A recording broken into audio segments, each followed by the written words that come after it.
examples, Indian examples, and of disruptive innovation, and how human beings or inclusive growth is also happening there, after which we can take questions from the audience. So recently, Ola has come out with another venture of it, EV venture, which is named Ola Electric. 10,000 e-rickshaws are being launched. And 10th, Ola we know is a transport service, we know the way app-based transport service. But now to come out with e-rickshaws of a different pattern and model and bring it to the common people to support them, their livelihood is a great initiative.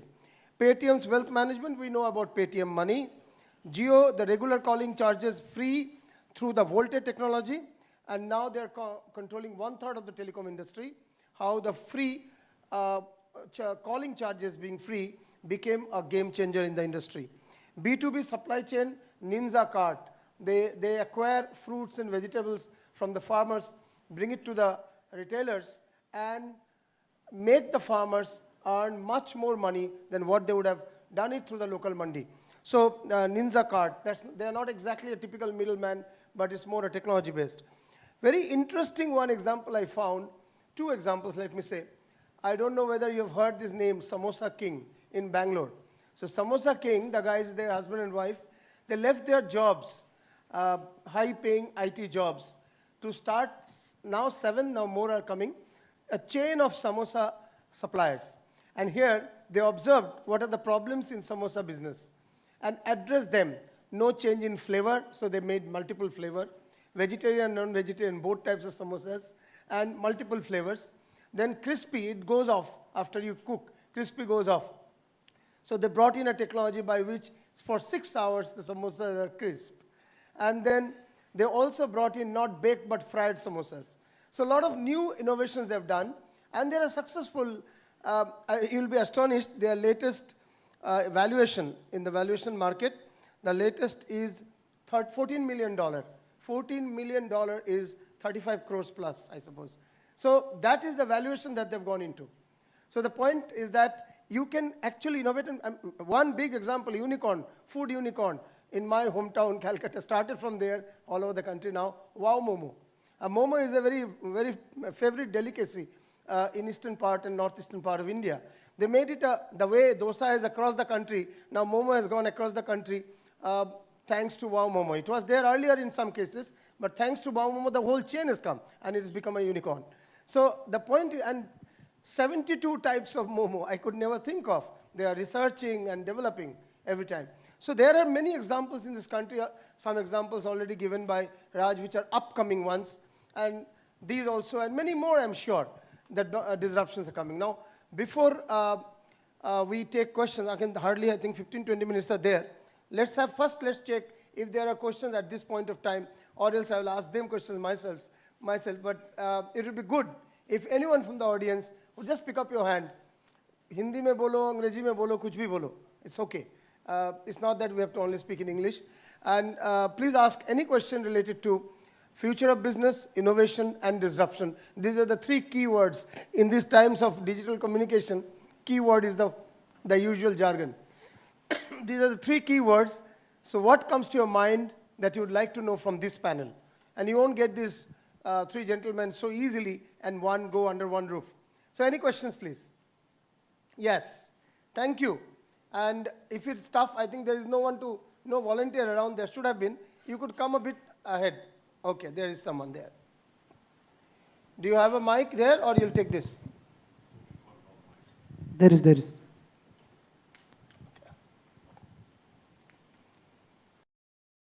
Please introduce yourself also, that would be good. So I'm Yagnesh Karwalkar. Actually, I'm a student of this college only, in computer engineering 3rd year. So you spoke about disruption being the center of businesses, and businesses such as like Instagram running on envy and Twitter such as on anger. So is it wrong to use these concepts to run your own business and make money? Or is it just based on perspective, like how you use it? It's not like their fault, right? Like if anyone else uses it, everything in this world has a black and white, so it depends on the person. So is it wrong, like what they're doing, or Fine. yeah? Question more of values, but anyway, either of you. First of all, what's your name? So Yagnesh. Jagdish, sit down. Relax, you have a nice shirt. I like your color. Thank you, sir. I'll come and talk to you afterwards. Anyway, first of all, everything what you talk about, the Instas, the Facebooks, anything, all these are tools. Remember that. They're tools. What can you do with the tool? You have a hammer. What can you do? You can either hammer something and break it, or you can make something out of it. That's what a tool does. You have a brick, you either make a wall or you build a bridge. These are tools. Think of them only as tools and make your own evaluation. This is my 2 cents advice to you regarding this. All of them, everything can be a disruption or a destruction. Think of the hammer again. It became disruptive when it came, and it can become destructive when you don't want it. So keep that in mind always. And anybody has a perspective, please go ahead. That's true for nuclear power, as we know. You can bomb a nation, and you can cure a person or get electricity, power out of that. So it's completely on the perspective that you use for. Yes, second question, someone else? Yes. One point there, if you don't mind, sir. One point that Please give the mic to him. In the meantime, he answers. Yagnesh, if you are the one who's making the hammer, please give the instruction on use. That's important. It again depends on the values of the user to understand and Right? use that. The user instruction. can use it in any way, but it's your responsibility to Yes, define responsibility. how Yes. it's supposed to be used. Yeah, our second person. Hello, my name is Srivatsa. I'm a doctor by profession, and I've been a disruptor since 1980s. I'm finding it very interesting that you're discussing about it in 20th century, basically. I've developed lots of medical innovations which were all published in medical journals. Doctors from all over the world said that I had a unique kind of talent. And unfortunately, medical industry is like a mafia. If you come out with a disruptor which is going to help millions, the companies don't allow you to move forward. I am stuck at this moment. In fact, I gave it up. I said, who the hell cares? I don't. I'm already 69 years old. But the technologies which I have developed is going to be of immense use because the bacteria have developed resistance. It is impossible for me to resuscitate a patient without giving him infections. And that is going to be a huge problem in the coming decade.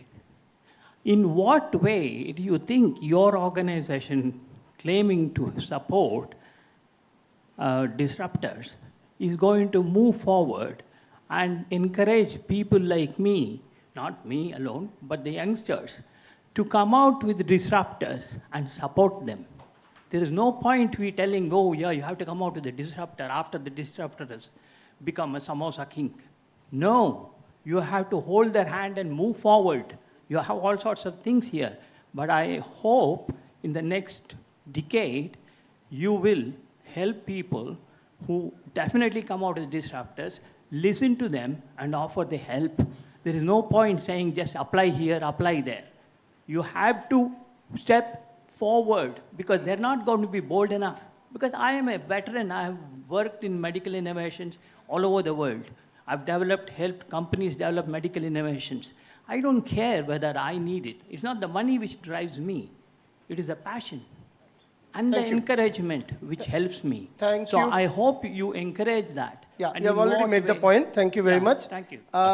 Before I ask the panelists, let me note that all these startup councils or cells, government or private, that are being created, incubation cell, accelerator cell, are all intended to help people who want to disrupt and innovate and develop business, whether as a startup or as an existing business. They're basically doing that. It's important to get in touch with them to be, for example, Prashantji is exactly doing that.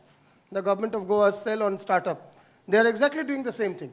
I will request everyone very briefly, what can be the ecosystem created to support disruptive, innovative businesses of the youngsters? What do you think on that? Please, sir. I'll take your question and I'll make a generic answer for it so that it applies to everybody, not just the healthcare or medical industry.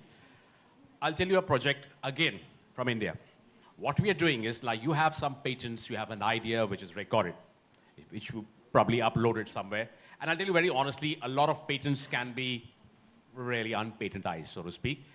What we've done is we created a blockchain-based solution for patents, copyrights, IPs, etc. Not only does it protect the patents globally, but, and this is the kicker, how do you help the next generation?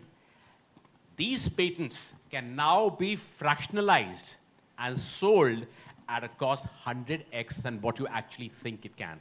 And I'm doing it myself, so I know that. I have 67 patents in blockchain, which probably cost me a couple of $1 million. Now the valuation of that is $208 million. That's how we help people, make them realize what their knowledge can actually do for them. They don't have the guidance, they don't have the, we help you do that. So that's what we do. That's what I'm happy to do for you also. So a blockchain-based solution to create a positive ecosystem for those who want to be in disruption and innovation as a youngster start business. Yes, developer Ali Sahib. Yeah, you please. Or Naman, if you can. I think my opinion is, see, first and foremost, I also invest in private markets. And whenever you're investing in private markets, the eventual goal is to maximize on your profits. I know this is something controversial to say, but that's the hard reality. You don't invest just for the impact. You have to ensure, you have to tell your LPs, your GPs, what are my IRRs? What are my returns? That is how investing is done. If I cannot convince my LPs that this is going to be my IRR, I will not get the next round of funding. So at the end of the day, maximizing on profits will happen. But I also concur with what Raj said, that at the end of the day, you have to think of double returns. One could be on the impact side, the other could be on the side of the profits. And I think impact investing is a thriving space and is gaining a lot of prominence in India, in South Asia. And I'm so glad that at least via Global Governance Initiative, we have been closely working with various impact investors and ensuring that youngsters get the opportunity to be part of that ecosystem. The goal is to create an entire ecosystem around it. One person, two person, they can't do many things. It has to be an entire ecosystem, and that's what we have been doing. And hopefully, through our venture, through the works that Raj is doing or Ravi is doing, a lot of good could be achieved for the benefit of India. Great. Any example would you like to, or any suggestion would you like to have? First of all, I totally understand where you come from, sir. I have spoken to several people on that front. It is a challenge. It is something which we cannot push away and say it doesn't exist. It exists. It is a serious issue. Two examples I would like to bring out here is, again, a grassroots innovator who invented something for solving his own problem of using two bore wells at the same time. I don't want to go into the details there. But as an innovator, the purpose of the innovator is to ensure that his or her innovation is utilized by the world. When you said money is not the thing for me, what you mean is that whatever I have created, that knowledge should be utilized for humanity, right? So this person basically wrote 3 or 4 pages detailing all the technology. He learned the chips on his own. He did everything on his own. He wrote everything and he got the names and numbers and email IDs of whoever he could get. And he actually made copies on his own money, about 450 copies of that, and posted it to all of these people saying, if it is useful in your villages, please use it. Okay? And in our own immature way, we were saying, how could you do that? There is so much money to make there. And with that money, you can create a technology which can improve. There will be a team to support it. And then you can create more innovations and all that. He said, I'm 65. I am done. I have done this. Let the world use it. Second perspective, Elon Musk. He has hundreds of patents. What he has done, I'm sure some of you are aware of this, is that he owns the patents, but he has opened up the use of those patents to anybody in the space technology. What is his purpose? If any human can ensure that this knowledge is utilized to take the science forward and help us establish ourselves in Mars or other planets and whatever, that purpose is served for me as an innovator. So I'm not talking about a grassroots poor guy, this. There are people on both sides who understand what an innovator wants, and that is utilization of the innovation for the world's benefit, right?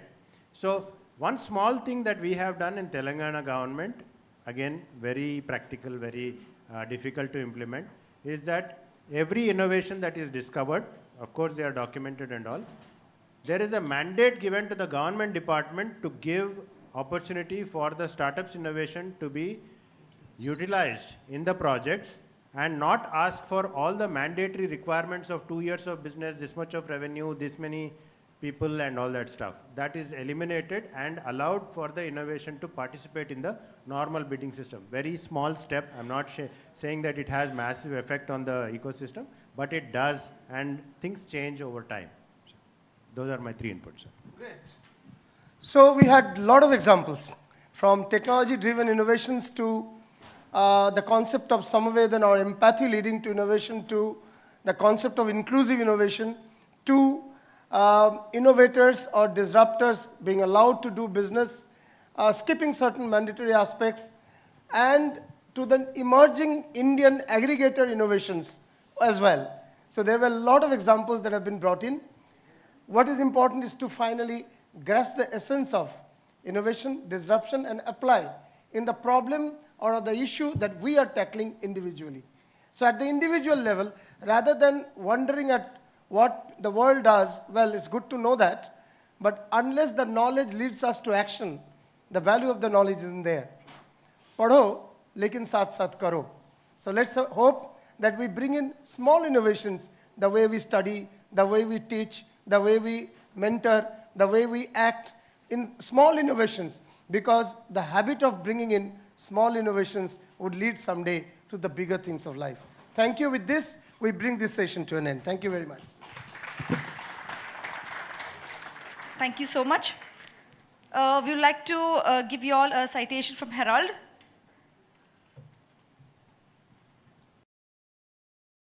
I'd like to call upon Professor Ujjwal Chaudhary.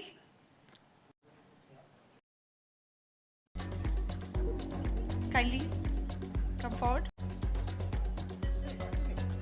Utpal Chakraborty. Ravi. Naman Srivastava. Request Joy Chaudhary to kindly give away.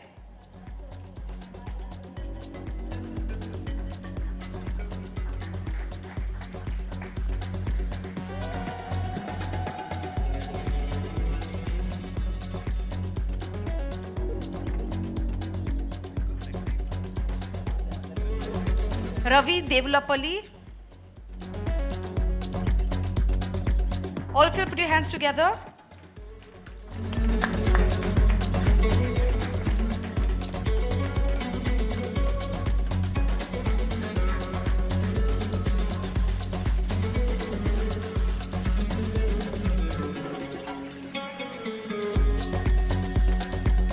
I'd like to call upon Naman Srivastava.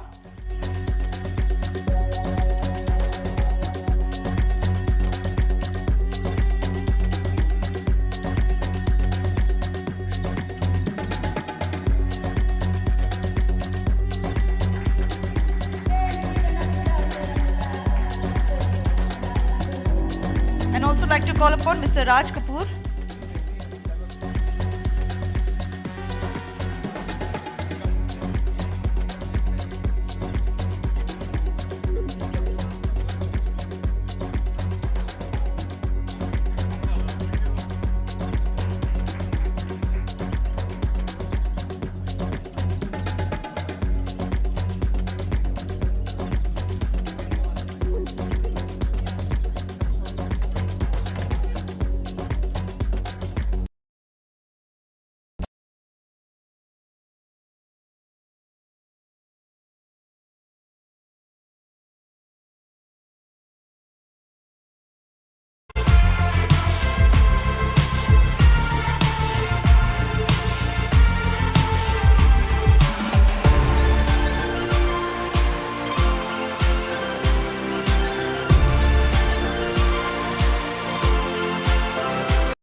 हो रहा है? Yes. Contact Base is a 2 decades-old social enterprise working for inclusive and sustainable development. We have extensive on-ground experience in development communication and augmenting livelihood based on local skills and resources. We have a full-time multidisciplinary 65-member team with over 500 person years of experience. We have received multiple global recognition and accolades. Our Art for Life methodology promises on building capacity of rural artists, establishing direct market linkage, hosting exchange and collaboration, and planting village festivals to celebrate traditional art and craft forms. That fosters holistic development of marginalized cultural practitioners, alleviates poverty, empowers women, and preserves heritage through intergenerational transmission. The model promotes village, artists, and art together, strengthening community identity. Village festivals, celebrating traditional art and culture, is a tested and proven tool to highlight the art villages as tourism destinations. Village festivals are also inclusive tool when the world comes to the village and interacts with all, as it creates opportunity for all, including women, elderly population, and specially abled persons. The growth of cultural tourism has been effective in making self-sustaining and self-generating economy, aligned to the Atmanirbhar Bharat and Vocal for Local campaign. The previously held campaign was also mentioned by the Honorable Prime Minister in his Man Ki Baat program. On the last World Tourism Day in September 2023, Ministry of Tourism has also launched Travel for Life to encourage tourists to go on the path of experiential and responsible tourism. The latest Niti Aayog report on Multidimensional Poverty Index also reports a significant poverty reduction in some districts of West Bengal, including Purulia. Goa is known worldwide for its sea beaches, but the scope of tapping the untapped Goan traditional skills and linking to tourism is yet to be explored. And for sure, this will engage local communities, present the Goan story to visitors, and will help visitors to experience the culture, its cuisine, and beauty of the hinterland of Goa. Goa has a mixed bag of culture, and a strategy of promoting ICH-based community-driven rural hinterland tourism may be the way forward to achieve regenerative tourism, keeping sustainability in mind.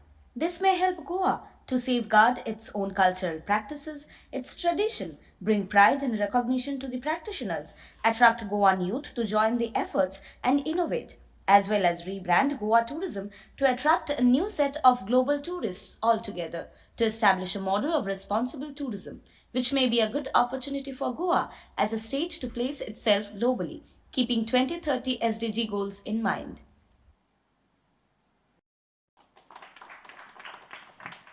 I wanted to set it up, the regenerative tourism discussion, with a small presentation on what we do on the regenerative part, because the keywords are tapping the untapped skills. I think that's very important.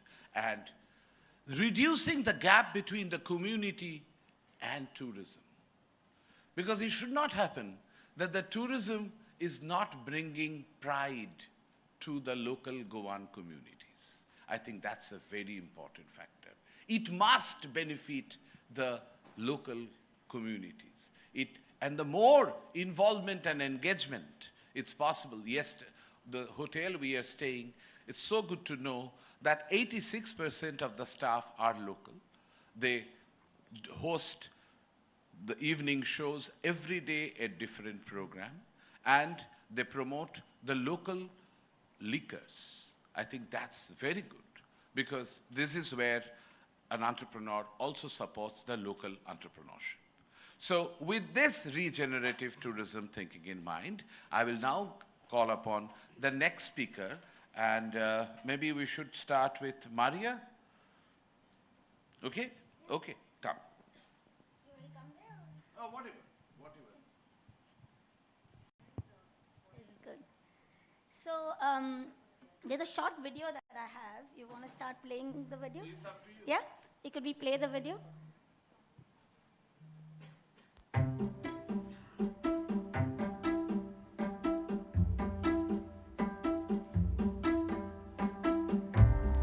Travel for us has never been about manic sightseeing or rushing through the checklist of tourist hotspots. For us, it has always been about stepping outside your comfort zone, exploring the unfamiliar, and experiencing a completely new way of life. When you travel to a new place, we are here to show you the way. We are your trusted companions to step off the beaten track, unearth hidden stories, and connect with the local communities in a more meaningful way. Through our unique storytelling approach to travel, our passionate local storytellers take you right to the beating heart of a destination for a truly authentic experience. As you travel with us, you're not just discovering new places, but you also nurture the local talent as you engage with the residents, the artists, the homegrown businesses that we collaborate with. This not just supports local livelihood, but also instills a sense of pride in the local culture that would otherwise be forgotten and lost forever. We are Make It Happen, and we are always here to liven up your travels as your discovery companion.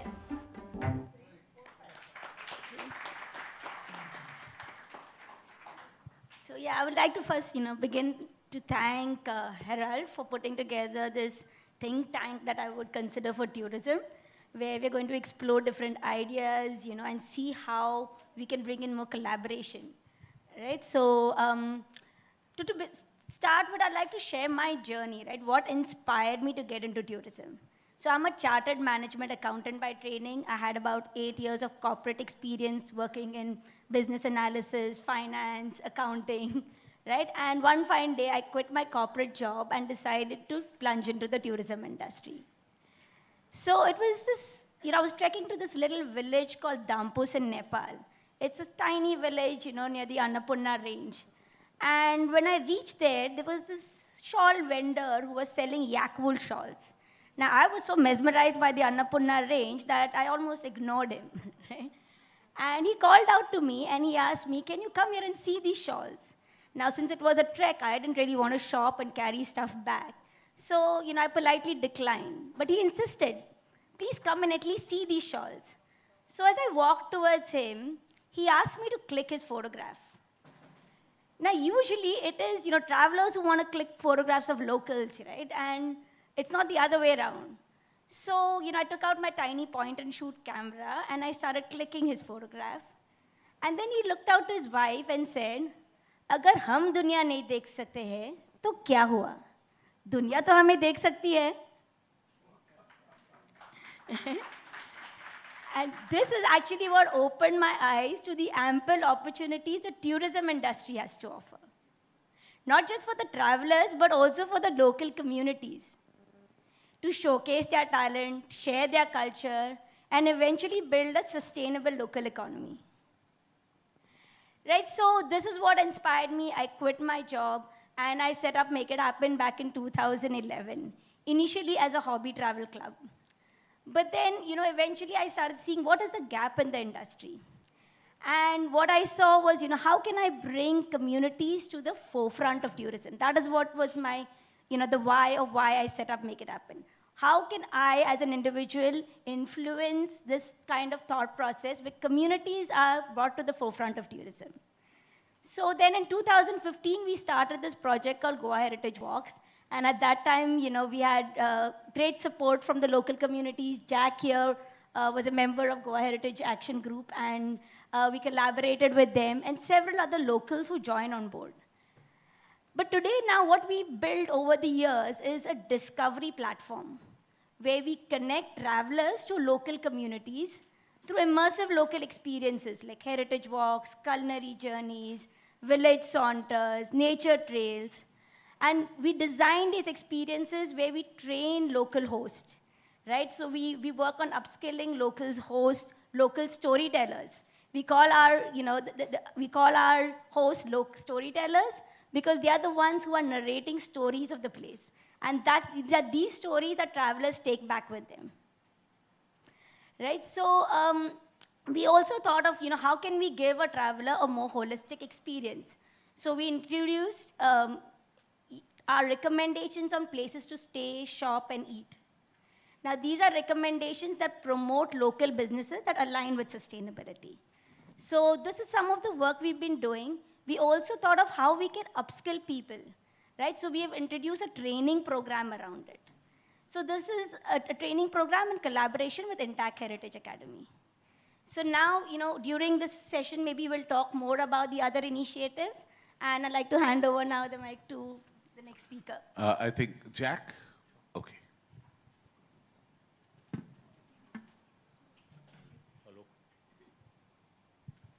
Hello. Okay. So the topic is basically sustainability and involving local communities. So I would first like to speak from the positive point of view. If you look at basically just the accommodation scenario in Goa, you go to the Department of Tourism website and you get these figures, you will see that out of around 7,500 hotels which are today registered with the tourism department, over 7,200 fall in the C, D, and homestay category. Now, when you look at that, these sort of investments are basically at least 80 to 90% are coming from locals. And if you look at about, say, 70,000 rooms which are today with the tourism department, only 20,000 fall in the A and B category. The others fall in C, D, and the homestay category. So 50,000 rooms are basically, you can put at least 80% of them as local businesses. If you look at also how tourism evolved in Goa, there were 3 seminal events over the last 50 years. The first was, of course, the discovery of Goa through the hippies and the Western culture, which came with that. And these hippies basically interacted with the locals. The locals would sell them food, they would sell them accommodation, and that's how tourism first started developing in Goa. The next big event, of course, was the setting up of the Taj Hotel in Kandoli or Sinkeri, and that created an entire ecosystem around it. You had Chogam happening here in '83. You would had roads, infrastructure built for it. The third event, which again changed Goa, was charter flights. In the early '90s, you had flights coming specially from foreign markets for people seeking sun and holiday. And again, you had infrastructure, tourism infrastructure which developed for it, your shacks, your beach beds, and so on. So I would say, in a net, I would say in a nutshell, income-wise, the local communities, especially along the coastal belt, have seen their income grow up tremendously with tourism. But this has brought its own challenges. A tourist competes for the same resources that a local competes, right? Not everyone can be in the tourism business. You will compete for roads, you will compete for electricity, you will compete for water, you will compete for all other facilities which come in. And I think in a year, Goa gets 1.5 times tourists over that year compared to its population. So it has brought its own challenges. There are issues of drunken driving, there are various other issues coming. So these are the new things that we have to look at, and we have to realize that basically we have to look at how to make tourism less resource intensive and get into a circular economy. So with those remarks, I would like to conclude. Parag? Yeah, hi everyone, and thank you to Herald for this opportunity. My organization primarily develops in the space of nature and wildlife, with, of course, communities play a very important part in it. Of the many things that we have done, one is we have set up Goa's first tourism cooperative in the village of Netrao in South Goa. And also there's a homestay in Tamdi Surla, which is owned and operated by a women's self-help group. So these are, when it comes to communities, that's what we have been doing. Speaking about regenerative tourism and sustainability, frankly, though I'm working, in the space of tourism, I don't understand these words, frankly. For me, these are, you call it sustainability, regenerative, some say reorientation, redefining, all fancy words for me. Because, like I said, I don't understand, and probably many people sitting in the audience also will not know what they really mean. And because we don't know what they mean, we use them, to suit our convenience. So you have sustainable, this, sustainable that, and stuff like that. So it's the whole effort, the whole concept gets diluted. Sustainability for me has a hierarchy. It's not random. For example, everybody knows about the reduce, reuse, recycle hierarchy in waste management, right? Everybody's speaking about recycle these days. You know why? Probably because there's money there. Nobody's speaking about reduction. Same is the case with sustainability. If I ask today what is the best way of building a house, the most sustainable way of building a house or owning a house, what would be the thoughts? Probably mud house, wood house, recycling of water, solar and stuff like that, right? You know what they say, the most sustainable way of building a house is not to build one at all, buy one, which is already existing. So that's avoidance. Avoidance is the first thing, this is avoidance, okay? This is not. Point is, that's the first step of sustainability. If you have to build that house, maybe don't cut all the trees, cut what is bare minimum, what is required. That's mitigation. If you have to cut all the trees, please restore. That's the third step. Get the same trees back, the same species on the same piece of land. If you can't even do that, then you offset. Maybe plant trees somewhere else. 10 times the trees or whatever. So it has a hierarchy. What are we doing today? We are speaking only about offsets. Our focus is on offsets. Again, a crude example. I'm not going to take names, but this big chain of hotel which changes room decor twice a day, sends it to their own in-house laundry, guzzles thousands of liters of water, and then speaks about water harvesting, recycling of water, and says we are net zero. The first thing you do is avoid. You stop guzzling thousands of liters of water. So I think that's the problem with sustainability. So what I would rather say, and I'm happy that the tourism department is taking one step back and saying we're talking about regenerative, because regenerative is part of the larger umbrella word of sustainability. We at our company, we take one step back. We speak about being responsible. It's a simple word. Everybody understands what it means. Everything that I do, I try and do it responsibly. So I prefer that word, to all the other, fancy words. But what do I exactly mean by that? So at our company, since we work in the space of nature, wildlife, and communities, we ask ourselves questions. What qualifies us to be called responsible? We ask many questions, but I'll just speak about 3, 4. First is whether I integrate whatever I do, whatever I offer, whether I integrate the natural beauty of that place or I do something alien is the first question that we ask. The second is, am I adapting to the dynamics of the rural life, where I live, or am I imposing myself on them? I think this is a very important question to ask. If my community wants a tourism project to run on a no alcohol policy, I should do it, or I shouldn't say that, Goa mein to, without alcohol tourism banega nahi. But both our projects work on no alcohol policy for the last 8-9 years, okay, and they're doing well. The third question that I ask is, am I building local, I'm building capacities, am I building, local skills? Am I strengthening local organizations, SHGs maybe, farmers groups, even the village panchayat for that matter?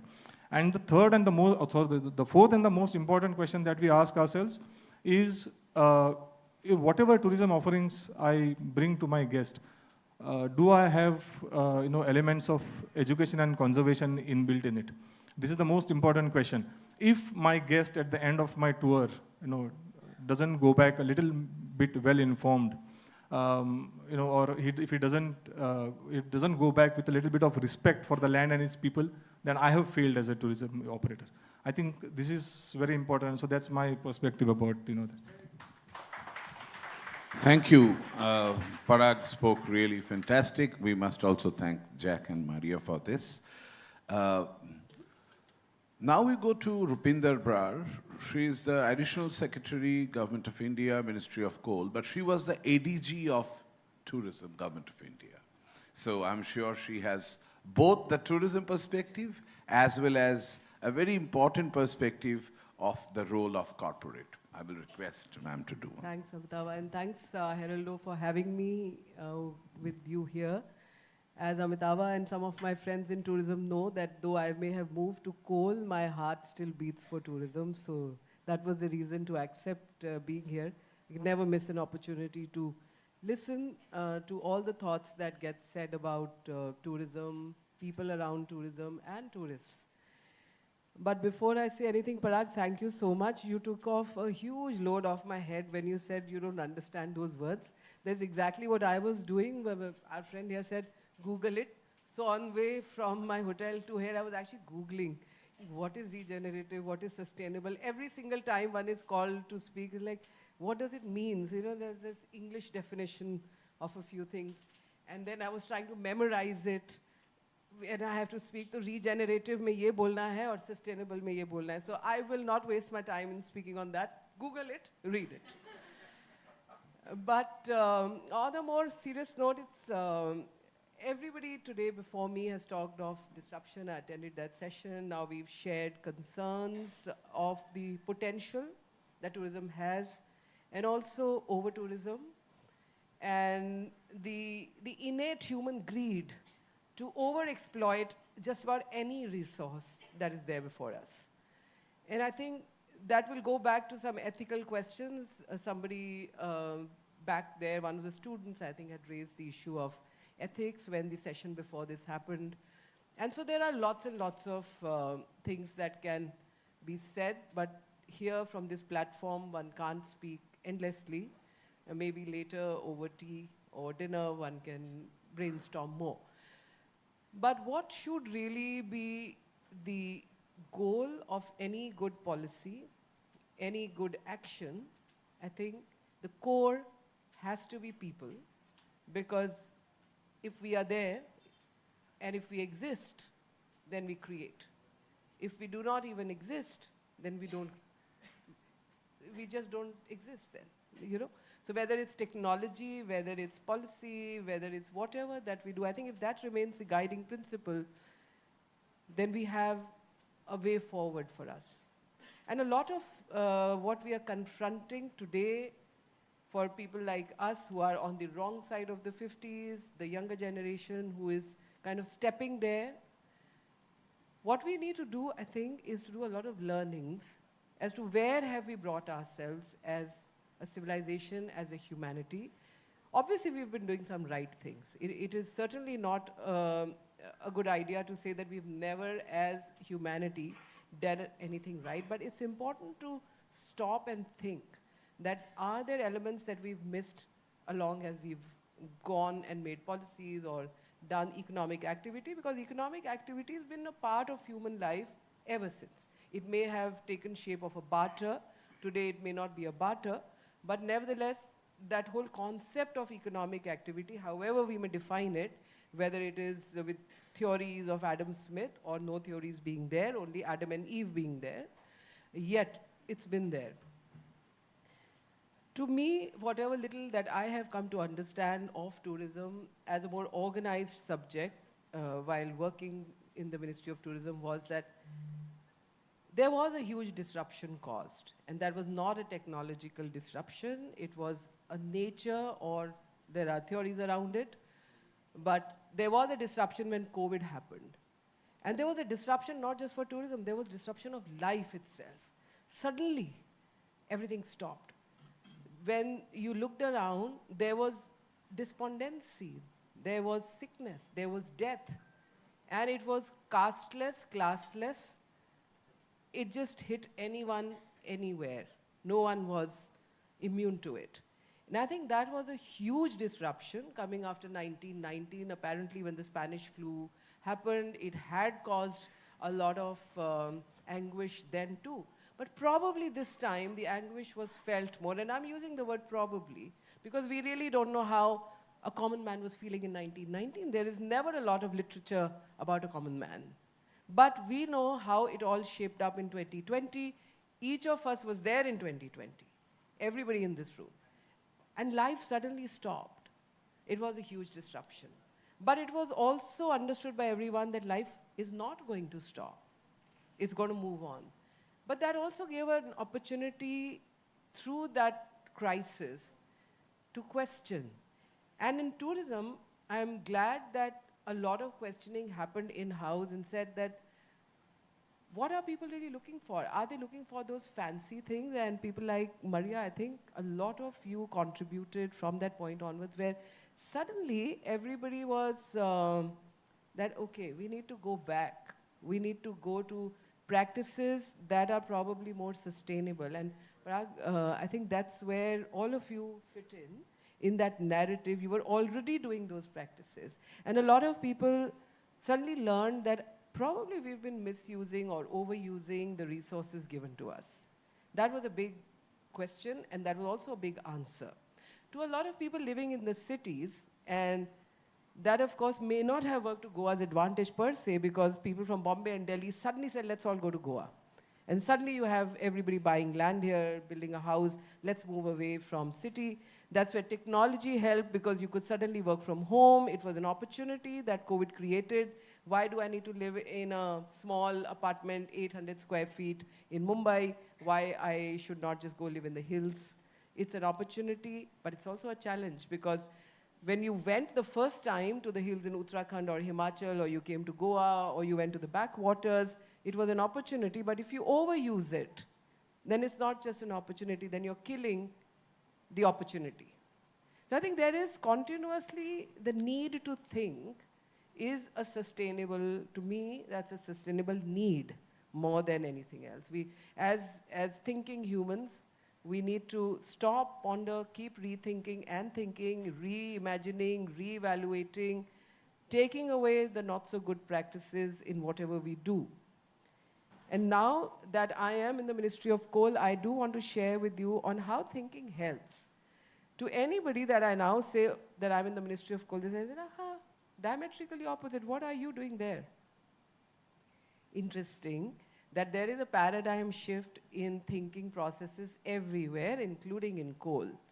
So typically, all of us have grown thinking of a coal mine as being an underground mine where people are getting into this black tunnel, or the open cast mines where you just dig deep. There was not enough thought on what do you do to that land that has been decoaled. Well, fortunately, in the last few years, there has been a lot of reimagining as to what should you be doing. And I'm very happy to share that in the last 5 years, at least 16 such mines that have completely closed are serving today as eco-parks. They've been completely afforested in many cases. I was telling someone before today's session that they become like crucibles. So there's water bodies being created, man-made lakes have been created. Now for us, the next challenge, and I'm happy to be therefore where I am, where I can actually marry tourism and mines and coal, is that the people around who are there need to be upskilled, need to be retrained, need to just let them imagine that life is beautiful and it has an economic generation without coal mining also. Making them understand that new paradigm, that here is an opportunity for tourism to come. For them to not move away from this X area, which is decoaled, because now there's no coal left there, so should I move to the next mine? No, you don't need to move. You need to create an economic activity right over there. It helps you to preserve your culture. It does not violate you to go and have to adapt to another city, which is completely alien to you. It requires a lot of readjustment. You don't need to do that. You just need to start reimagining that same space in a different manner. So there's opportunity. We, of course, Amitava is already working with us on a few projects, and some of the others are joining in. I encourage the students. You're going to be listening to a lot of topics on innovation, entrepreneurship, how to fund your ventures. There is a lot of opportunity waiting out there. Step out, reimagine, rethink. There is opportunity anywhere and everywhere. You just have to think about it. Technology, so much of it is helping us. Use it in a good way. There are lots and lots of ideations that happen. And yes, keep going to Google, looking up a lot of things that people are doing around the world.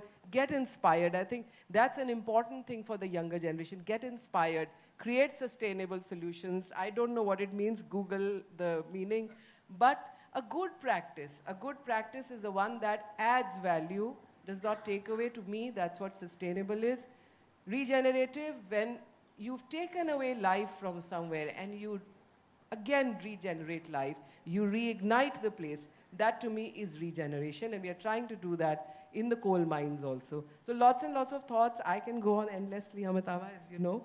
So, but thank you for listening to me. Now, three quick examples to have the discussion that, as many of the speakers said, that on the regenerative, few examples, and then I will put the discussion up. Purulia, a district which was the poorest district, quite a disturbed district till 2010, 11, 12. Nobody used to travel there. There were 3.5 hotels. 3 hotels and half means it's a dharamshala. People were very poor and they were mostly with tuberculosis.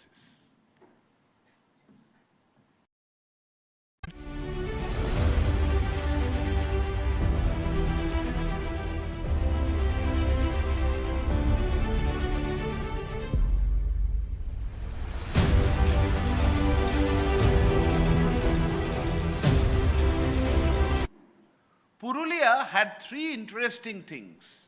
Purulia had a local produce, it's like a local growth, sabai grass. It's a grass in abundance, which used to be treated just as a rope making. Purulia had chow dance, which is a mass dance, and Purulia had beautiful landscape. If you work on the untapped skill, the chow, which in 2004, when we started working, there used to be about 15, 20 groups. They used to get about 20 to 30 shows. Now, there are 400 and plus groups. They get around 80 to 300 shows a year. So based on chow dance and shabai is now a handicraft. Its bags are in every damn place. Actually, Purulia became a cultural destination. Now that's where regenerative tourism actually played an immense role in poverty alleviation, and that's why poverty from 56% reduced to 21%. That's why it has taken place this year in Niti Ayog's report.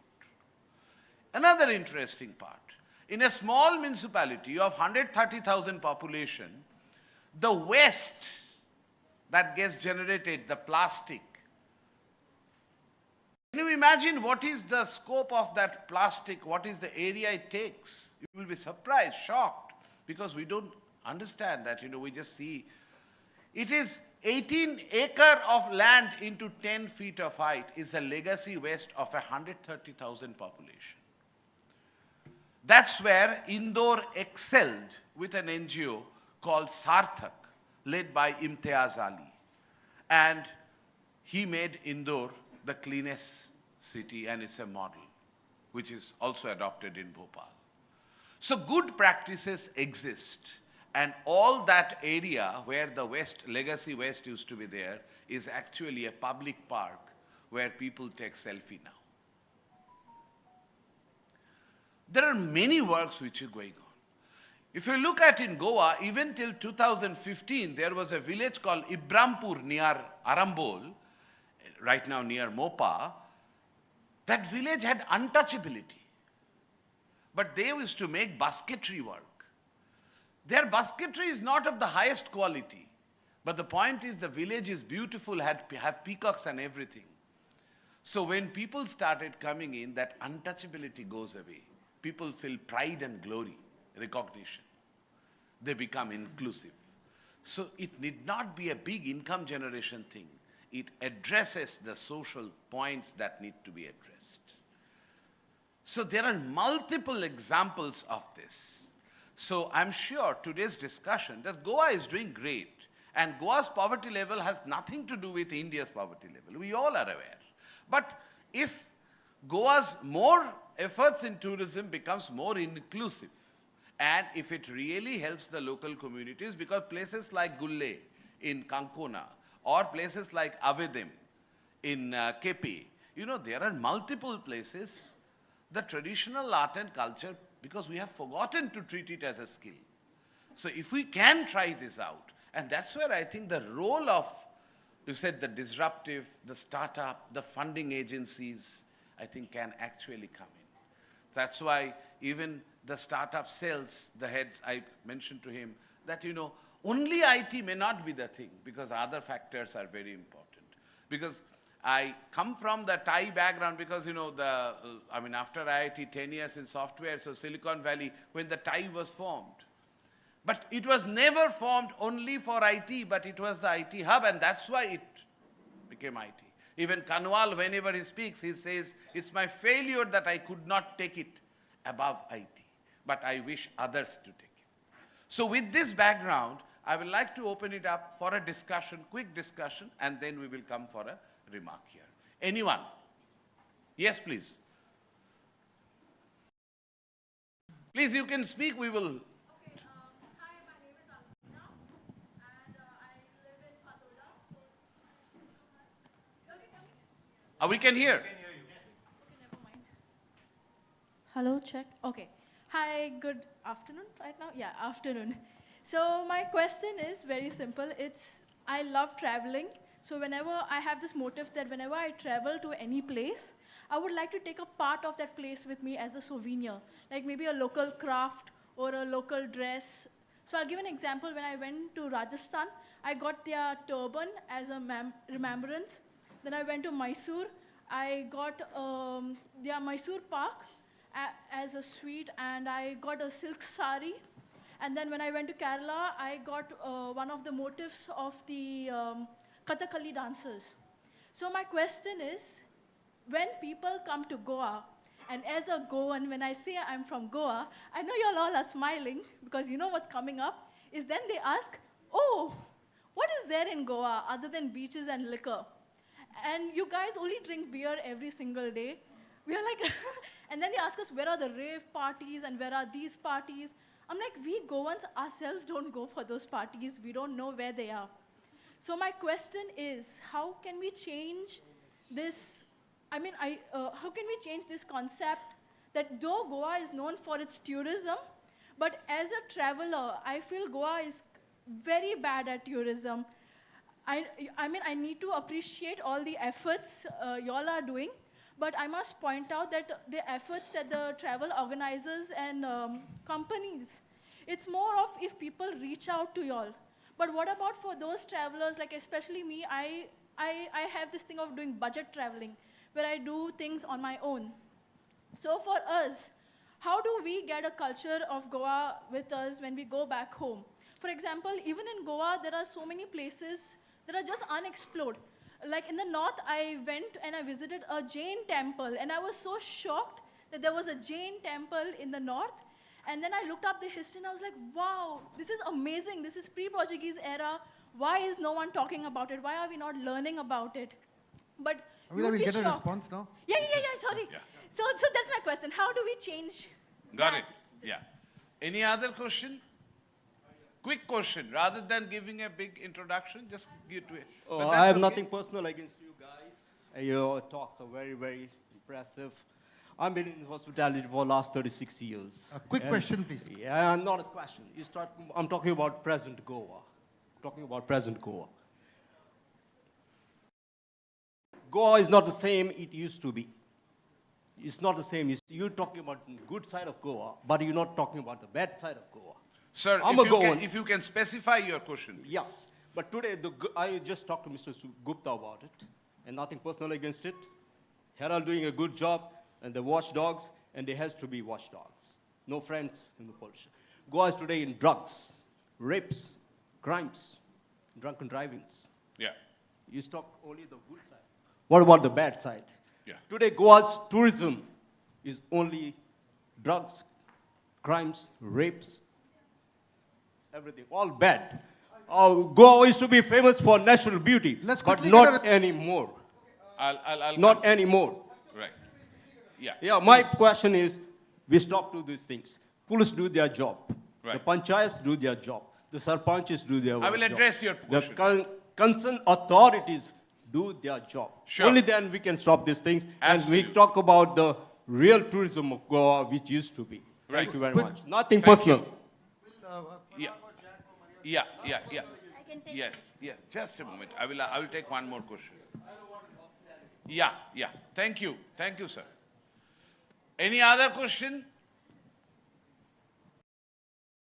Yes, please. Just one more question. That's it. And then we are going to... My name is Rina D'Souza. I came from the Diwar Island. And I have a handicraft, coconut shell, but I don't have marketing that much. Yeah.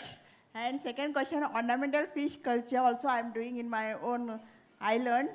But because of marketing, is problem for me. Right. And when I Aqua Goa, I put the stalls. That is a good marketing for me. That like this more Aqua Goa, like stalls, and we can provide for us. That is good help for us. Thank Right. you so much. Thank you. Who will like to take the first question? Yeah, the first question. Because the second question, gentleman has left. Yes. So basically, I think it was Alvina. The first question was Goa basically doesn't have a cultural product which you can take home, right? So because the beach and the experience overpowers everything, maybe the rest doesn't come through. But there are quite a few that are there. You just go to Fontainebleau or Panjim today. People are doing azulejos. People are selling that. Cashew nuts from time immemorial is taken back as a food product. Yes. You talk about liquor, but so people, port wine is to be taken earlier, now Feni is taken, there are gins. So there are plenty, there is pottery from Bicholine, there's other stuff.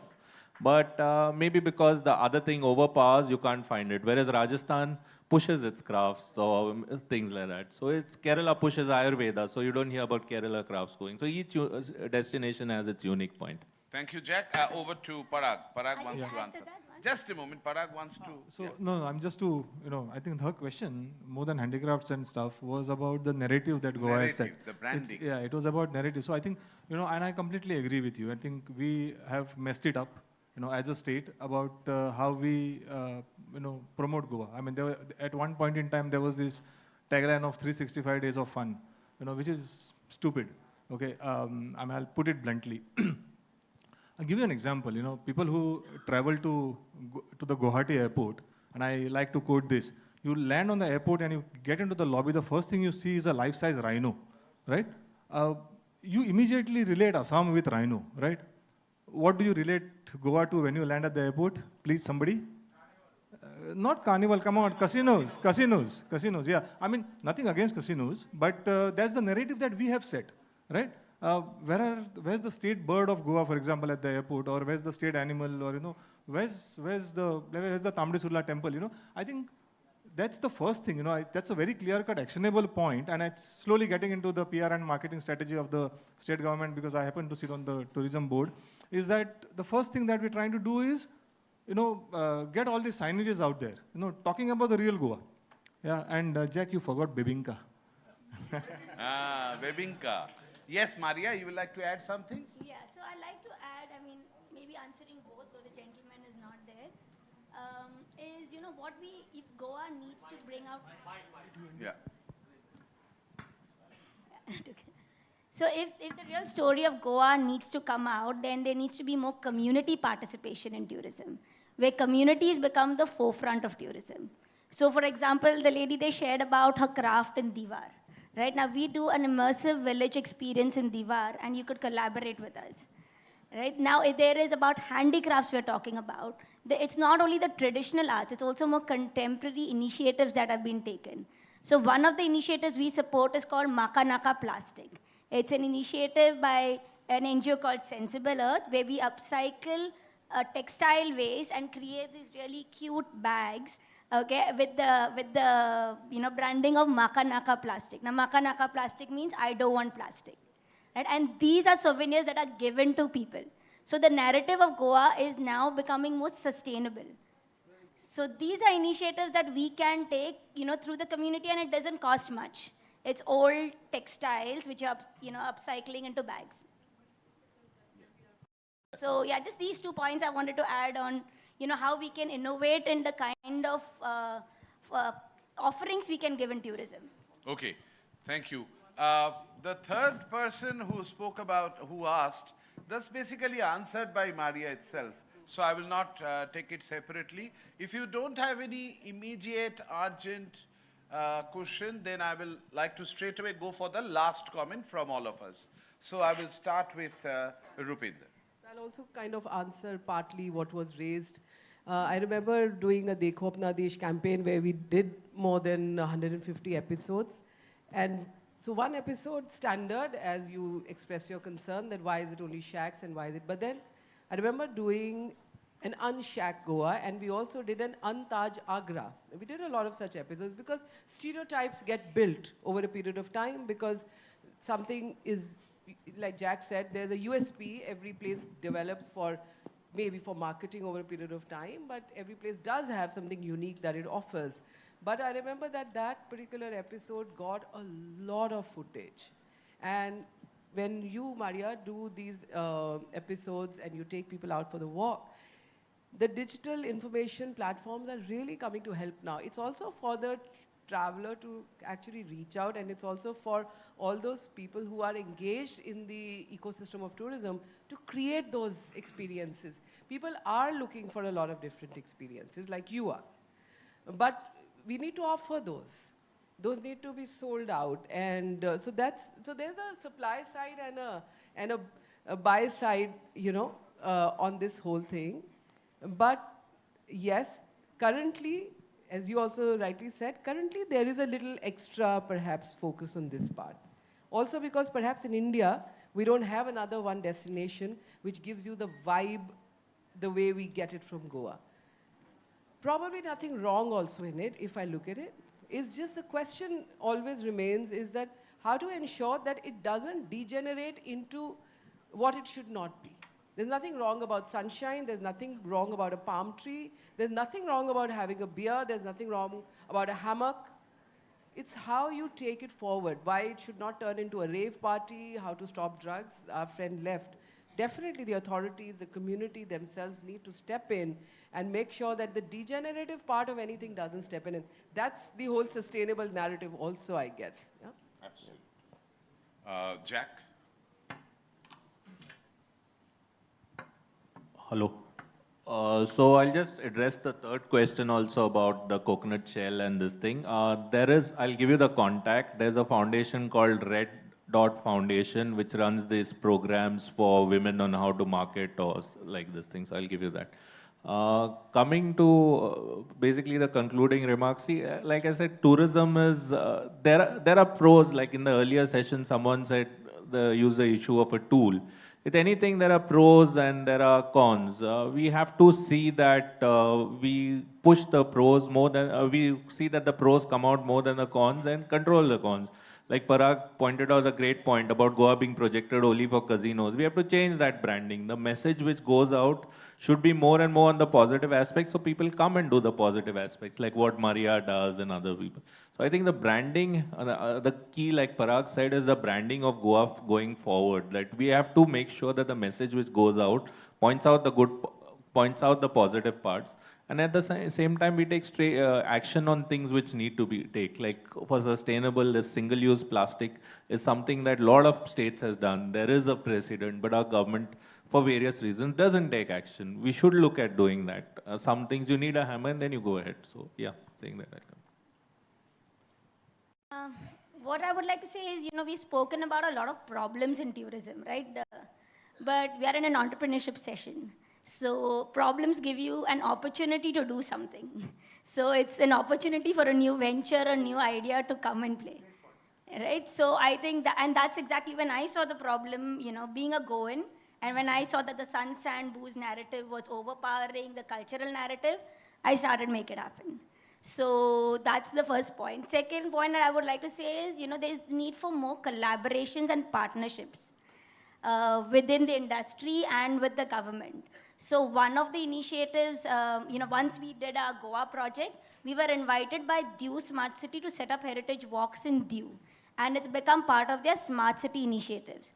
So collaborations with government organizations, government agencies, and private players is important for this, as well as with the local communities, right? So collaborations and partnerships is the second thing. And the third point I would like to close with is skill development.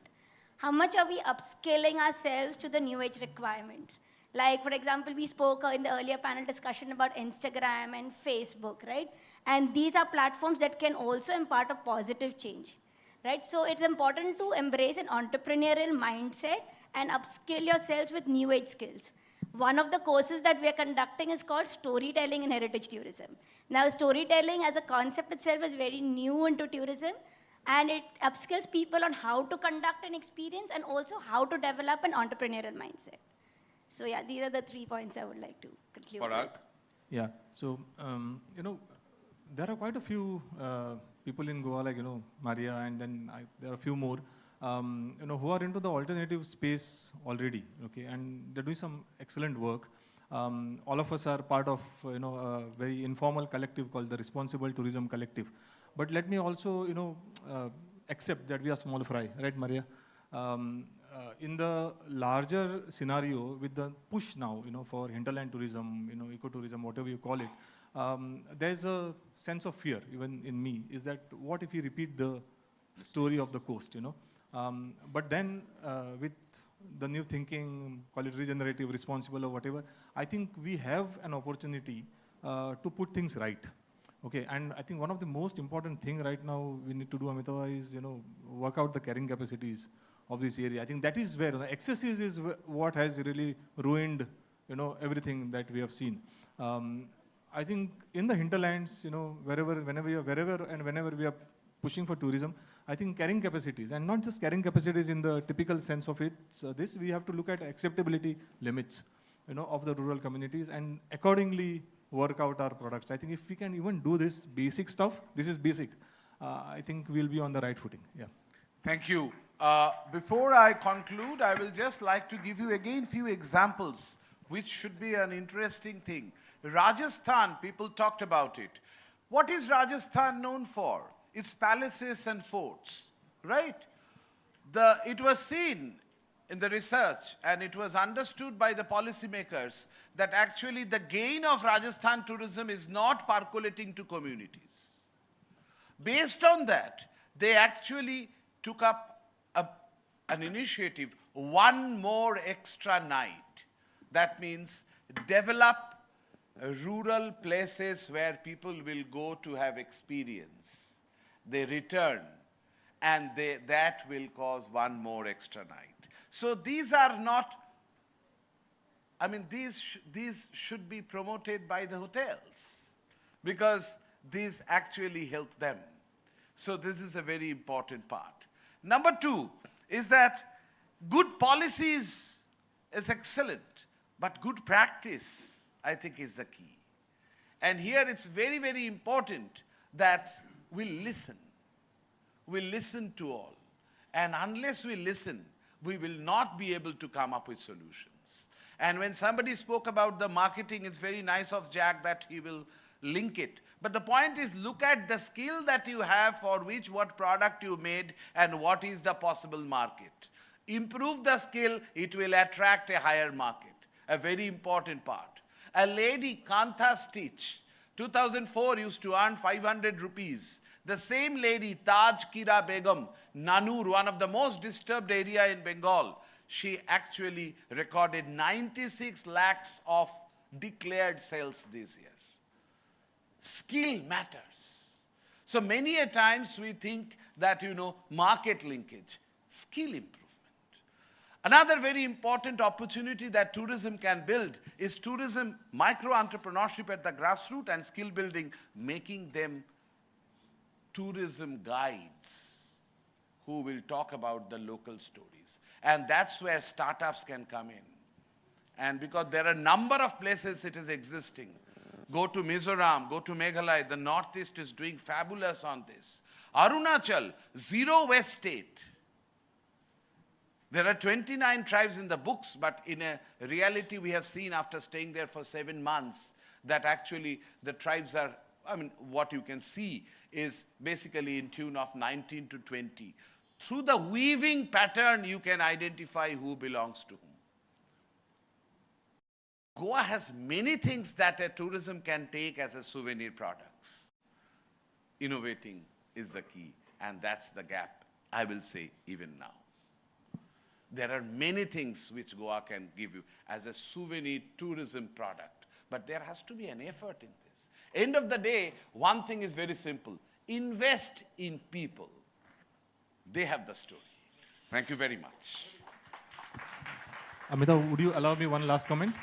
Yeah, sorry. So one food for thought, one radical, kind of a suggestion for the hinterland, for promoting hinterland tourism in the interiors of Goa is, I think in the coast we have bent backwards, as a community, as a state, to please the tourist.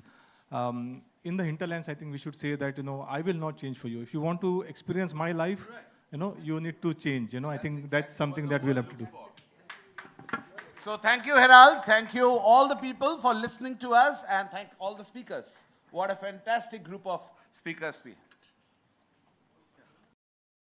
Thank you, Amitava, Ms. Parag, Jack, Maria. Quick note, when we talk of Maria, we miss out on Vishal, who's... Murli, apologies. Because I think together, Murli and Maria make it happen. And so he's the one who's behind the scenes and very less talked about. But he's also spirit behind make it happen. So I thought I'd just give a shout out. Yeah. Okay. Having said that, thank you for a very riveting session. A lot to unpack. Just a couple of very quick points. See, what we found here was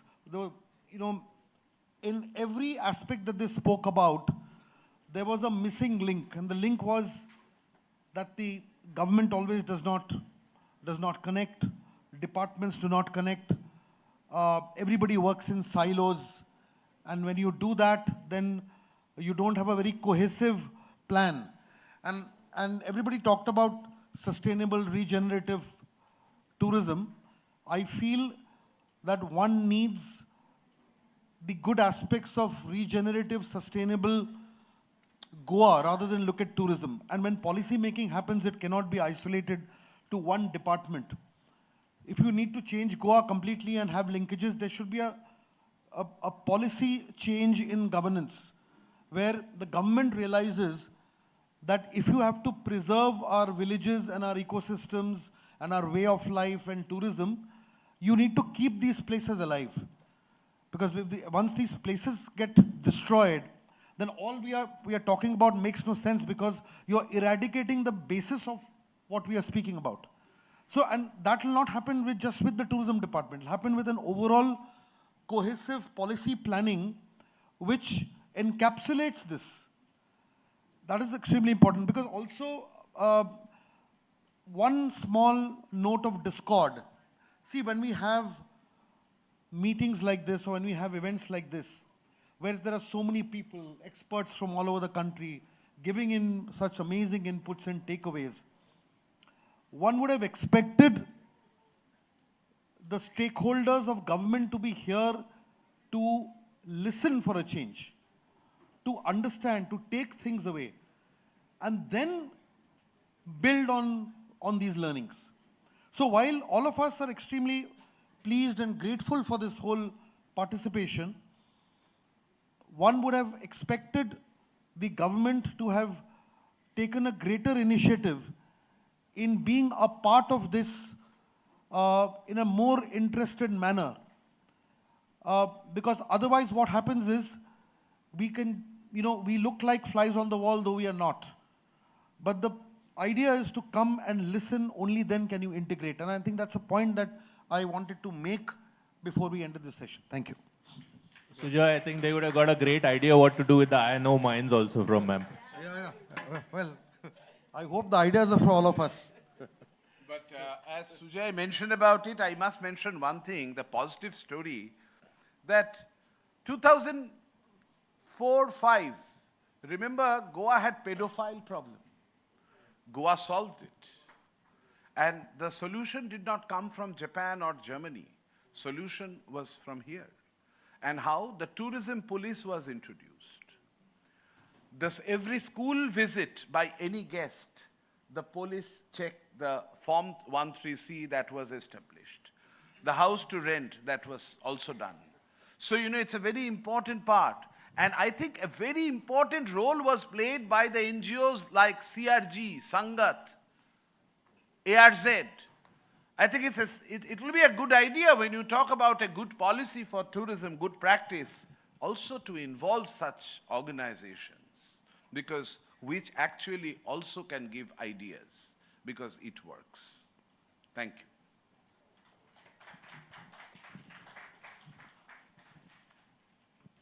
Joy, does the next session?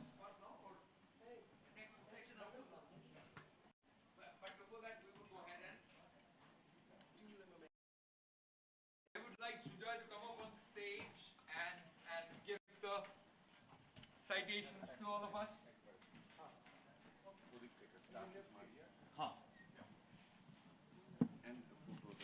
We will do that. Sure. We all can come forward. Sure. Parag and Jan? Sujoy will give it. First to Mani.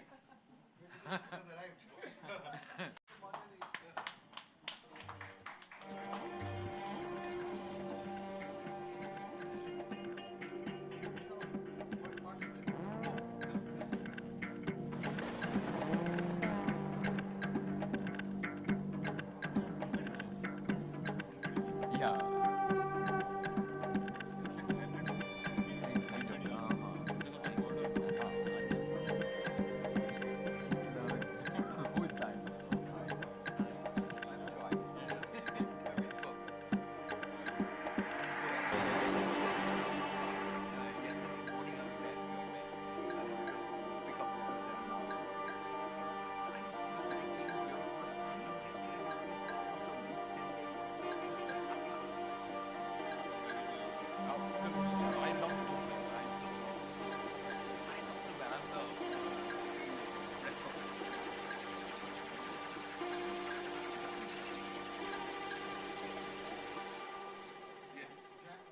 Her last day breathing. Her last day breathing.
universe which considered to be usually left brain. And the right brain is all about colors, aesthetics, communication, films, emotions, and all that. So we'll have a good fun in this session. Over to you, Damodarji, to steer clear and guide us where to invest and where not to invest. Over to you.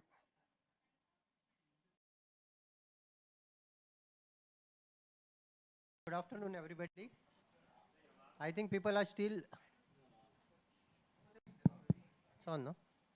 You can hear? Yeah. Good afternoon. I think you might have had good lunch. Some people have, I think, went for a nap because the number of people have reduced. So first, regarding this topic, global economic outlook and financial market, I would like to welcome our three panelists. First one, Dr. Kinshuk Sarkar. He is a MPhil Associate Professor at GIM, Goa Institute of Management. He has been as a labor administrator of Government of West Bengal for 2 decades. And he is a real person who will be talking about the economics about this. He is an economy professor in GIM. Next we'll come to Mr. Satish Kotakota. He is a CFO, Tharka Incorporation, an expert in financial services. He's having 2 IPO companies of his own. And there are a lot of things, you know. I would not go into detail because both of their biodata is huge. And of course, our own Goan Vinci Mendes, who was working in outside Goa. Now presently he is in Goa. He is a researcher, documentary filmmaker, and he is working on the water ecology project right now in Goa. So first, I will get an overall view from all of you regarding global economic outlook currently, as far as how the globe is placed after the pandemic. You can give your views, all three of you. We'll start with Dr. Kingshuk, and then we'll go ahead.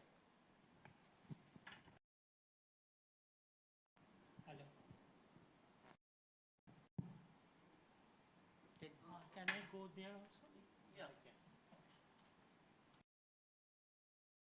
Good afternoon, Chair, and other distinguished panelists and all the learned people in the audience. It's a difficult job, particularly in the post-lunch session, to keep the audience engaged after such a good lunch, as already told. And also the topic after this lunch, after the post-lunch session, is a bit dry in that sense.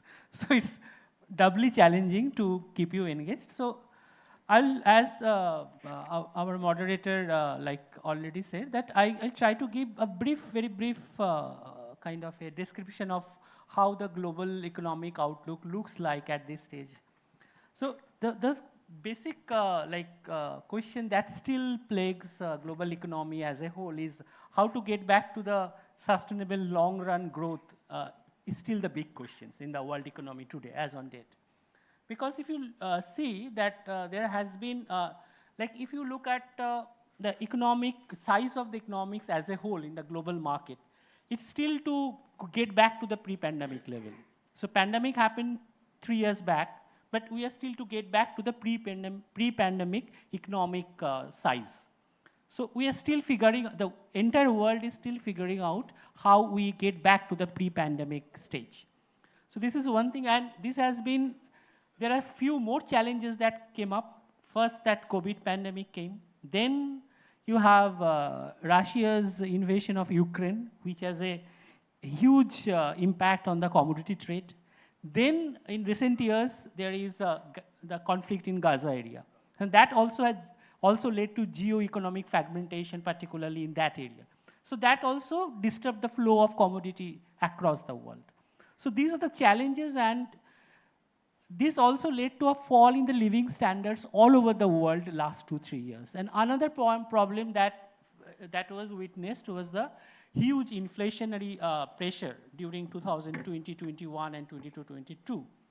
Now, if we look at the kind of how it is going to shape up in the coming years. Like global growth rate is pegged to 3.1% in 2024 and might be a bit better in 2025, 3.2%. So which is much lower than the pre-pandemic level. But still, it's not that bad. And also the inflation is expected to come down to 5.8% in 2024, where it was 8.4% in 2022. So it is coming down to 5.8%, and it is going to go further to 4.4% in 2025. So inflationary pressures are coming down, and thanks to to a certain extent, very proactive political action, especially towards getting the rising energy prices down. That was one of the main reasons. Also, the stabilization of the commodity and food prices. And this stabilization in commodity and food prices depends on subject to no further escalation in the Ukraine region. But if Ukraine region again escalates, then there is a possibility that commodity and food prices again go up. And stabilization in the commodity and food prices is helping the consumers and business owners and who are facing a significant, who earlier during the high period of inflation, they were facing financial squeeze. And if you look at the credit market, all the central banks, all the major central banks of the world, they are finding it very difficult to keep the inflation down at the same time promoting business. So there is a credit squeeze for the last 3 years. So which is impacting business in a negative manner, but at the same time, all the banks, all the central banks are trying to deal with the high level of inflation that the world witnessed immediately after the pandemic period. So, and also with regards to the fiscal policy, so too much of deficit financing will create again add to the inflationary pressure. So that is why the governments all over the world are thinking about, they're trying to go not beyond a particular level with respect to fiscal thing, and too much attention is given on the supply side of the economics. But at the same time, it's a problem of aggregate demand. So demand side stimulus should be there, which fiscal policy being on a conservative side is so there is a trade-off here also with regards to the I see that if the global growth rate is to go up beyond 4%, there must be significant fiscal stimulus coming in forms of aggregate demand. In terms of employment level showing quite signs of recovery. Now it is quite robust, even when there has been technology-induced layoff, but still the employment figure is good.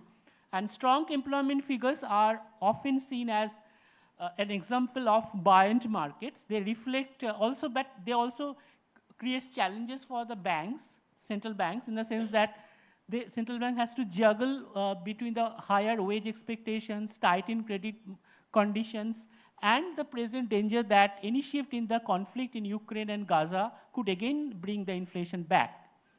So upside of the strong labor market combined with strong personal savings, particularly in US and Europe, there has been increase in private savings. So that showing optimism that we can go back to the pre-pandemic level. But presently the world is still struggling. So, and there has been increasing geo-economic fragmentation over the last 3-4 years. And also monetary policy tightening, which is restricting the growth in the global economy. And margin of error, both from the fiscal and the monetary side, is very low, very, very thin. You make credit liberal, then you have inflation. So that those trade-offs, which always exist, but now in the last 3-4 years, it has become very critical. So the challenges would be to, also the other challenges like climate change and extreme weather conditions, those challenges are there. Low labor force participation rate still poses a challenge. And also there, we need global cooperation to deal with climate change and green transition. So this overall, the very brief overview of global economic outlook. Now coming back to India. we'll ask Satish also to give his view on this first, and then we'll come to the Indian part. Okay. Thank you. Mr. Satish. Thank you, everyone. I'm sure all of you have your own thoughts as to what's happening in the world, what's happening in India, what's happening in the Goa specifically. As per my analysis, here is a good news. I think the world is going to be having a decent economy and decent growth. Since 2018-19, people have been predicting there's going to be a downfall, there's going to be a crisis, the way it happened in 2008 subprime, etc. But I see that's going to be happening, but over a period of time. You won't see a hard cut of complete collapse of the economy. Globally, again, is 2.9% of economy growth. This year is predicted to be 3.1, and next year is 3.2 kind of numbers. That means there's no bad as per current estimates, at least for the next 24 months. So that's a good news globally. And if you set aside some of these not so doing well markets like of Ukraine or Israel kind of war-affected areas, the global averages are going to be even more better. So that's a good news around worldwide economy. Thanks to size and style of our economy, which is not 100% dependent on the international markets, but rather we are more of self-sustained economy. And thanks to our local manufacturing, local agricultural produce, which is making us self-sustained. So India will continue to grow, and we have that growth story. To me, it is like the golden era of Sri Krishna Deva Raya. So I would see that's going to be the situation after 10 years. We would talk about India's economy and how we have seen the growth of Indian economy during 2015 to 2025 or 2030. So that is how I see Indian economy. In terms of opportunities, it's like a Scrabble. You have technology, you have talent. Global best talent is in India. You have minerals, you have large population. What else you need? All you need to do is make the math and fill your Scrabble. So that is how I see for the country. And in terms of Goa, apart from mineral manufacturing, tourism is the largest. But when I have looked into some of the globally appreciated tourism places, Goa is one of the best, which has got the history with water bodies, beaches, etc. But I think probably there is an opportunity for leveraging it with some of the best happening things in the country, apart from shacks, restaurants, bars, pubs.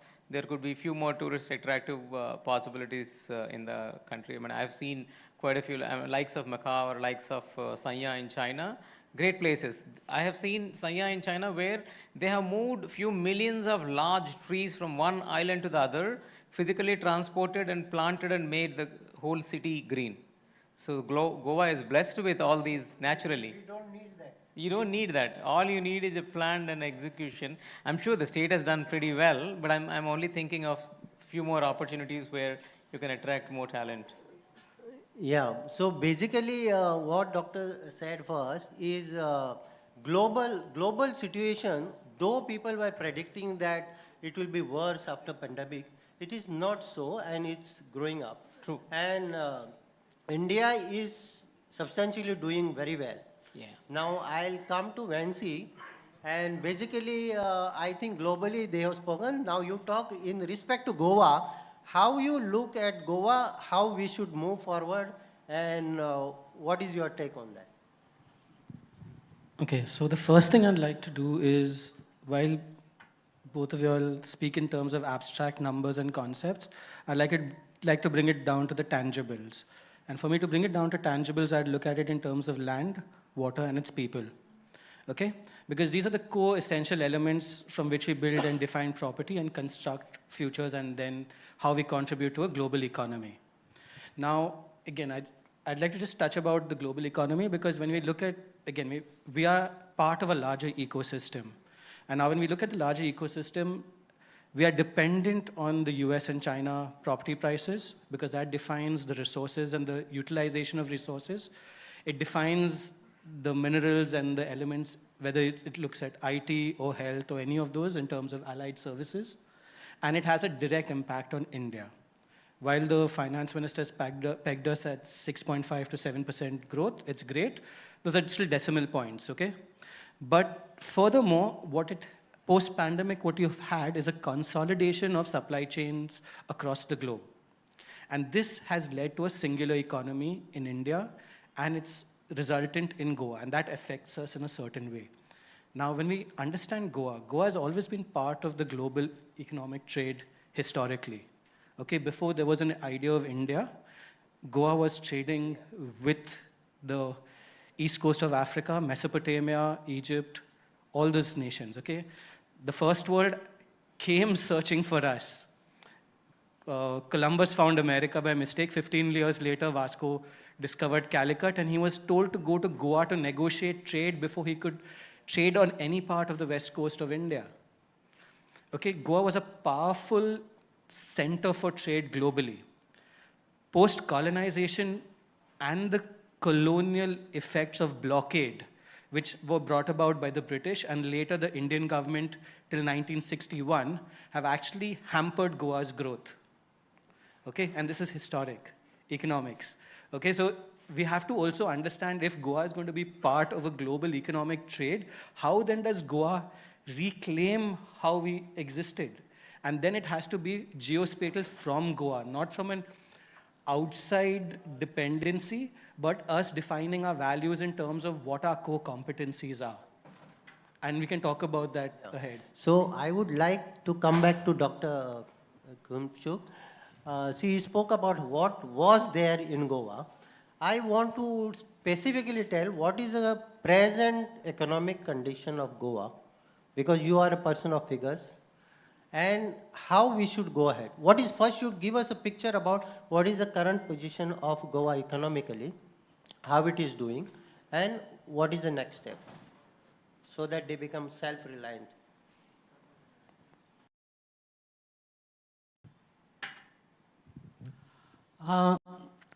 So Goa is still dealing, is still kind of not finding answers to the question what after mining. So what I felt like that, I think mining stopped around 2012. Since last 12 years, it's still searching for answer. What happens to the, what Goa can do big beyond mining. So this is one big question that still remains unanswered. If you look at the Goa's sectoral distribution, it is very, like it followed a path that a developed country should have followed. Like its manufacturing component is still very high. Its service sector is growing, and but still there are certain points like Goa is the highest per capita income state in India. But there are certain problems that are hidden within this apparent glitter. So I would say one problem is issue of like diversifying your manufacturing and thinking big. Like so far the manufacturing mostly in the MSME and the SME sectors, but attracting big like manufacturing investors to Goa still did not happen to that extent. Particularly one sector that comes to mind is automobile sector, that Goa could have been a hub for automobile manufacturing, like Pune, like Chennai, but it actually did not materialize so far. I'll just plug here. See, we have a big constraint about the land. So if we have to get a big industry, we don't have land to offer. I think Goa need to reinvent its land policy to a certain extent. It's not that land is not there, like there are certain reservations regarding, like it still lacks a land policy. And another policy also is not there, how to there is a, I think Goan economy is presently, the Goan economy depends quite a lot on migrant workers, particularly while talking about blue-collar workers. They depend quite heavily on the migrant workers.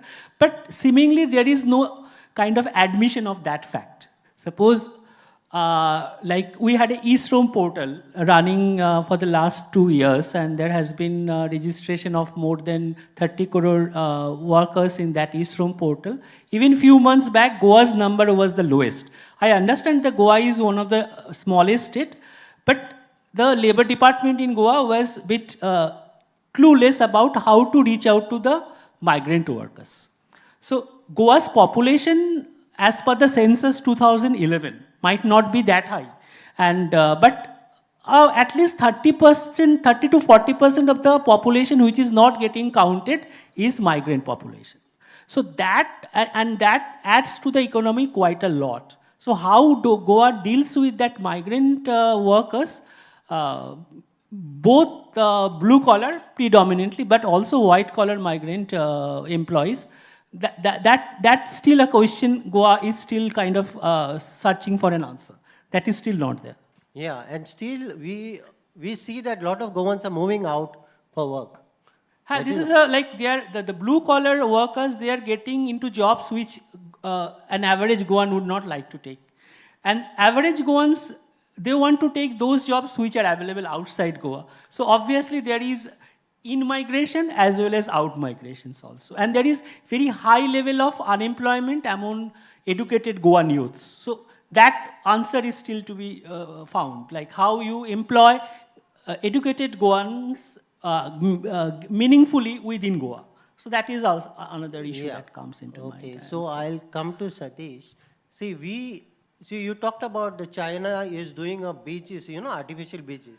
And we have our own natural beauty. And do you think we are moving our way? You know, we are going to, we are starting, you might have seen a lot of big buildings are coming on the road where the green patch was there. Lot of mushrooming, big housing thing is coming. So what is your take on how we should look at tourism in Goa? What type of tourism? Should we stress only on the number of footfalls or a quality tourism? So to begin with, to add with what he said, Goa is one of the best per capita income state in the country. It is 2.5 times more per capita income compared to India average. So Goa has done pretty well, is what I would say, based on what numbers we're talking about. But is there a better potential that we have missed the bus that we are talking about? Probably there could be better potential that we're talking about. But otherwise, pretty good per capita. Because the land state is smaller, the population is smaller, you don't come under the rich category of the states. If you look into per capita, you fall under the top 5 in the country. So that's the good news about Goa. In terms of opportunities, I think there are plenty of opportunities. It could be tourism. It's nothing wrong in replicating the best practices elsewhere. So probably replicating what went well at Macau and what went well at some of these best islands in the world for tourism could be replicated. The quality of life can be improved. If you want a better economy and better per capita income, obviously those buildings and mushrooms have to come in the city. There are no choice. And maybe the government can think of, if they're already thinking well and good health, they can think of preserving some of the heritage sites, not to touch those areas. This, like, in Hyderabad, they declare R1 zone where you can do unlimited heights of the building. R2 zone limited, only 34, R3 zone, only 17 floors kind of thing. So some of those guidelines can be replicated in the state on what to be touched in terms of heritage protection, what to be grown and what not to be. Probably that would help, but continue to see the growth in the per capita income. You are saying that we should have a strategic plan, absolutely, which we have been fighting to finalize so far. So, Vinci, what is your take on this? Just to add one more point, I see a huge opportunity for a not called medical but wellness tourism in Goa. People come for partying, enjoying, and the best place in the country. But because you have resorts, you have people, you can do a good wellness tourism along with the real estate. So you create a hub of a tourism and then you make some real estate around it. People will buy the properties around the wellness resorts.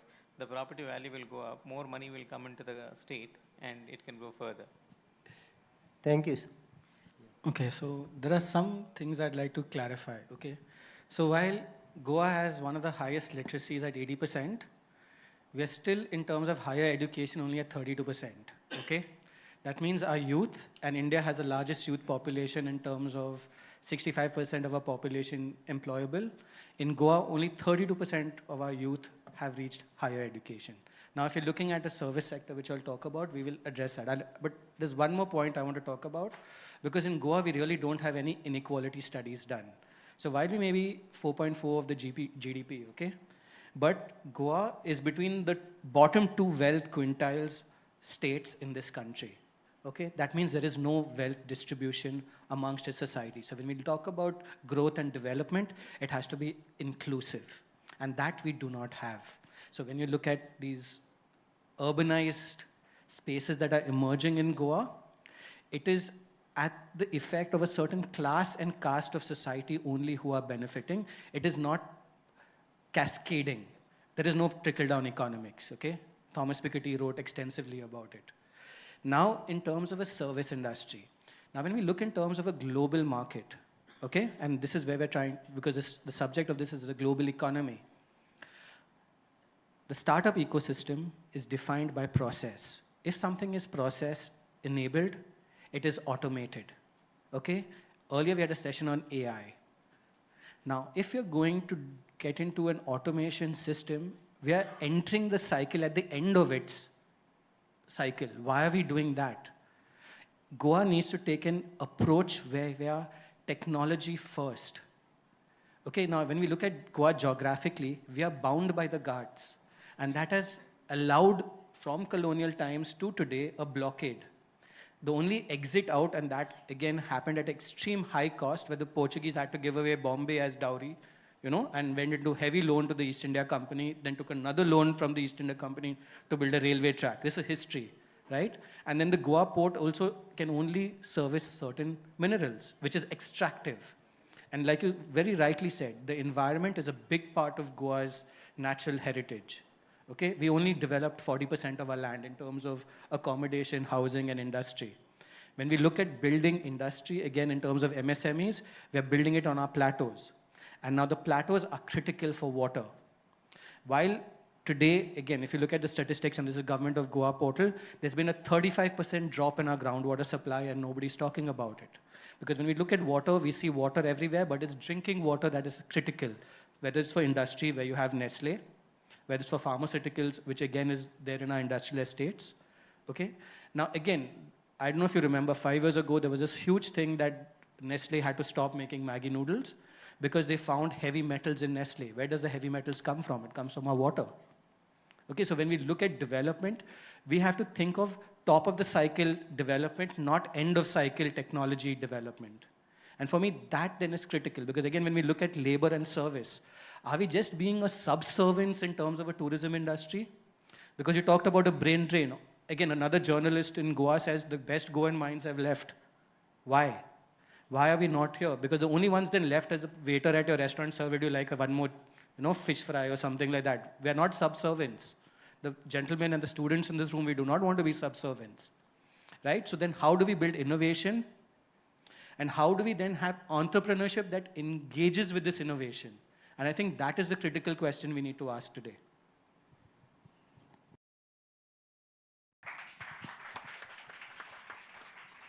You also mentioned about the water thing. I would like to just highlight you. In Verna also we had a same issue. The water table was going down.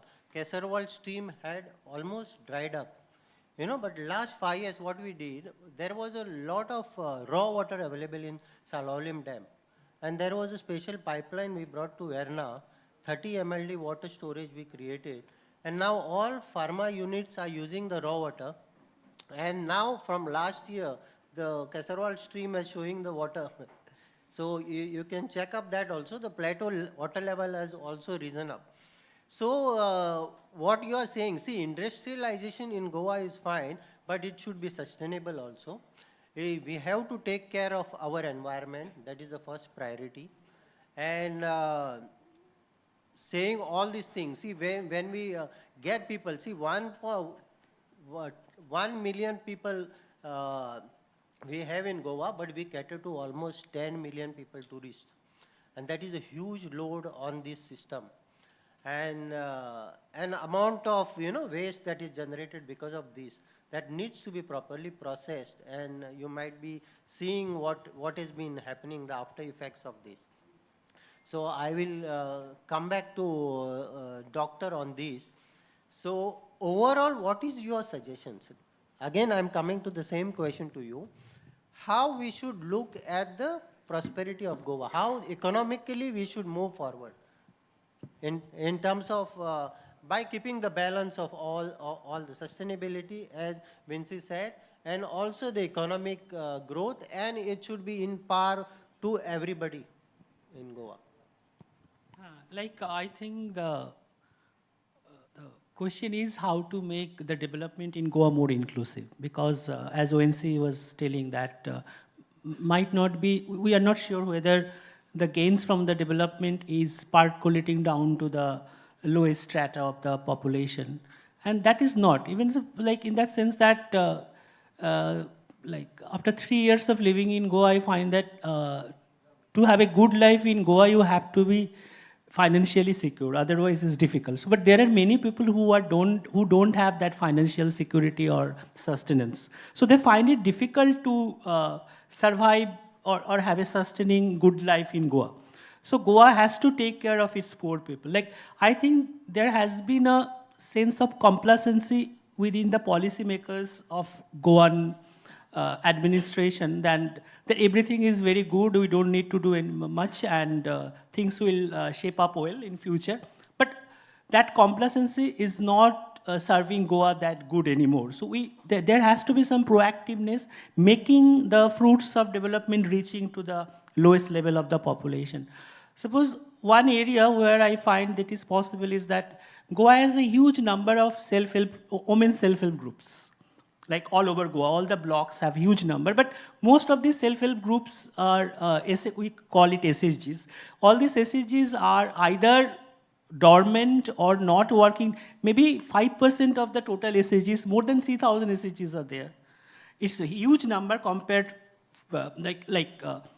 given the fact that Goa is a small state, 2 districts only, and there are 12 blocks, but more than 3,000 SHGs. But those SHGs, we have done a study with them.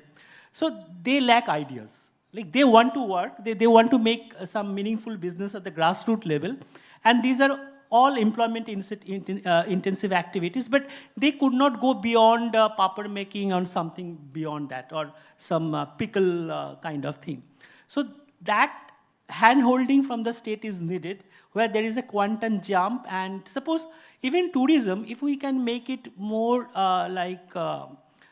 eco-friendly, more that gives sustenance to the local people in that sense. So what they need some hand-holding from the government, from the banks, and some training in that sense, because they don't know how to deal with these issues. But the primary condition is satisfied in the sense that SHGs are in place. So you can use these SHGs to kind of upskill the economic activities in different, not only in tourism, but there are many other areas, home-based products that you make and market. So these would be one way of making development more inclusive. And also, as I said, I think Goa is still in self-denial mode with regards to the existence of large number of migrants, workers within its territory. So there also you need to have you cannot attribute that all the crimes happening in Goa because of migrants. That is a very casual kind of perception that you are having. So they are very integral to the economy. So you have to integrate them. How to integrate them is subject to debate. There should be deliberation happening on these issues also. And suppose some industries, because I was 2 days back, I was part of the jury which was choosing the best entrepreneurial kind of excellence in Goa. I found that most of the entrepreneurship and startups, they are into the IT and ITES-based interventions. But if you look at the global scenario or also the Indian scenario, all these things are becoming, I would say, they are on the decline. Because of change in AI, robotics, and change in technology, these are the things which are relevant 10 years back, not now. So there is a big question whether these startups or these technology-based, ITES-based intervention that are happening here now, whether they can be sustained in the long run. So you have to think ahead. But it's like thinking a bit backwards. Goa is catching up with those things which were relevant 12 years back, not now. So now the way the future of world is changing, I think these activities would not be economically sustainable maybe in another 5 years. That's the problem. I would ask Satish, because he is into financing and this, what are the activities you feel are the head runners now, economically? So, I have a slightly different view from what Mr. Yeah. Kingshuk said. While ITES may have their own challenges in terms of sustainability, etc., the world large companies 20 years ago are manufacturing companies like Ford's, GE's, all of them disappeared. You today have in the list, I'm sure you all have heard this news before, like you have Google, you have Facebook, you have Apple, and all of them are tech-enabled or tech companies only. And the valuation of these companies are more than entire economy of many countries in the world. So I would say technology is going to be here and it is going to stay, and Goa should have the right balance between manufacturing, mineral mining, and technology innovations, especially into startup. And an innovation can also help manufacturing. Assume you make an app, assume you make a supply chain solution, assume you build a fintech solution. It can help the manufacturing industry, it can help mining industry. So tech is there in our lives, it will play and it will make the economy grow in any industry that you talk about. So IT as an industry is not a separate industry unless it is services like Infosys or Wipro kind of companies. So IT is here going to stay, and I think Goa should focus. And two, let's not worry about only Goa population. If outside talent comes and grows in Goa, the benefit will only go to Goa population. Or if the economy of a Goa goes, where will the benefit come? You go to UAE, Dubai, or any of the Middle East countries, Arab Emirates countries, the population of their nation is only 10%. Out of the wealth created out of the remaining 90% guests or other people come from all the countries including India, the wealth gets added to economy of the UAE, and that gets shared with the population of the UAE. So I would say let's welcome people into Goa, whether it is technology, whether it is talent, etc., and make the economy grow, and the fruit will naturally reach to original Goa residents. Yes, Vensi, now your turn. Okay, so I agree, and there are overlaps in both of what you are saying, but I'd shift it a little bit. Okay, now, when we look at economy and Goa, again, I don't think Goa has ever had a closed boundary or border, ever. Okay, historically, we've been learning and trading across the globe within the different continents and also within India. In India, Goa is geographically located in such a place that we gave rise to a new form of music which blends Hindustani and Karnataka, in creating the Dulpod. So Goa has always been this place of fusion, culturally, socially, economically. Now, vis-a-vis technology, okay, because that's a wonderful word. The evolution of man is not as Homo sapien, but as Homo faber, okay? Man evolves through technology. And the world and the worldview we build around us is through technology. So I'm not, again, against technology. And neither is technology, again, there's a relationship between technology and ethics, but that's not what we're going to do. The first conversation, the first talk talked about technology and ethics in terms of Facebook and Instagram. There was a problem in that, but we'll deal with that separately after that. But how a tool is built and who has control of the tool, and is that tool of technology for the community from where it comes from? That is the critical question. So when we look at industry, when we look at populations of employment, is that innovation from the skills from the community? Is it only skill-based or is it knowledge-based? Because a skill is a derivative from knowledge.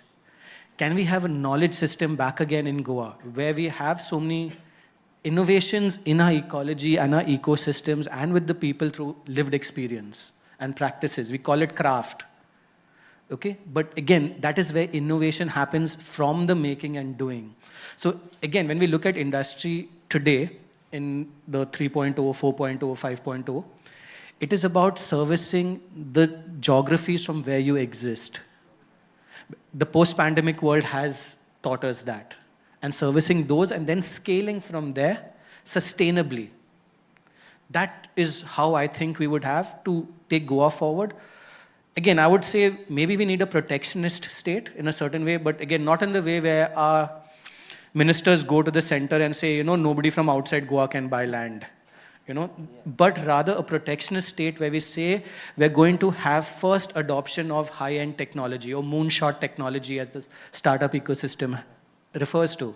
But let's make Goa, because it's just 90 to 110 kilometers in length with 11 river ecosystem. So let's make Goa a crucible, a petri dish where we say we're going to have adoption, and it's going to be a state where we have adoption of moonshot technologies, which are sustainable, which are ecologically sound.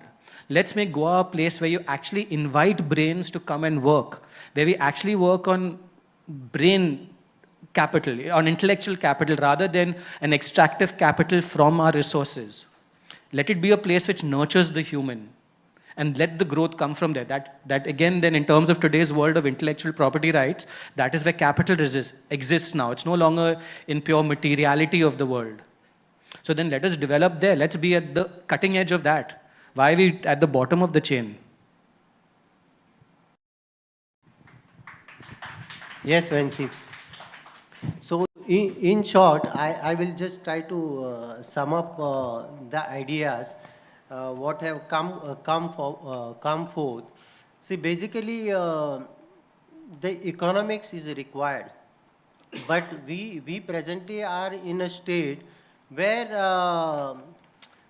there is no need that the food is sufficient, like everybody can eat all the time. So it's not that people are starving and we are in a despair state of thing.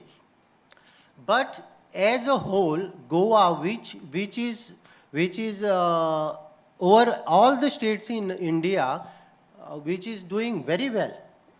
We have seen per capita income is very well, and the sustainability and the basic ethos of the Goa, the natural beauty, we should maintain, and we should see that the human minds grow up, and we should give them opportunity to intellectually develop themselves, and there is no fear to worry about migrants coming. I'm just summing up what the thing, because these are the pictures created by for various regions, that maybe politically or whatever, that Goans are led behind. Could and be also knowingly, unknowingly. Yeah, unknowingly or unknowingly. So this is how we should go forward. And last word I will give to each one of you to just summarize what is this talk about. I'll take fast. So while we have to protect our heritage, our culture, our nature, our minerals, etc., if you want to be a powerful economy in the country, if you want to contribute significantly to the country, we have to think out of the box. Protecting heritage, culture, arts is our right, and it's a feel-good factor. It may not significantly affect or contribute to the economy. Contribution to the economy comes from large industries. It could be a technology-based company, or it could be a product, or it could be manufacturing. And two, I think Goa is fully leveraged. I mean, opportunity is still there, not fully leveraged yet. A good strategic approach will make this wonder. Apart from tourism, like somebody said in the morning, Goa means you only remember tourism and alcohol and partying place. Everybody, when they start, if you say Bangkok, people think of something. You say Goa, people think of these party places. Apart from some Portugal culture, apart from good churches, etc., etc. So I think there has to be a strategic discussion and a decision making to see how Goa should be seen in the next 2 decades, and that would probably make wonders for the country. I would think that suppose India is doing well economically, even within the emerging and developing economies, it is growing more than 6% per year, and there are areas of growth. However, within also, India also faces the challenge of making the development inclusive. So here, what Goa can do, it can set an example in the sense how to make development inclusive. So Goa has its own comparative advantages. Goa has its own kind of culture, crafts, natural resources. So if suppose this making development inclusive is a project, and Goa can show India the right way in that case, because like in size wise it is a manageable kind of a state, so it can be a laboratory where we can experiment how the fruits of development can be equally, not in mathematical sense, but more equally distributed among the all the stakeholders. So it can give that model to India, because after all, we are doing very good economically, but there are areas like where India is still, like suppose the elephant in the room is how to have decent jobs, good jobs. Like we are a very young labor force, India, if you look the demographics, India still is a very young. But 70, more than 42% of the labor force is still tied with agriculture. 70% of, 90% of the labor force in the informal sector. These are not all signs of a developed country that we aspire to become in next 20 years. So there has to be some corrective actions taken. And this corrective actions, that policy can emerge from Goa. So if the issues that we deliberated today are taken forward, and there are larger discussion, debate over this, and if Goa can devise a strategy how to make development more inclusive. So Goa is not short of resources or I would say, it's not a question, as you said, it's not that people are struggling. But how to make the standard of living of the lowest strata higher? That's the challenge that Goa has. So in short, you are saying that Goa should lead a way and show all over India how it can be done. Okay? Yes, exactly. Yeah. So I'll just give you 2 minutes, and then we'll take a few questions if they have. Okay. So for me, economic development, both economy and development, are dependent on innovation. Okay, and innovation drives it. For innovation to emerge, it comes from our cultural heritage, it comes from our growth, it comes from the ecology we live within. And I think that is something we need to foster, and we need industry to work closely with us to foster that, because that innovation will feed back into industry.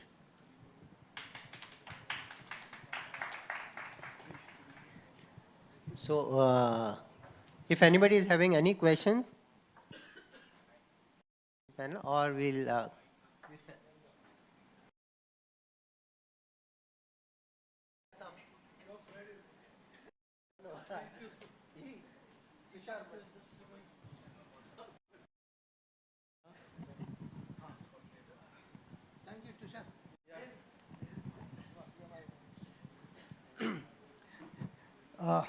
Good afternoon. Yeah, thank you. For a layman like me, which industry has contributed most to the GDP? That's one question. Politics.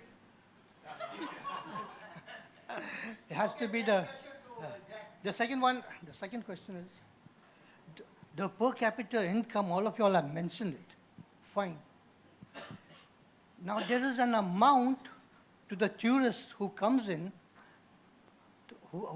and is given and allowed to spend $3,000 unaccountable. Where does that money go to?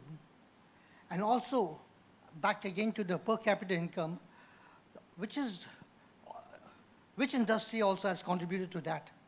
That is making Goa a sort of a landmark, rich state. That's a simple question. So I just wanted to marry two things which I heard. One, I'm sorry, I don't remember the name, but the gentleman in the middle mentioned that wellness, if you go in for wellness, the ultimate aim would be to increase land prices. And the gentleman sitting next to Mr. Kochkar mentioned that the issue in Goa is the people who have wealth are still making wealth. It's not percolating down, right? So, and I think it's coming across everywhere. If you see the main angst of Goans today, wherever you go to street posters, it revolves around land and how they are being left out of the development of this land. How they are not being able to afford housing and the facilities they had. So when you are looking at appreciation in land, people with landed class, people like all of us, most of us sitting in this room would benefit. And the only way the people who have been at the lowest strata have come up has been through government jobs. That's why we have so many government jobs politics here. So how do you, like, find a balance where your low income guy who doesn't have access to capital, his only capital is education or his labor, gets, it feels part of the system, and this anger that we see in Goa today against everything comes down? Complex question, but I hope I've asked.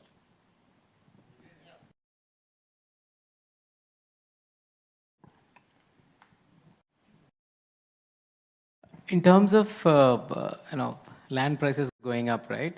So my intention is money should come into the state. When the value goes up for the property, when the land prices go up, naturally money will flow into the state. A cash coming into the economy of a state will remain into that economy unless they outward inwards into different locations or different asset class. It can. So imagine I take 1 acre of land from somebody and do a development. What would I do? Typically, either I pay money at the current market price, or I build houses and make them vacate and take possession of the property. In few examples, I'm not saying everywhere it's going to be happening, but the way I'm seeing is any money coming into the company into the state will benefit the economy of the state. Naturally, it will go into every level. Maybe the below poverty line will not become rich category or middle class category, but definitely their per capita income and their annual earnings will definitely go up when the economy goes up. Earlier, if you used to pay minimum wages of say 12,000 rupees, now when the economy increases, when the cost of labor goes up, your minimum wages will also go up. So my view, money should come into the state to build the economy stronger. That is one way of looking at it. Two, these two are two different things. Economy improvement is different from welfare for the poor in the state. An economy improvement directly or indirectly helps the welfare of the poor. But in case, the best example is Delhi. Delhi has been doing so well in real estate after the DLF, the Gurgaon development, etc.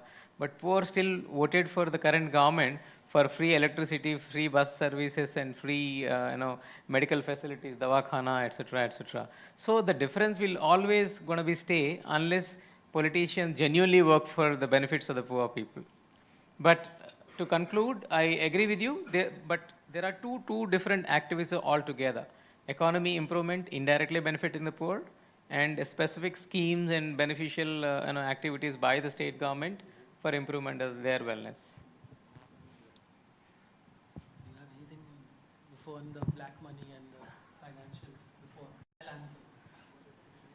I'll answer. Which industry contributing to the prosperity of Goa? Like I think in earlier it was mining, and now after that it is manufacturing, and then it's services. So because Goa's agricultural output is not that significant, but that is how the development happens. If you go up the development ladder, contribution of the primary sector goes down and that of the secondary and tertiary sector goes up. And that is what has happened in Goa. So, and historically Goa has been natural resource kind of rich state, and manufacturing base was already there. And till 2012, mining was the most important sector contributing to the state GDP. And what's highest in the travel sector? Tourism is the highest in the services sector. Tourism is highest in the within the service sector.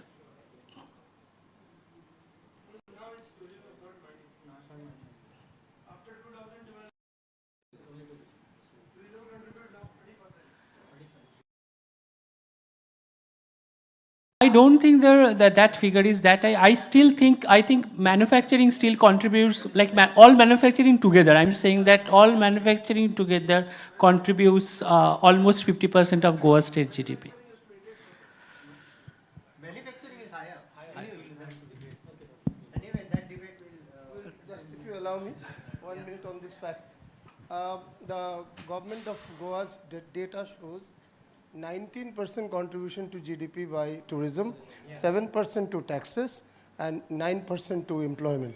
This was also mentioned in the opening session today. So that's... No, I will go by official data. I'll give my official data. And as far as the if you talk about, the question was generally, which are the largest sectors. If you go by general world over, arms and ammunitions, the industry to kill people is the largest by value of money. Largest. Second comes food and beverages, on which people live. Third is travel, tourism, hospitality, which engages 1 upon 11 people of the world, which is about what we know. And the fourth is about wellness, health, and basic survival. So on the health front. So health and wellness, I think some more additions are there. That's the next. This is on the economy in general. As far as this talk of how Delhi has developed very infrastructurally, still people pay for free air, free electricity, power, and all, water, and all that. I hope everyone remembers that till 2 months ago, 83 crores of Indians were surviving on the dole of the government. So we have a very high image of ourselves, but 83 crores, that's more than 50% of the population, almost 60%, was surviving on food dole of the government. So to think of the entire economy, looking at the top 10% is a skewed way of looking at it. The fact is that Delhi, in spite of all development, there is a huge number of underdeveloped colonies in Delhi, very JJ colony and all those colonies. And there are 3 different organizations overlapping power, leading to lack of development of lifestyle, survival lifestyle of the people. That's also a challenge there. Just wanted to add to this.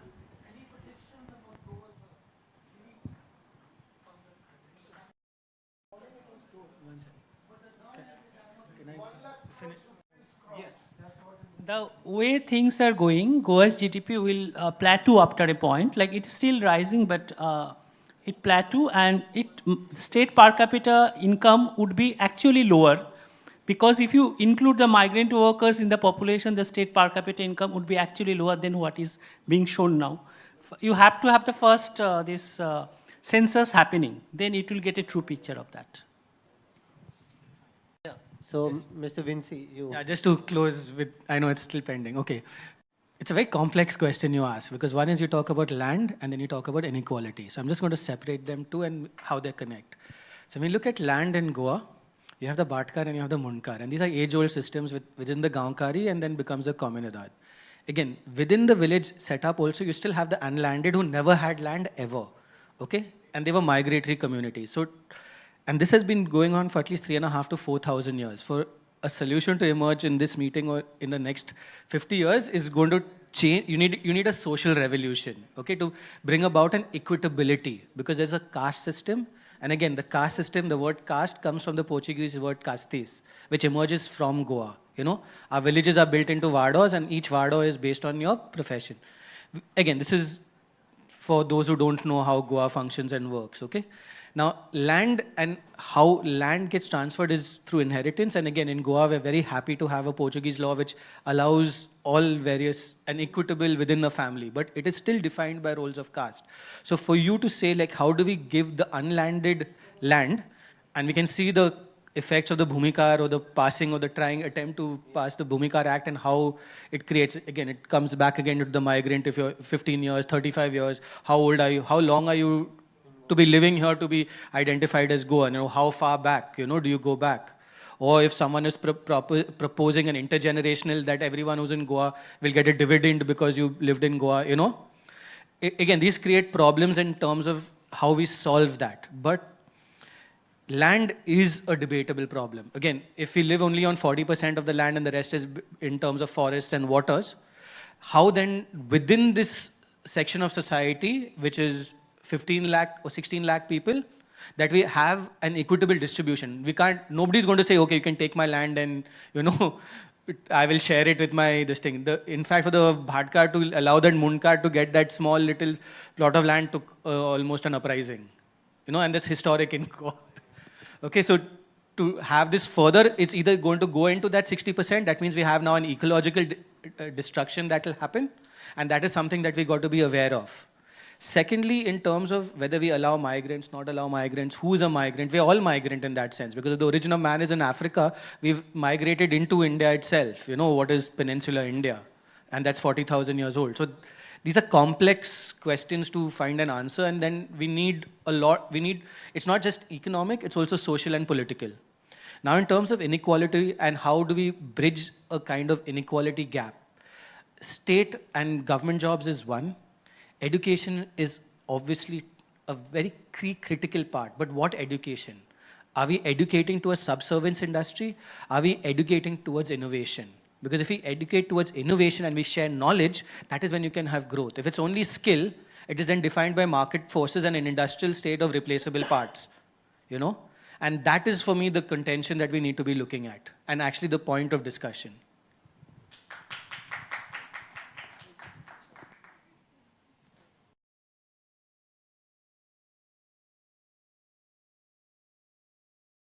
Very much for hearing patiently after the food, this also. Thank you all the panelists for coming here. Thank you. Yeah. Okay.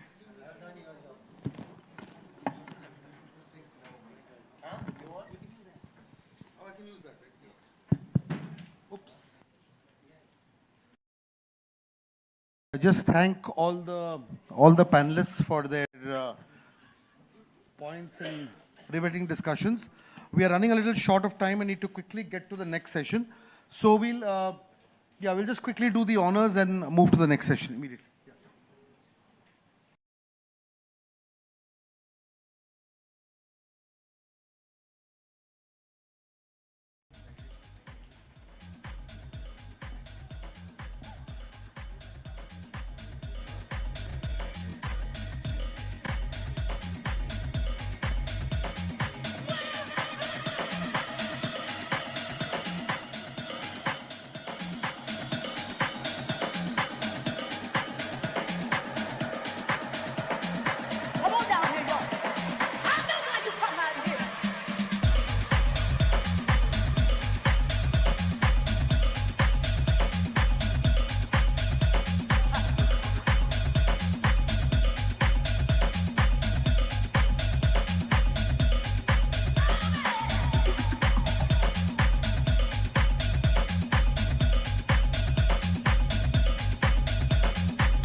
So I know how it feels. I know what it does to you. Okay, request moderator and the panelists for the next session. Billis and others to please.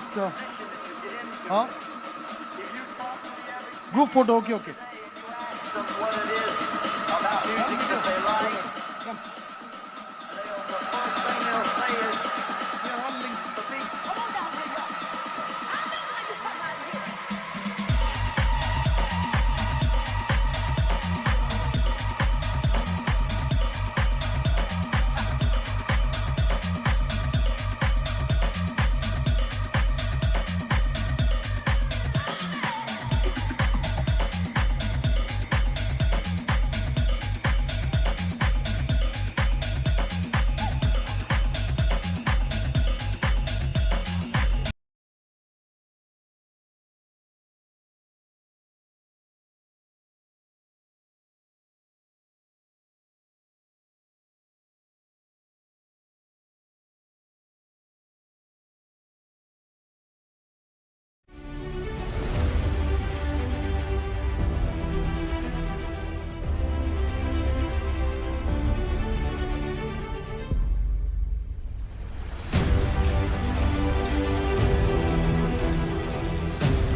of a major angel investor network, and then eventually he started the great unicorn hunt, okay?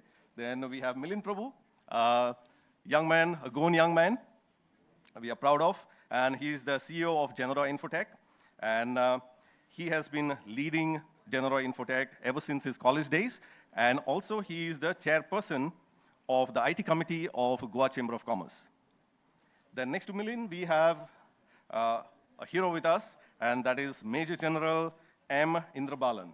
So we are honored to have you with us. Thank you for your service. Major General is a veteran of the Kargil War, and after 37 years of service, he started a different role as a senior advisor to Bridge Bharat Council, and they are a tech aggregator, and they focus on providing technology solutions to the defense ministry or the army or the military. Then next to Major General, we have our own Mr. Sriram Natarajan. He's the CEO of Molbio Diagnostics, and it's a great honor for us because he's the first Goan unicorn in the whole of India. Can we have a big round of applause for him, please? Yes. And Mr. Sriram has been on this journey for the past many decades as a serial entrepreneur in medical devices. And across India, his unicorn is ranked 108 out of some 130 unicorns. It's a huge honor for Goa because I understand many much bigger states of India do not have unicorns, but we have one. And he's here right on stage. And then last but not the least, but in fact very crucial for startups in Goa, we have Mr. Prashant, Mr. D.S. Prashant. He is the CEO of the Startup and IT Promotion Cell of the Goa government. And those of you who know him would be aware that he has been operational and instrumental in this space for a very long time in his initial role at Father Agnel, then after that at Fire here at this very college itself. And now he's playing a role at the state level with the Goa government. So warm welcome to all of you. Thank you for joining in this session.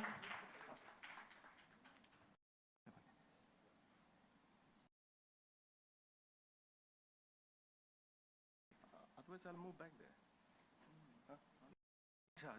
Okay. Yes. I was over here.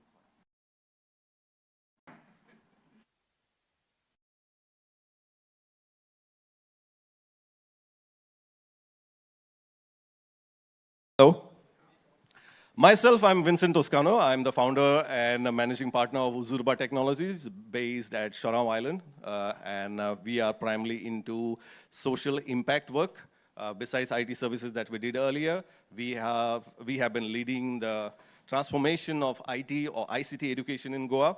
And right now we are focused in imparting robotics and related education through crowdfunding to the village children of Goa. Okay, so that is what I do. And I'm thankful to Herald for this opportunity to be amidst this great set of panel that we have here. And before we get rolling, just to put the context of this particular discussion in front of you, Goa is the smallest of the states of the Indian Union. And it has its own distinct socio-cultural, economic, or whatever you call it, demographic identity. Now, even before our liberation from the Portuguese in 1961, Goans have had the tendency to migrate out, okay? And largely, we have been focused on jobs. So we have been job seekers, unlike, let's say, the Gujaratis or Marwadis who are, we say, businesses in their blood, okay? They are entrepreneurs. Now, it's not so in our case, okay? But we are talking about startups here on this topic, okay? Now, that's entrepreneurship. It's something other than job seekers. Now, there are various reasons why Goans have been migrating out of Goa. Okay, there has been gaps between what our people had as skills versus what the industry needed, or there was better, money to be made outside, and so many other things. Now, that has led to the depletion and dilution of this unique identity that Goa has in the whole of India, to the point wherein, a very thin semblance of that identity prevails today. Now, among the various solutions that could be tried in terms of sustaining or retaining and preserving, enhancing this diluting Goan identity, I see startups as one of the key pillars of that solution. wherein it could help Goans create employment, prosperity for themselves, for others, and so on. And hence, ladies and gentlemen, today, I would like to have your thoughts in terms of how your experiences across the world and operating in India and abroad, how those ideas can be adapted and could be contextualized to this unique creature or unique place, our beloved Goa. Okay, so thank you so much. And let's get rolling. And let me start with, a young Goan man who has been a startup right from his college days, and that's Milind for us. So I'd like him to spend maybe a minute sharing his experiences, okay, doing a startup in Goa from back then, maybe more than a decade in Goa, yeah? And what are your learnings out of that? And what do you see as relevant points for young Goans to pursue the path of startups in Goa? Thank you, Vincent. Thank you, Herald. Thank you, Sujay, for making me a part of this wonderful panel. Without knowing, maybe I wanted to do business, but I got into IT because my percentage best suited me to IT engineering in GC. But then when I learned web tech, technology and stuff, then I realized that there is way to start business, so which is where we started off in college itself.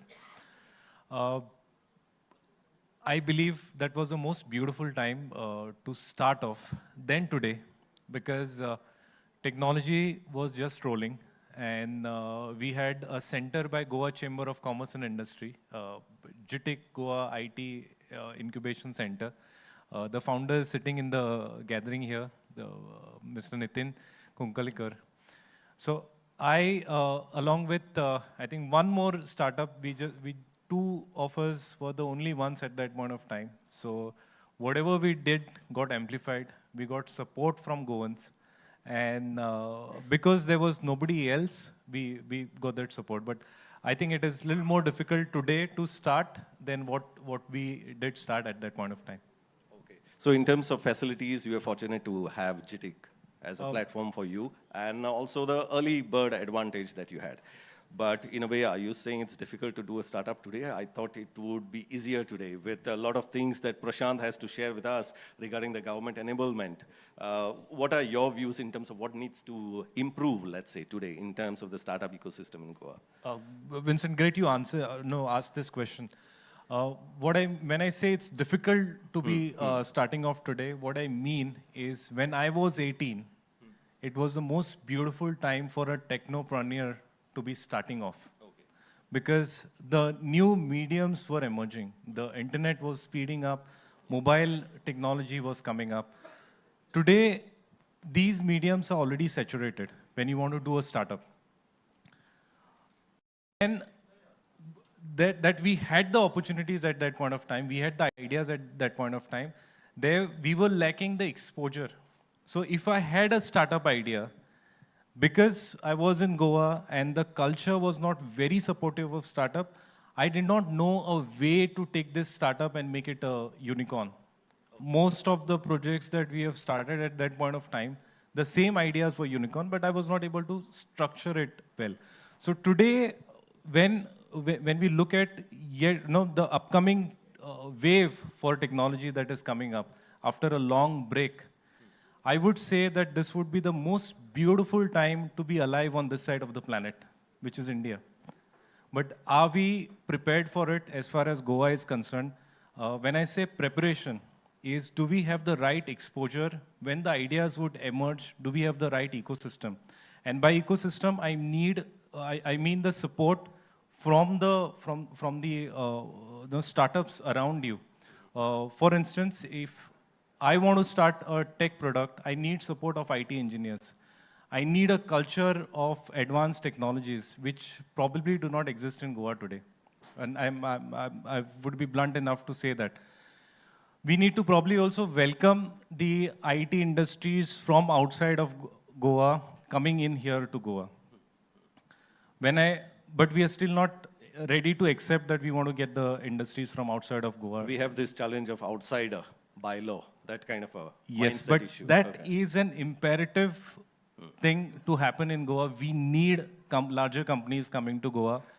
Only thing we can do is plan a sustainable IT development. For instance, if we invite larger players coming into Goa, the major challenge, say I have offices in Bangalore, major challenge I see is the commute from your residence to your office, which is a non-productive commute for a Goan. Yes. So in that commute, I am not contributing to Goa's economy. I am not purchasing anything. Rather, I am just utilizing the infrastructure. So if we have a plan development wherein IT companies are situated around around the residential cluster, the unproductive commute and the disturbance to Goa can be reduced. Yes, But yet we have the infusing culture coming in. Okay, but at the same time, I think the point that you're making is to reduce the commute and not end up having Goa turn into the same fate as a Pune and Delhi and Bangalore has with their massive traffic jams and pollutions, all of that. Is that what you're trying to say? Because it would be sad to lose at least that remaining little charm and a good, atmosphere we have in Goa. Absolutely, absolutely. We do not want to be Bangalore, but at the same time, we need larger players coming into Goa. We need advancement in techs that we work with. Right. In order to achieve this, we need the players, but rather only take the benefits out of it.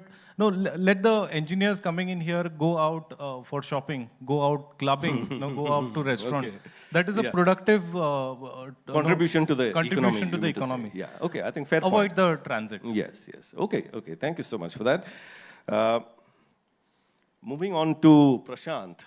Okay, now we had a young Goan talk about his journey as a startup. Now Prashant, as I already introduced to you, is part of the government missionary in promotion of startups. And I would like to hear from Prashant as to what kind of enablement and support that the Goa government today provides to startups. Because in my own experience, since the time it began in 2016-17, the initial many years, till maybe 3-4 years back, it was pretty bad. To be very honest, I think we can't just whitewash that. Okay, things would take like 2 years and multi-dozen emails and follow-ups for a simple funding disbursal to happen.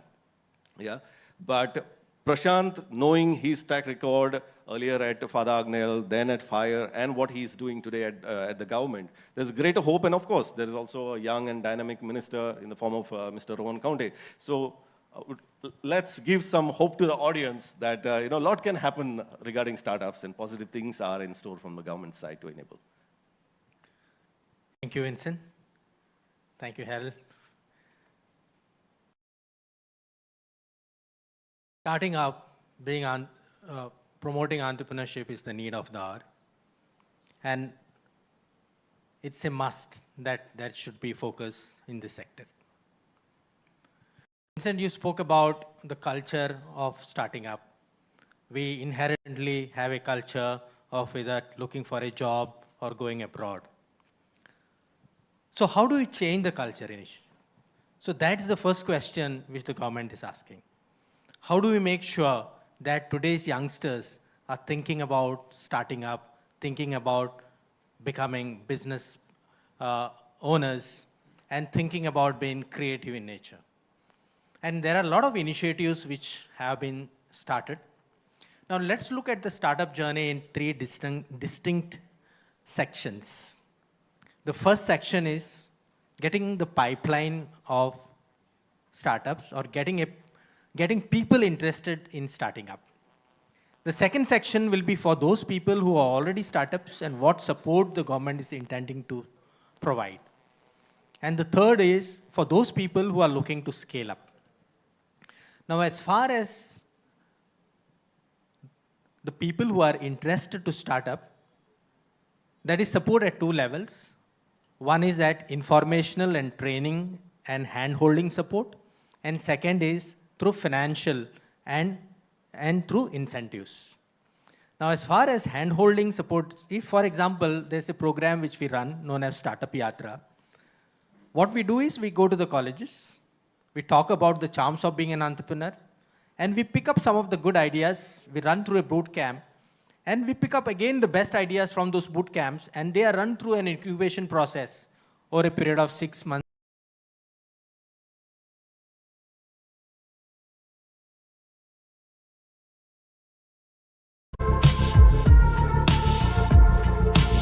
Ecosystem is coming together. As Milind was saying, how vibrant is the ecosystem, how good is the supporting ecosystem.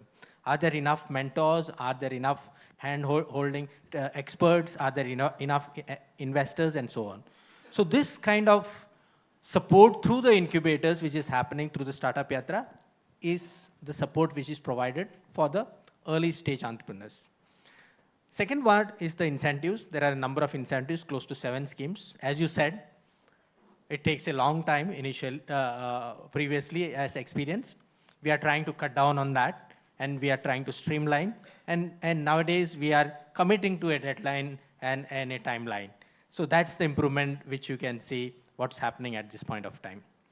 Now, the second part is for the startups who are already in the ecosystem. There are a lot of masterclasses held. Today, there were workshops which were held to help them to scale up.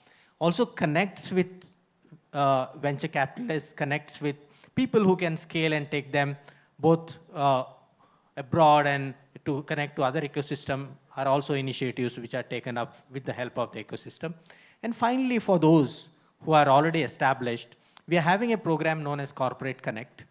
In this Corporate Connect program, corporates are talking to the startups and seeing if they can utilize some of the solutions of the startup. And secondly, the corporates are also talking about what are the challenges which startups can solve. So this is for those startups who are at a slightly later stage or who already have a solution. So these are a few things I would like to talk at this point of time, and maybe we can talk more in details as we move with this session. Thank you, Prashant. I think that gives a lot of hope to the future of startups in Goa compared to our experiences till a couple of years ago. So wishing you all the best in that role. It's going to make a big difference to the youngsters of Goa. So thank you for that. Moving on to Sriram sir. You are the only unicorn of Goa, sir, and it's a matter of great pride for us. I think it will certainly add tremendous value to the audience for them to hear your story in terms of how you began, why you began, and the struggles that you would have, briefly if you could mention about the struggles you faced, and standing today at the vantage point that you have with all that experience and operating in Goa, what do you see are the essential things that need to change or need to improve or enhance from where they are today so that startups can really become a phenomenon in Goa, which it's not yet the case. And also considering the point that the Goa Startup Policy of 2017 lays out a vision of being the top 25 destinations for startups in Asia by 2025. And we are in 24, so that was like 7 years ago, but we are now just 1 year away. So any brainwaves or any bright ideas you could also throw in that regard, like what could be done drastically different? Yeah, over to you, sir. Yeah, thank you very much. So first I want to start off by saying that, we have to understand what it takes to become an entrepreneur first, right? So not everybody is cut out to be an entrepreneur. So entrepreneurs are a class of people who want to be different from the ordinary. They don't want a 9-to-5 kind of job. They're not content with that. They're not content with a regular salary. They want to be different. They want to prove themselves to themselves and to the world, right? So I think that's the primary necessity for a startup operation, that they have to be clear about what they're getting into. It is going to be a fight, it's going to be a struggle, but at the end of the day, definitely there's always the bright side of it. So just to say that through my own experience, when I left my job along with my 2 partners and came to Goa in 1990, that's way long back. Goa has changed dramatically since then. At that time, there's nothing called a startup, nothing called any kind of support or anything, but we came to Goa with 50,000 rupees in our pocket to start the company. But absolutely amazed at that time when we came to Goa, because I came from Delhi, my other partners came from Bombay, and Goa was unbelievable, like heaven. It was so welcoming. Everybody was willing to go out of the way to do anything they could do for you. And every government department would, go out of their way to give you the permissions and make you comfortable. EDC wants to give you a loan, banks want to give you a loan. It was crazy. I mean, I never had experienced this in my earlier life when I was working in Delhi and Bombay and so on. So I agree with Milind that Goa has changed. Today, it's not that easy to get all those kind of things. So for us, it worked very well. And since then, in the last 34 years, Goa has changed, things have happened, but I still say Goa is the best place place, really speaking, for a startup operation or for any kind of people who want to do something serious in life. Yeah. If I may interrupt you there, you say that even today, what you just said, you mean even today Goa is a good place for startups too? Absolutely, I completely, strongly believe in that, yes. And despite the limitations that Goa has a very small population and we are more of a village state, and you understand the typical challenges of Goa and the Asusega, the attitude that prevails, despite all of that. But as I said, they have all changed. Today, it's not the same as it was, at that time. But great to hear from you. Sorry to interrupt, but it warms my heart to hear from you that Goa still is a great place for startups to.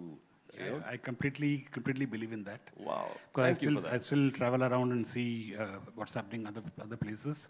I think Goa is still the best place. Wow. It's just that people will have to utilize this opportunity. Yeah. The government is coming up with schemes, government is coming up with commitments. Yes. Of course, we all know that these government commitments can take a long time, Yeah. but that they make commitments itself is a good thing, It's a good starting There's a point. time people should actually take advantage of those. And there are some mature industries also in Goa now, and even Goan companies, for example, who are all startups at that time. Kaineco, Paikanes, Kochkar is here. All startup companies who have done very well and come up in their lives and did extremely well. Yeah. So I think the opportunities in Goa itself may be as a state, a small population, so may not be that big an opportunity for a company, but then you don't have to think only Goa. You can start from Goa and look at outside Goa also, maybe India or even global, right?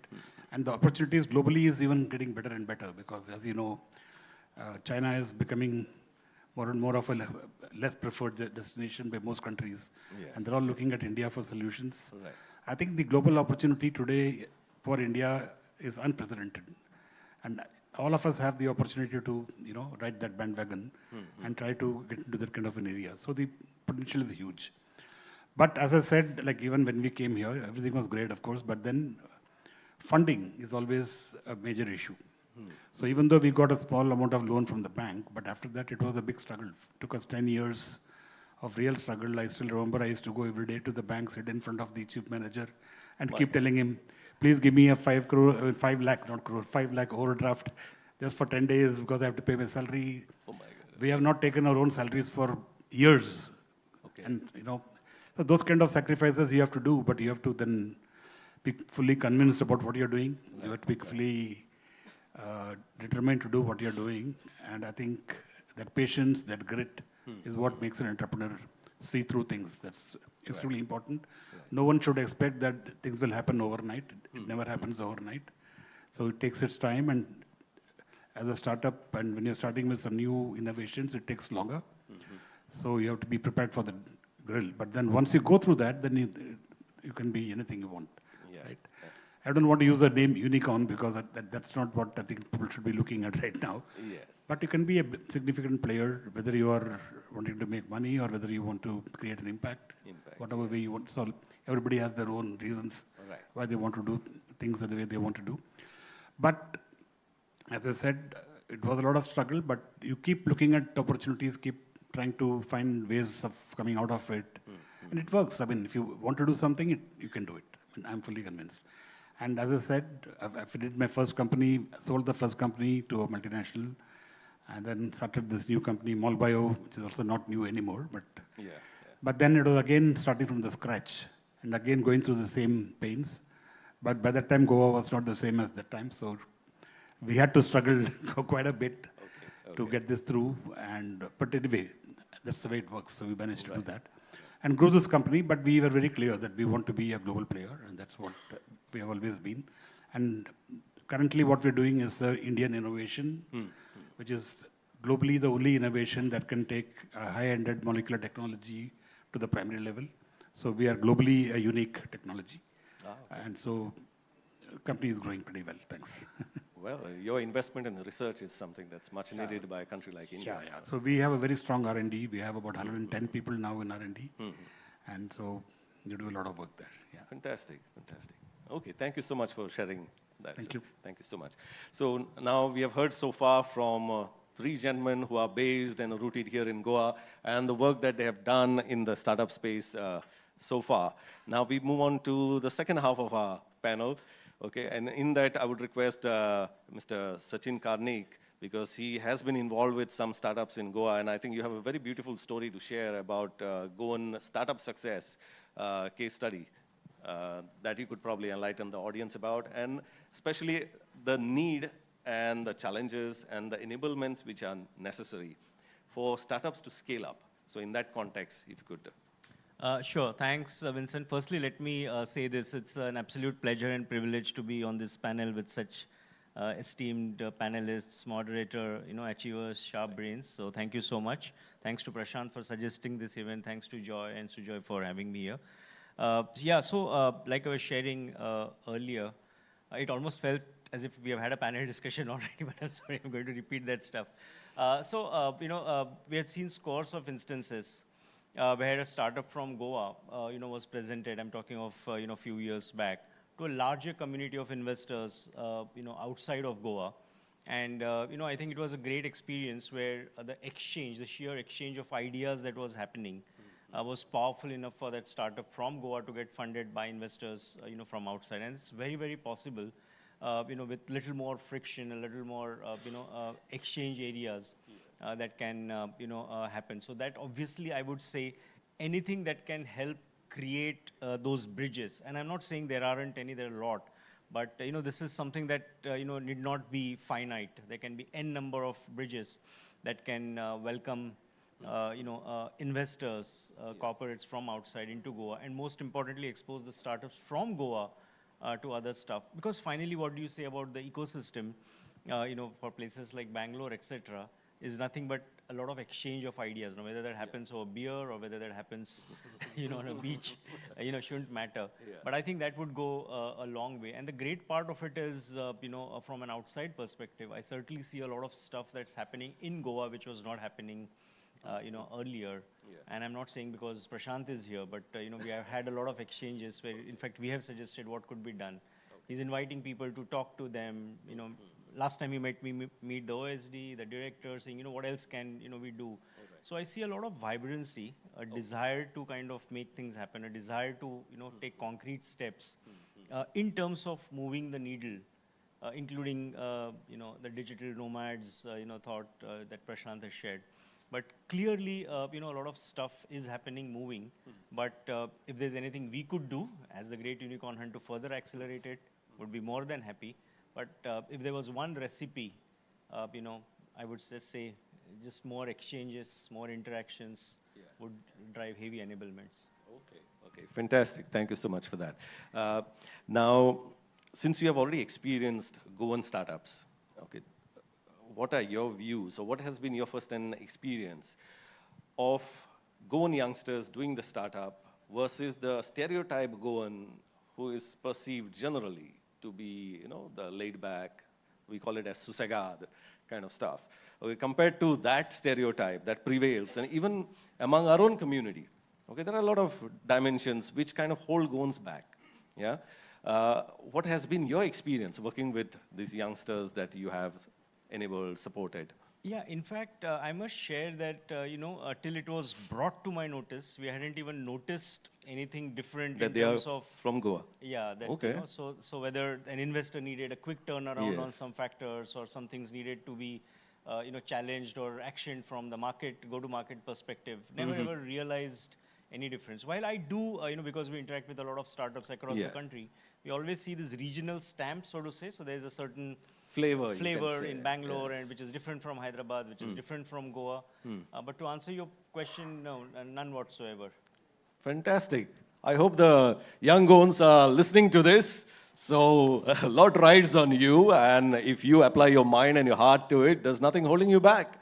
You are as great or as good as you want to be, at par with the best in India. And you're hearing it from the man who has done it, seen it. Yeah, thank you so much for sharing that, sir. Now, since we're talking about social aspects, Ma'am Satakshi, I would like to move on to you. You are a first generation entrepreneur from your family, yeah? So you would have had a different learning curve being a first gen entrepreneur. Could you share your experiences, and that too as a woman entrepreneur, certain peculiarities, because among our audience would be young women, young Goan women, who might want to get inspired by stories like yours? Sure, Vincent. That's a great question, and thanks, Harald, for having me. Thanks, Ajoy and Joy. It's these discussions that can, of course, not just inspire people, but make them better aware. At the outset, before I share my journey, I want to say that for a startup, there is no one blueprint. The path that I've taken could be completely different than Milan's, for example, and we both could reach the final stage as well. Yeah. So I want to make sure before I share my journey that someone need not exactly copy-paste that, because there are multiple paths to the same endpoint as well. And if I take a step back, I think startups in India are getting popularized for all the good reasons. Government has a role to play, and so do mainstream media channels or shows like Shark Tank as well. Yes. But in that journey of popularizing startup, we are ending up cluttering the entire ecosystem, confusing a lot of people with the heavy terms like funding, etc. as well. So there are 2 points that I may want to add upon. Number one is we need to de-risk starting up. When people say that startup requires a lot of courage or startup requires a lot of brave people, can we really make the system scientific? I am also someone who started my first venture, Global Governance Initiative, in my college. Okay. When you're in your college, your opportunity cost really goes down. You're not leaving a job. Yes. There is no other potential opportunity cost. I talk to a lot of university students sitting here, and eventually this might go out as well. When you are in your college, that's the best time for you to start up, because the opportunity cost is nothing but just maybe the rest of the time in which you are, let's say, partying. Yes. So that's one thing that I would want to talk about as far as my journey goes. Second, about funding, an aspect that we were also discussing. I think, once again, funding is extremely popularized in the context it may not be even needed. So, for example, if we divide the ecosystem of startups in B2B versus B2C, typically in B2C, it is winner takes all market. And many a times, you might require external funding to raise your or scale your venture. But many a times, in B2B market, you may not need this as well. Once again, this is not a global answer. There are outliers like Zero, that is B2C. They haven't raised their funds, etc. As someone who has not raised funds for my venture and has been able to successfully, sustainably scale it as well, and I take immense pride in that fact, I want to communicate that not all ventures require funding. Tomorrow, if you want to start, let's say, a tourism business, like we were discussing in the morning, or a sustainability business, you may not need the initial seed venture for you to start. I once again come from a point, I am privileged enough to, let's say, talk to IIT Delhi students very commonly. And they would come, they would say that we have idea, Shatakshi, could you tell us the path towards funding? And then my question to them is, can you prove the idea first before seeking funding? So I wonder and worry that in that narrative of angel funding, VC funding, are we setting wrong narrative for the audience or for our next gen as well? Certain ventures require funding, like we discussed. Maybe you need to set up a solar venture or a defense tech, but certain ventures absolutely do not require funding. And I'll just take 1 more minute, maybe go back in the past and history. If we really go back to how we all evolved as Homo sapiens, there used to be barter system. If you are doing farming, I am growing apples, maybe another person can provide you another commodity. All of them individually were entrepreneurs. There was specialization of skills that was taking place. And that's why most of the people were happy as well. Okay. If we look at a trend in our human society, we are becoming more and more unhappy because we are continuously working 12, 13 hours every day for others. An entrepreneur has skin in the game to maybe work 12, 13 hours every day. I do 12, 13 hours every day. But I choose to. Why should I make my employee work 12, 13 hours every day? Right. So what we need to talk about entrepreneurship is self-sustained small venture may not be a unicorn. Unicorns are celebrated, and kudos to them. We need them. They employ thousands and lakhs of employees. Yeah. But can we change the narrative and make a lot of small ventures so that it ties to our happiness index in the society as well? Because like a lot of you are saying, Goa is changing for the bad. We would not want our society to go down that wrong hill of happiness as well. Great, great. I think you make a fantastic point there.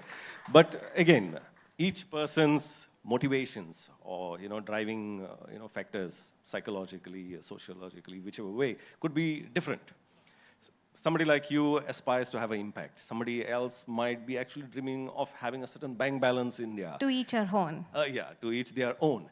As long as it creates a common good and, contributes to the economy, to the society, I think we should be fair and fine with it, right?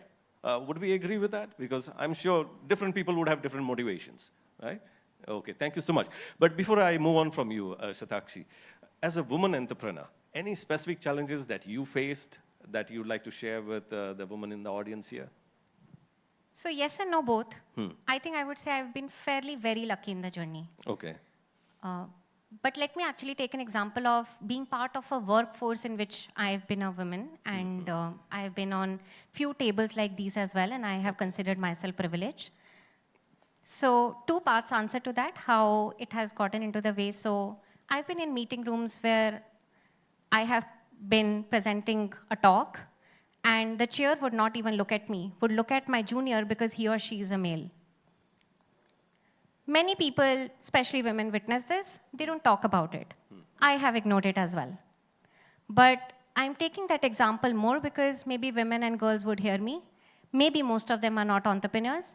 Majority of them are going to be workforce. To them, I would say, it's okay, become part of it. You will be able to change the narrative through your actions. Yes. Maybe not through your words. But the second part to the answer, as an entrepreneur, I would say I've been fairly lucky, fairly privileged. I have gotten a chance to rub shoulders with both men and women of my age and senior as well, and they have treated me extremely fairly. Great. Thank you so much for that. Yeah. Thanks a lot. And now we come to the hero in our panel, our Kargil hero, Major General Indra Balan. I'm sorry, sir. Sorry for that. Yes. Major General has some exciting opportunities that he would like to share with us about startups and the defense sector. And nobody better than him to enlighten us about it. Over to you, sir. Yeah. Thank you, Vincent. Thank you, Harold, Sujoy, all of you for having me on this panel, which is, very interesting panel of a variety of talent, which has outperformed their peer group. So I'm so happy to be sitting next to all of you and enjoying this discussion. I'm going to be talking about a sector which has been so far or thus far not open to, let's say, people outside the military. It's a very different domain. And it's been like that for a long time because of classified reasons, security reasons, and also because it's been a very big challenge even to be part of this whole system. But things are changing in a big way. And why is it changing? It's changing because of what is written here, Atmanirbhar Bharat. This Atmanirbhar Bharat, on one hand, is making India Atmanirbhar in terms of sustaining itself in the world platform. But a country to become Atmanirbhar will be falling short of that Atmanirbhar if it is not Atmanirbhar also for security.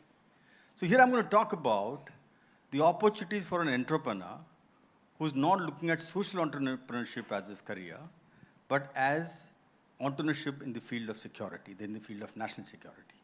And the best part is, a domain which was so far closed has really opened up, is going to be opening up in a big way, and lending you opportunities which are unimaginable.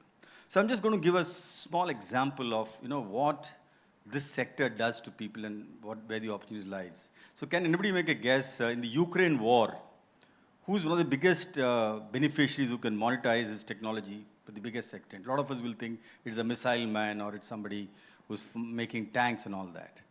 But the best part is the guy who's going to make maximum money, monetize with technology, is the one who owns Starlinks. That's Elon Musk.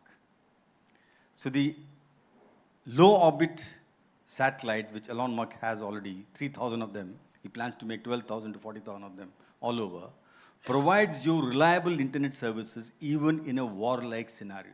And Ukraine has been depending on that to not only navigate its own people, but also navigate its weapon systems. And I believe there's a word going around, and which also become a controversy, that the same Starlinks is now being also sold to the Russians, the opposite side. So you see, by being in this sector, you can be on either side of the front line and yet make money. So that's in the light of it. In India itself, there's a brilliant example of number of startups who have started very recently, just 3-4 years back, and they are already breaking into the defense sector. One of the recent ones which got $52 million funding is this New Space Research and Technologies, which is making swarm drones, and it's going to supply swarm drones to the Indian Army.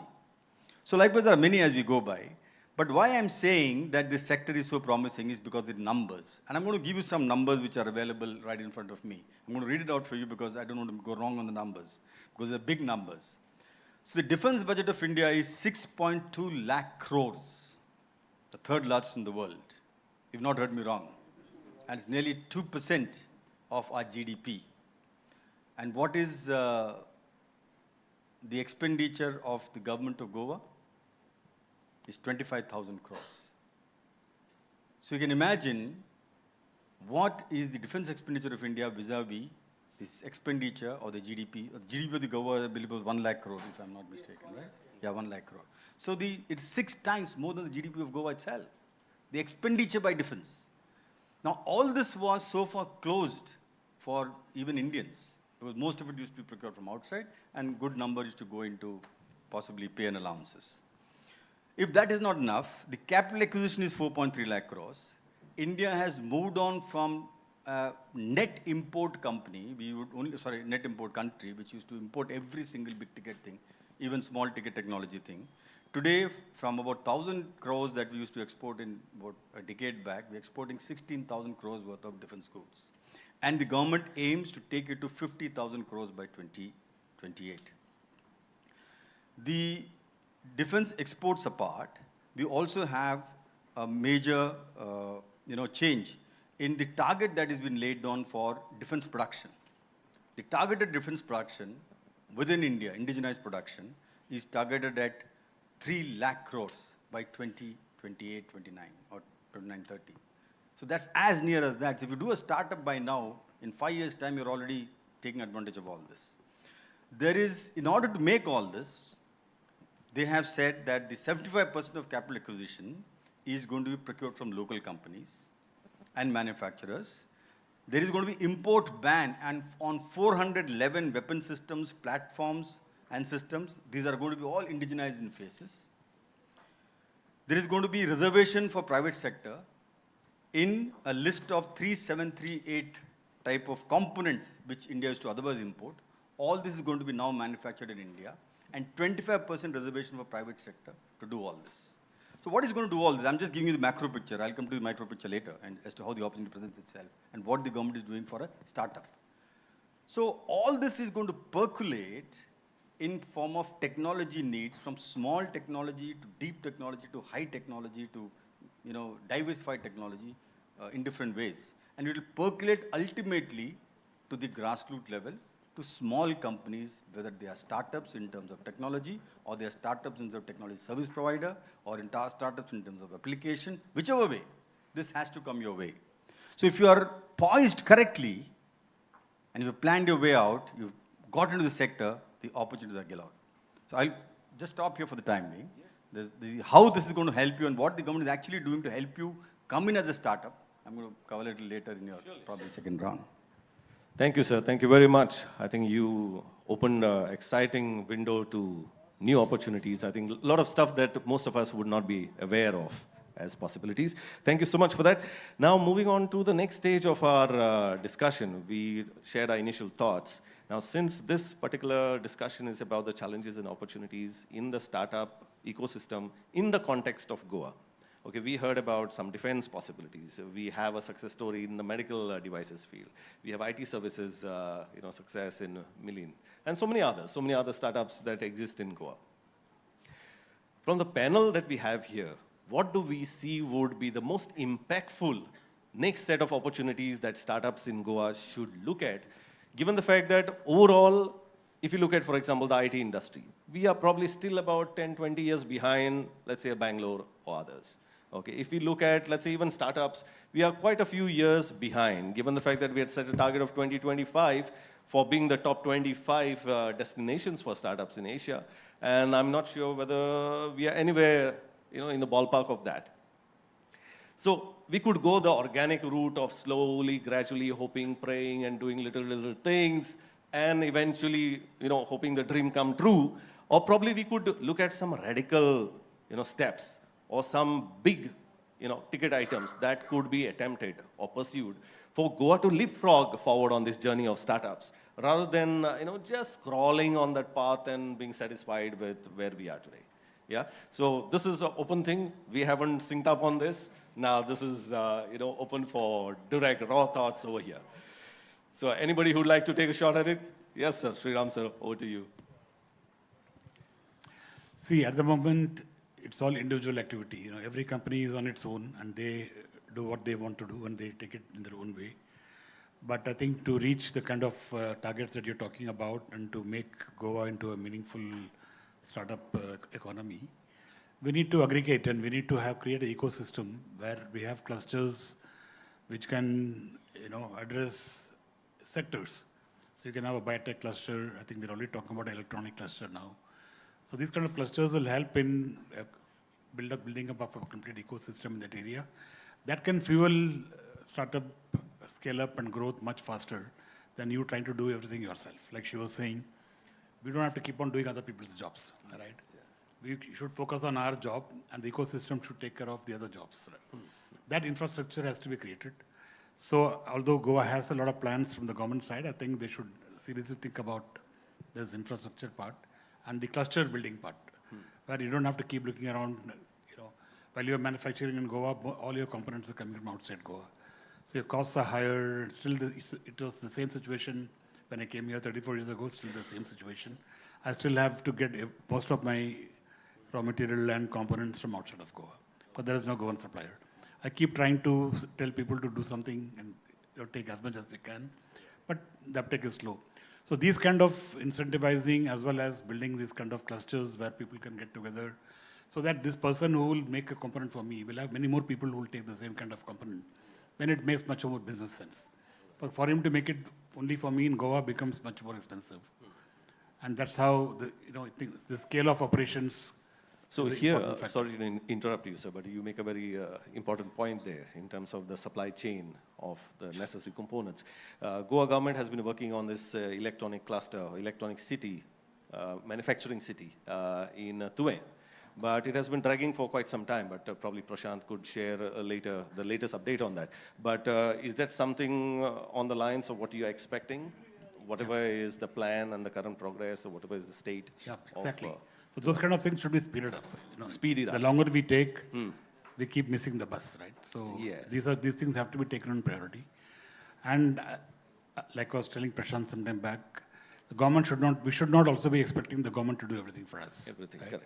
So the private sector has to step in, has to play a leading role, both in terms of funding, mentorship, direction, creating ecosystems. I think that's how it should be.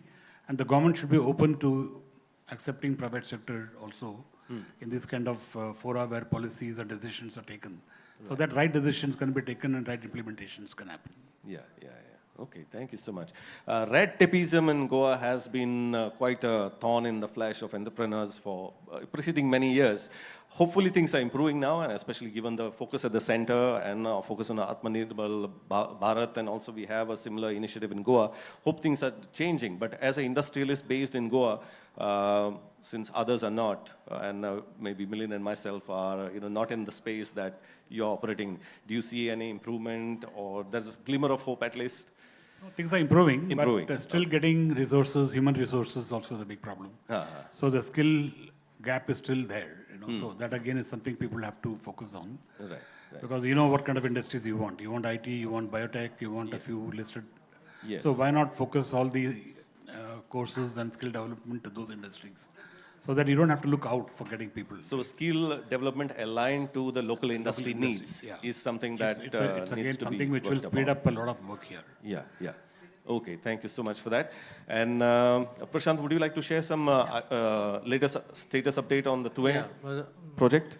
The electronic manufacturing cluster is already in action, in the sense already 8 companies are moving into that cluster, and we are requesting whoever is interested to take up the spaces at 2M electronic cluster. And if you are focused on electronics, maybe you can be part of that. But beside that, quickly I'd like to add that we are looking at creating Goa into the creative capital of the country. What it means is we are looking at industries, we are looking at companies sending their innovation teams, the teams which are building product to come and work in Goa. And also we are trying to aggregate the spaces which are already available. We are also building spaces on the beaches and so on. So many things in happening and happening very fast. So by the end of this year, we'll see a lot of progress. That's what I'd like to mention on this stage. Okay, wishing you all the very best, Prashant. That gives a lot of hope to the startup movement in Goa, much needed. Quickly now, since we are out of time, any thoughts from that half of the panel, Milind, Sachin, and Satakshi, in terms of what are the radical leapfrogging initiatives that Goa needs to, grasp in terms of making up for lost time, beyond whatever has already been covered? I would give a quick advice to the aspiring startup entrepreneurs, rather than how to navigate through this process. See, every startup revolution needs a base. So we had the semiconductor revolution, we had the internet revolution, we had the mobile revolution, cell phone revolution, OS on the cell phone. After a long time, we are moving towards the artificial intelligence as a base. Right. And we have completely underestimated the base that it will provide us to move on from the basic way of software development. Right. So what I would suggest, right, as a startup entrepreneur, you're always ready and always in a much better phase for your next startup. So however and whatever the case is, just start up. Okay. And fantastic. From Goa, just eliminate this word called Sushagat. It should be banned. It should be illegal word for a Goan, because it is not just India's year, it is India's decade. And we Goans are Indians. Yeah. And absolutely. we have to contribute to our nation by banning this word called as Sushagat. Okay. Quick words from Satakshi and Sachin, sir. Yeah, sure. So I think we covered most of it, but I think the melting pot that needs to come in more in terms of exposure to ideas. You're speaking about the SMA listing, the startup exchange, how can they grab more, from that is certainly imperative. I would actually say that to a certain extent, Goa has an unfair advantage. The way you have a student-teacher ratio, in terms of the fewer startups, but more attention that comes from bodies that the Startup Promotion Council, the FIRE, I would say the student-teacher ratio, if I can, use the phrase, is an advantage. Is actually an advantage in Goa, which can be grabbed. Okay. But it has to be built on with more exchange with the bigger, And with a greater pace, rather than a Sushagat pace of... And more bridges with the larger ecosystem, investors, all of that. Great. Thank you so much. Shatakshi, ma'am, something from you. I think largely most of them have mentioned all the important points. If there is just one point that I could speak about, it's going to sound a little harsh. Most of us in this room are sitting here, but we are glued to our phones. We are glued to our phones. Why did we all come here? I think that's a fair point. That's a fair right? point, yes. So if we came to listen here and we are glued to our phones, then most of us are not living in the present. And I'm also guilty of it. Yeah. So I think Mark Zuckerberg sold a very beautiful and powerful story 15 years ago of social media on the name of community building. The next biggest billion-dollar venture to my mind is going to be the one who solved for loneliness epidemic. In some shape or format, we are also trying to solve that with our work at Global Governance Initiative. Okay. But because you asked for opportunity, I think the one who solves for loneliness epidemic is Yeah. going to win the game. Oh, thank you so much. Now to wind up, sir, back to our Major General, Indra Balan. Sir, you had some exciting idea regarding the drones. And the reason I asked a question about this is because I teach robotics in schools. And kids are saying, okay, we have done this robocar, sir. Now we want to do a drone. And you're talking about drone as a startup opportunity. Could you throw some light on what Goans could do in that space for the military? Oh yeah, the military has huge application for drones. There is surveillance, there is imagery, there is logistics, there is medical evacuation, there is underground scanning, there is ID detection. I mean, today military is looking at using drones as a platform practically in every field or domain of its operations. And all types of drones. So if Goa is looking at bringing drone into its own development priority, I think there's a huge window of opportunity open here. I just want to also bring out what the Ministry of Defense does for people like engineering colleges and students who want to get into the tech sector. So there's some, yeah, I think. That's a signal for us to vacate the stage. So this is very interesting that there's something called an IDEX challenge, which some of these entrepreneurs should know. The IDEX challenge is that the Ministry of Defense comes up with simple problem statements to do indigenization. And that problem statement is defined in the website. You just need to go to that website, pick up that problem statement, and submit a solution that you think is possible. Okay. And if a solution wins, or if a solution is initially accepted, they'll give you a chance to come and present the solution. And if you can show the capability of implementing that solution, they are giving you up to 1.5 crore upfront as a grant in various stages to just develop that solution. So the funding requirement is also being met by the government for those who want to become a tech entrepreneur. This is not just there. For someone who's won it, and now you're going to the next stage, they gave 10 crores, up to 50 crores also funding of doing all this. There have been many such success stories. 60 plus startups have got benefited. So all these are, things which are coming in. And I would strongly recommend that in Goa itself, you have the Navy in a big way, which is existing in the naval base. Also you have the naval air base, plus you have the army component in Panjim, which is doing a lot into electronics and electricals. So if you go to them, I'm sure they'll be able to guide you through as to how to enter the defense industry and handhold into the whole process. So you're saying there's tremendous scope and opportunity in the defense space. And I feel that the government could also think of getting in some sort of defense people into the system so that this particular sector is also... Thank you, sir. Thank you so much. Thank you so much. I think with the collection of ideas we have here from this great panel of great people here on the days with me that I've been privileged to moderate. Thank you so much for those ideas, and I hope that with those ideas, Goa can pursue the dream of becoming a unique Silicon Valley of India that it could have become earlier, but hopefully in the near future, we could through the startups and through such initiatives. Thank you very much, gentlemen and lady. Thank you so much. And thanks to Herald and to the audience. Thank you very much. Have a nice day. Okay, so we've come to the, I don't know what works. Hello.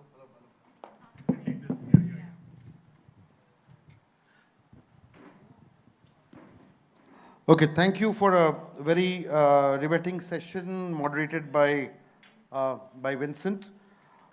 We have the next session coming up, and of course we'll do the honors of this session, but just to quickly introduce the next session, Future Skills Adapting to the Evolving Job Market. We have Nitin Kunkolikar, who will of course moderate it. Then we have Dr. Brilliant SK, Manuel Fernandez, Snehangshu Shah, and Jayanto Chakravarti. While this is the end of the day, and this will probably be the last session, but do stay back because this is an unmissable session with a lot of stalwarts and a lot to unpack and take away. Thank you very much, and we'll just do the honors for this and then carry on. Lavina.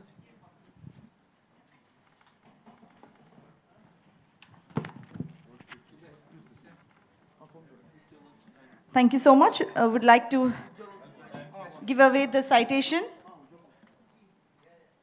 I'd like to call upon Joy Chaudhary to kindly give away the citation to Mr. Vincent Toscano.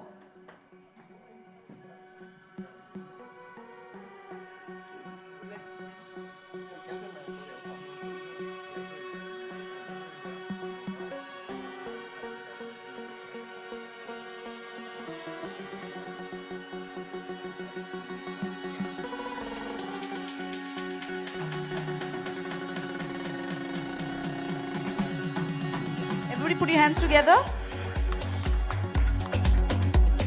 Next we have Dr. Sriram Natharanjan.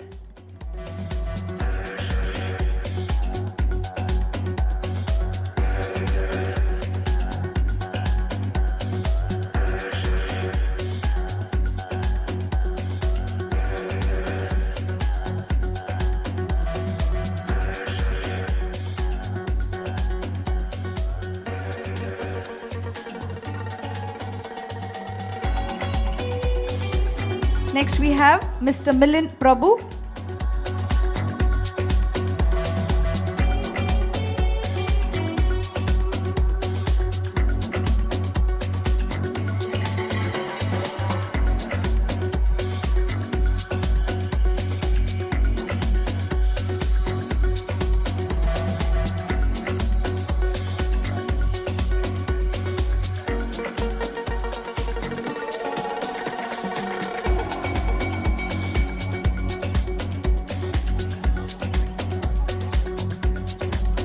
Next we have calling upon Mr. Sachin Karnik.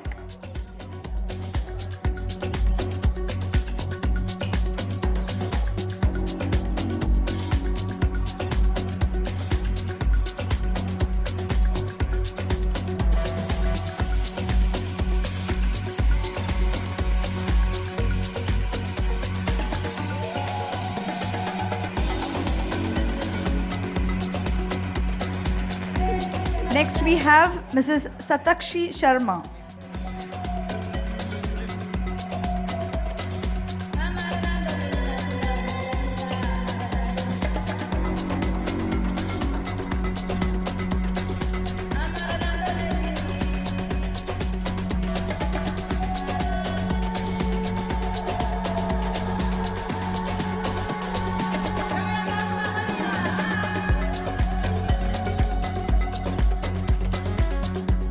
Next, calling upon Major General M. Indra Balan.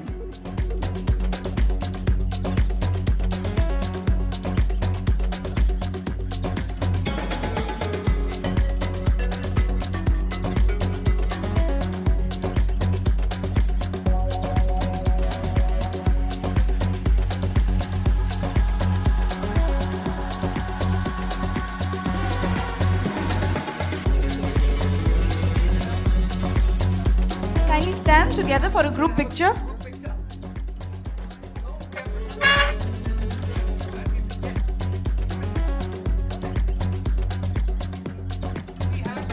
Yes, Prashant.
created to make defense production here.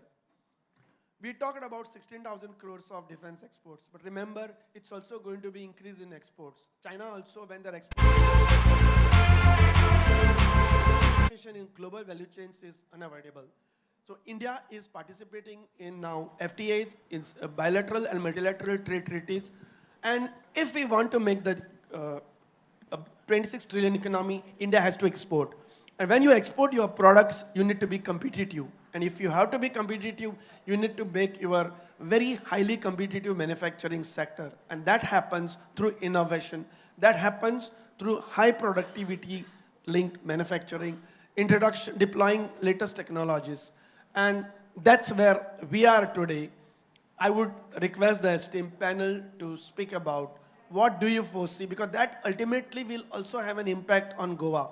Goa is looking at becoming a tech capital. Unfortunately, the educational ecosystem is very weak in Goa in terms of technology.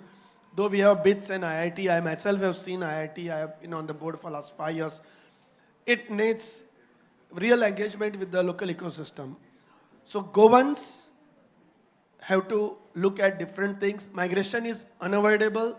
Highways are coming up in a big way. 3 highways will pass through Goa, which will connect to the entire Central India, the North India, Western India, Southern India will be integrated with Goa. Goa would be a major hub. So obviously, commuting from nearby destinations like Bangalore and Hyderabad to Bombay will be just 5 to 6 hours journey. That means people would be also looking at relocating in Goa. That is also a potential opportunity for Goa to sustain the technology. Hyderabad, Bangalore have one of the best, as you said. They are the best ecosystems in terms of human resource development. That's why Google and everybody has set up places there. So how do you foresee Goa, and what are the skill gaps, and what do we look at the future of skills? Because the future of jobs are going to be different. Work will remain, but jobs may go. New jobs will come, right? So keeping that in mind, I would request,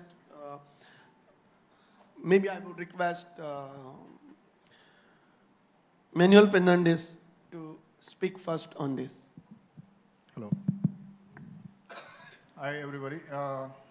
So first of all, thank you, Goa Next. Thanks, Herald. Thanks, Sujay. Thanks, Joy, for having me on this panel. I'm really privileged to be here.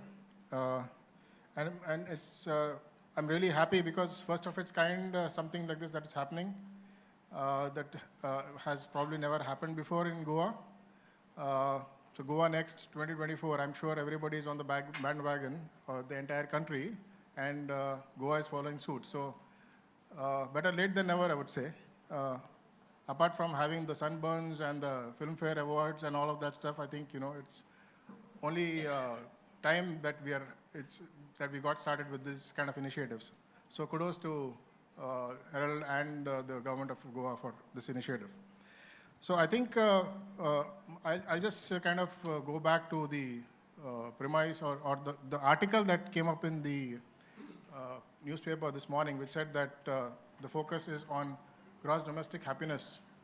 So I kind of was thinking, and I thought that you know, gross domestic happiness is something that is required, right? That's not the only thing from an Atmanirbhar perspective. But I thought it is, so I kind of coined another thing that just came to my mind, gross domestic chemistry. And the formula for this is CH2, where, which is, C is for calmness, right? To be an entrepreneur, you have to be really calm. And you have to also have, the H2 is happiness, right? Which is also part of the GDH. And the third one is being humble, right? I think it is very important to be humble at the time when you're being able to establish or be an entrepreneur. So I think from my perspective, I think this is very important for any entrepreneur to become Atmanirbhar, or for anybody to, you know, really be an entrepreneur.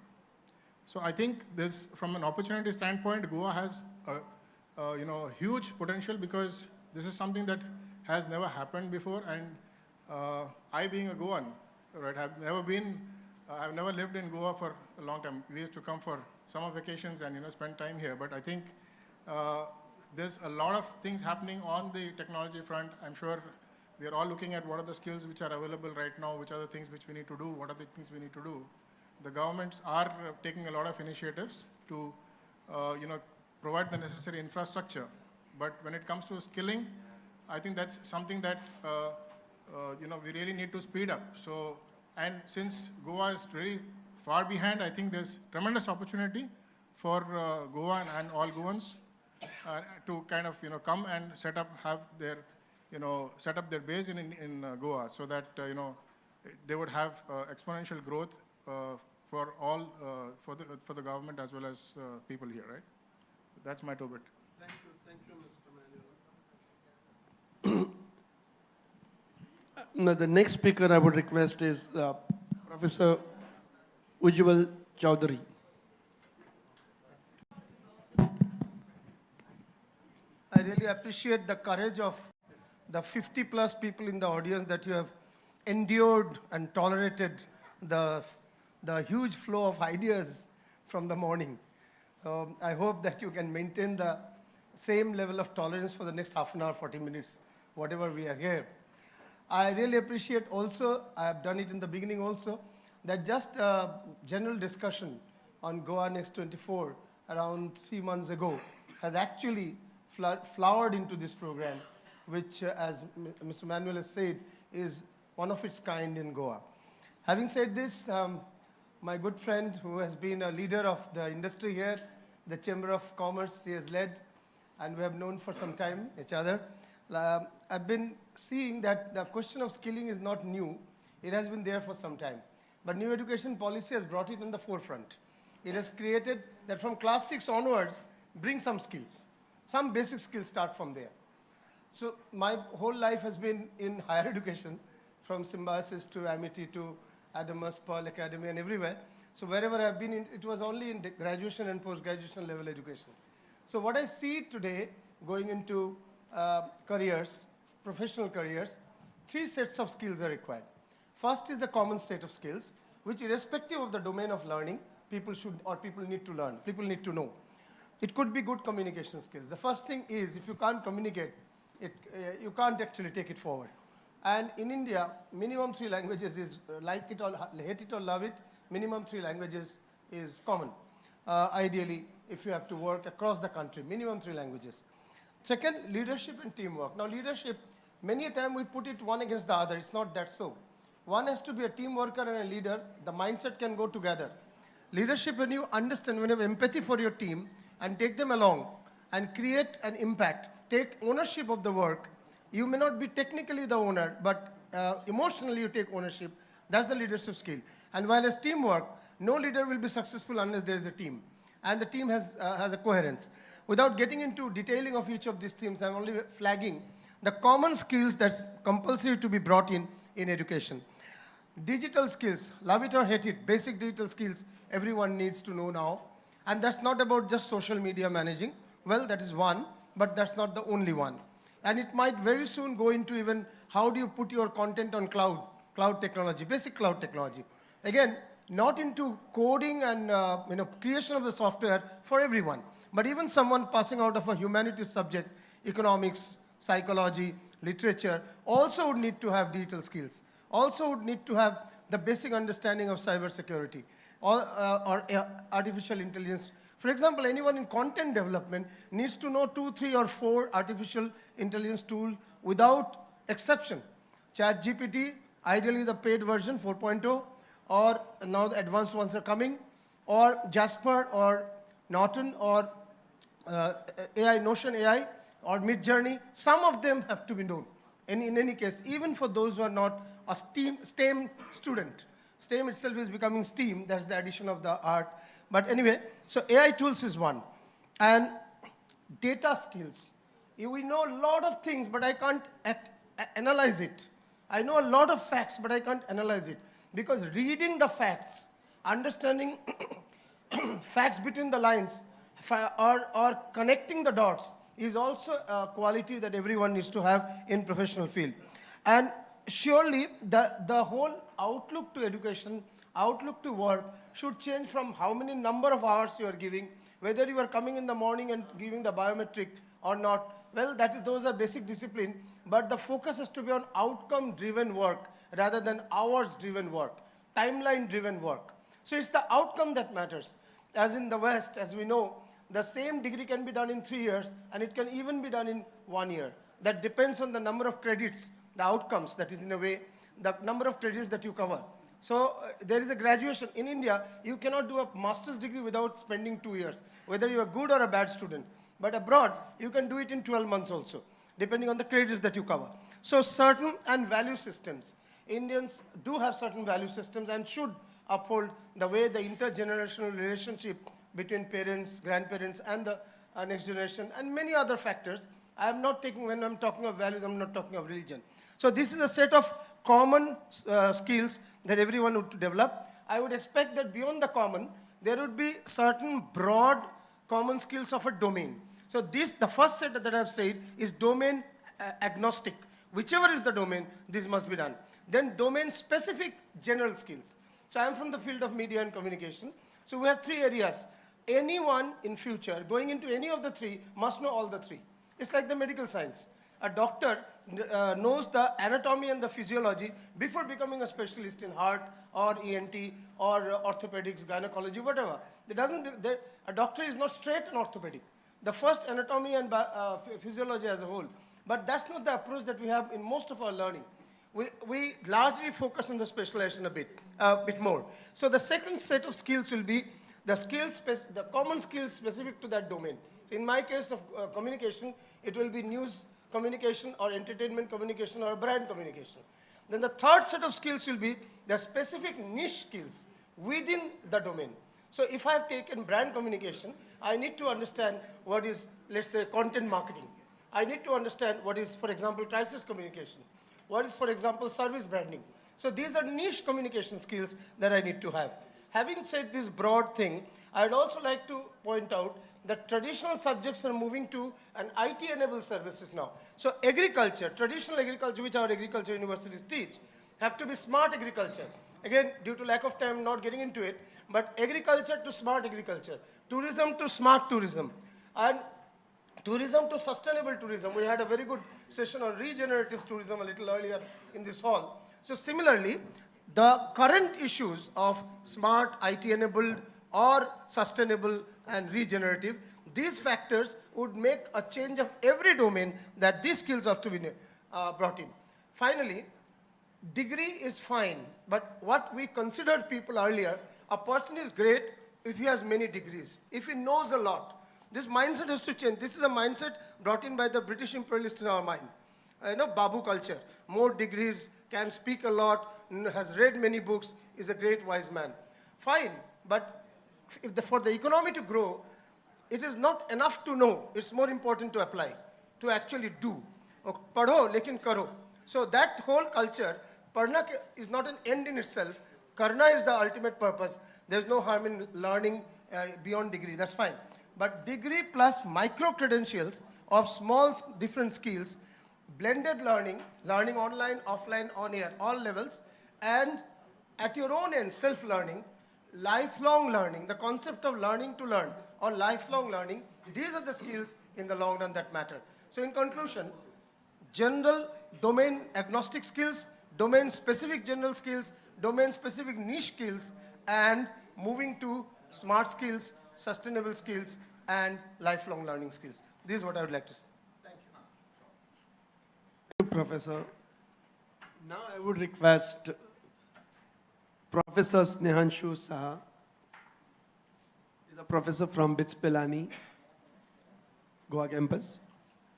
I would like to know your views on the emerging technologies, that is AI, robotics, 3D printing, and the rapid convergence that is happening in technologies.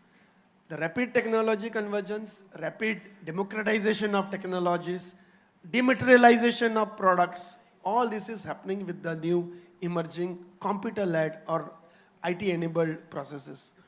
So the technology is becoming very deceptive, the technology is becoming digitized, technologies become democratized.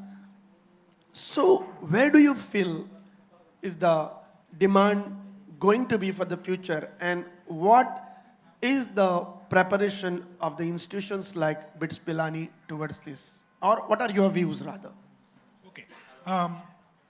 First of all, thank you for inviting me. Thanks for the question. I'll answer your question, but before that, if I may be allowed, I'll just want to add a couple of points to my esteemed colleagues in the panel regarding their deliberations.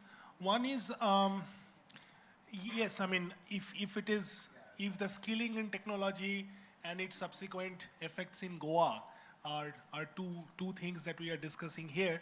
And then you brought up the question of Bangalore, right? Being companies like Google, Facebook, Microsoft Research. Incidentally, Microsoft with its largest number of employees is in Hyderabad, but Microsoft Research is in Bangalore. Okay. Now, the question is, why are they in Bangalore? Now, I mean, if I recruit someone, as a recruiter, because I have my own startup, and then there is this Indian startup in California which is making waves called Perplexity.ai, right, as an Indian CTO. And we sometimes talk. So I was like, asking him the other day, like, what kind of guys you want? I mean, what are the kind of guys you want? Do you want someone from an Ivy League or an IIT Ivy League condition?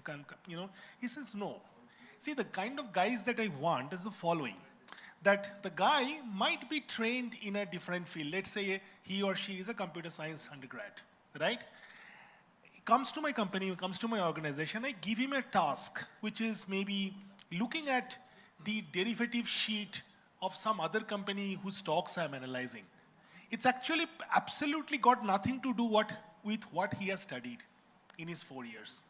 I want to see, I'll give him 15 days. I want to see within this 15 days whether he can make it his second home. So, I mean, so the question is, if you ask me what skilling is, right? I would say that as institutions, we should be able to impart a quality of education in such a manner that we are producing these kind of guys at a routine level year after year.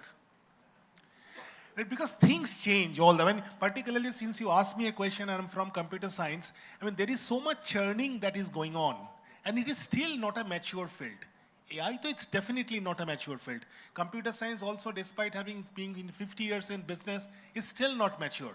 There is still so much churning going on. When I was a student 25 years back, the things that we thought are relevant, when I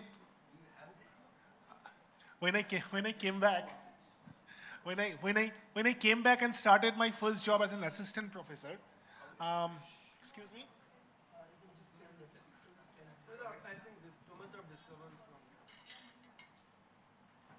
Okay. So when I came back as an assistant professor, like 10, 15 years back, I saw a lot of these things actually went out of the curriculum. Okay? Now, 10 years down the line, 10 to 12 hours down the line, those things are back in the curriculum. So you see, the point that I'm trying to make is that the fact that things are changing, I mean, things in technology usually move fast. But there is this convergence and coming back full cycle also happens in technology, which means, are we not in too much haste to discard stuff as we move along in like 3 to 4 years time? I mean, we think that, okay, this will not be relevant in 5 years. We may be in a hurry, because when you talk about technology, it's not a matured subject like basic sciences. There we know. I mean, those things have continued for 500 years, right? So the question, coming back to that Google question, is that I think why Google is in Bangalore is because Google is in Bangalore because of the institutions like IISc and the top-notch institutions that are in Bangalore. I don't think Google Research or Microsoft Research is in Bangalore because of the ecosystem, because Cisco also, right? A lot of these, I mean, you name it, everybody is there, right? But all of these companies, which are primarily product companies, they have their product division as well as their research division. If you think of their product division, they could be in Bangalore or Delhi, Noida or Hyderabad. Their research division is definitely in Bangalore. Right? It's because of that. I don't think that's because of the ecosystem. It's more because of the quality of education that Bangalore is in general able to provide, right? And coming back to Goa, we are not able to, right? I mean, so that way we're at least 2 decades behind. So now I will answer your question, saying that I think technology has a life cycle. So what is being seen as a really hot thing right now, for example, large language models, right? There is also, we always tend to go with the flow.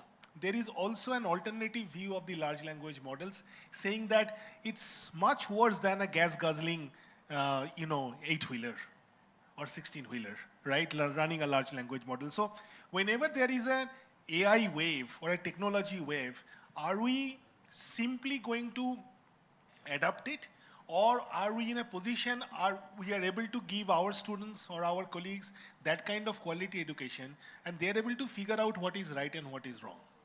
So in the context of India, that particular AI wave we will never be able to catch for simply 2 reasons. One, the cream of the talent goes out of India, right? And the amount of money, the finances that is required to set up that kind of hardware to challenge companies like Google and all, we simply do not have.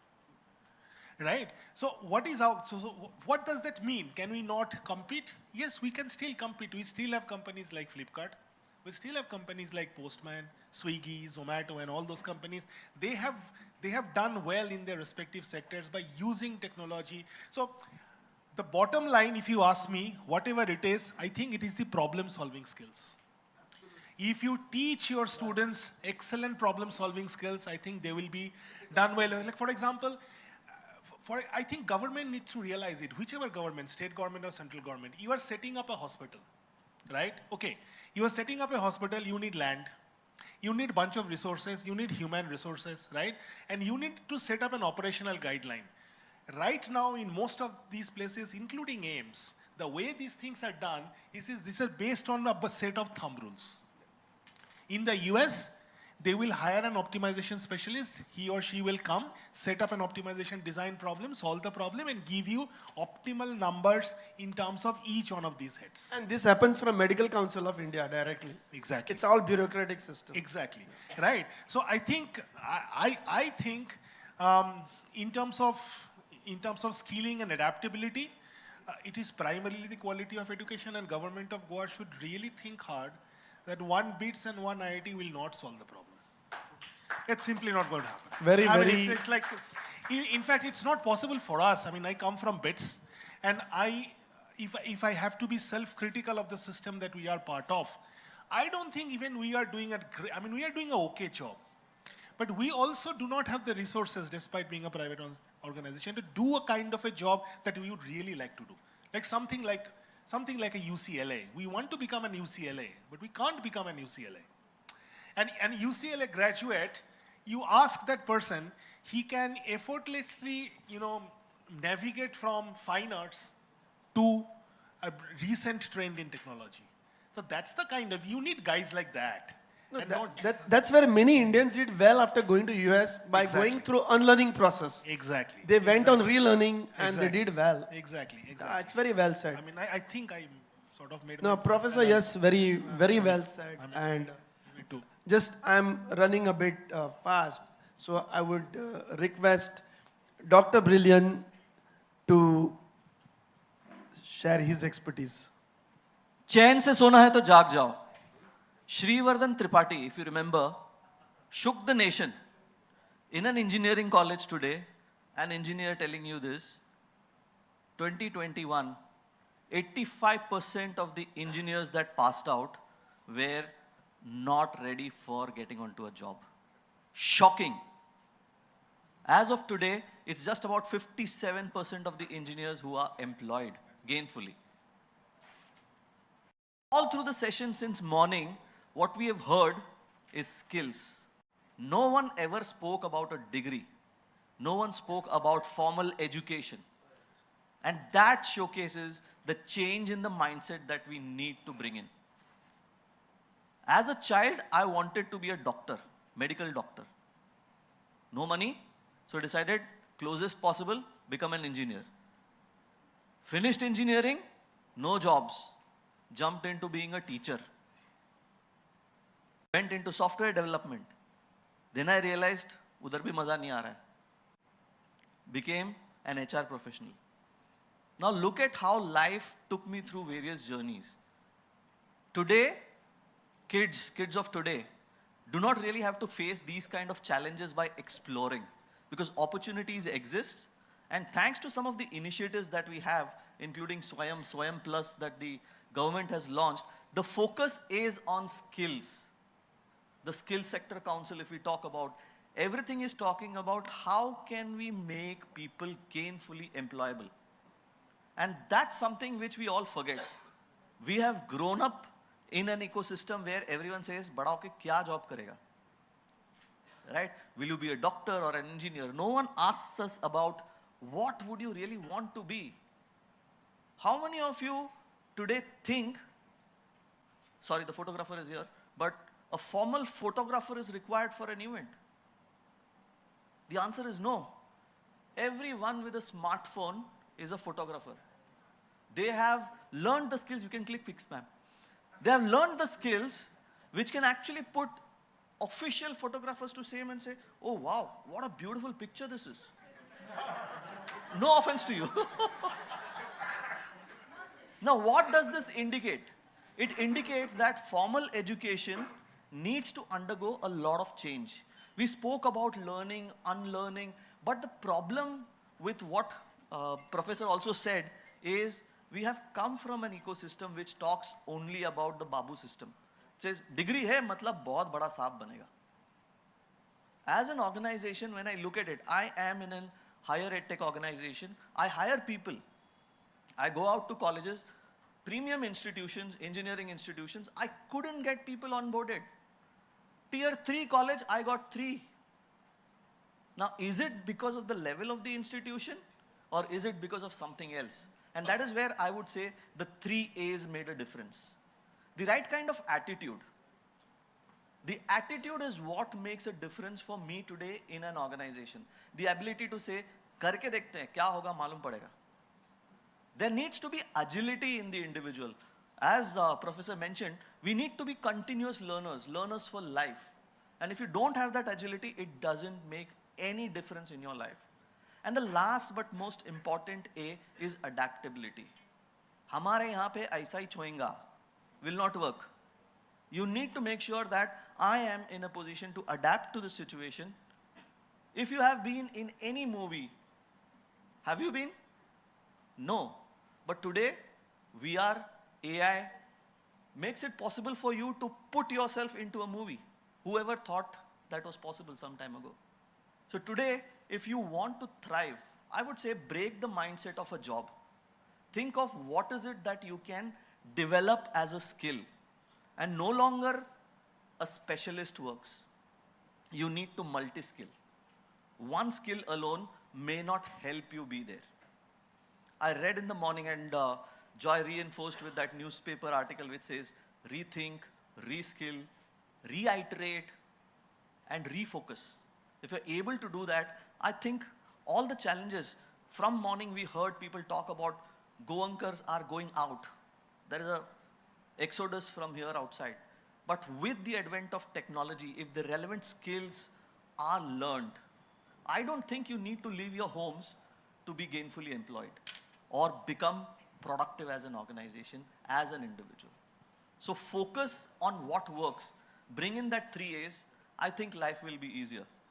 And most important, have that, I would say, gumption to say, I am willing to unlearn what has been taught. All through, since childhood, I knew there were 9 planets. Till my son told me, no, acha, it's only 8 now.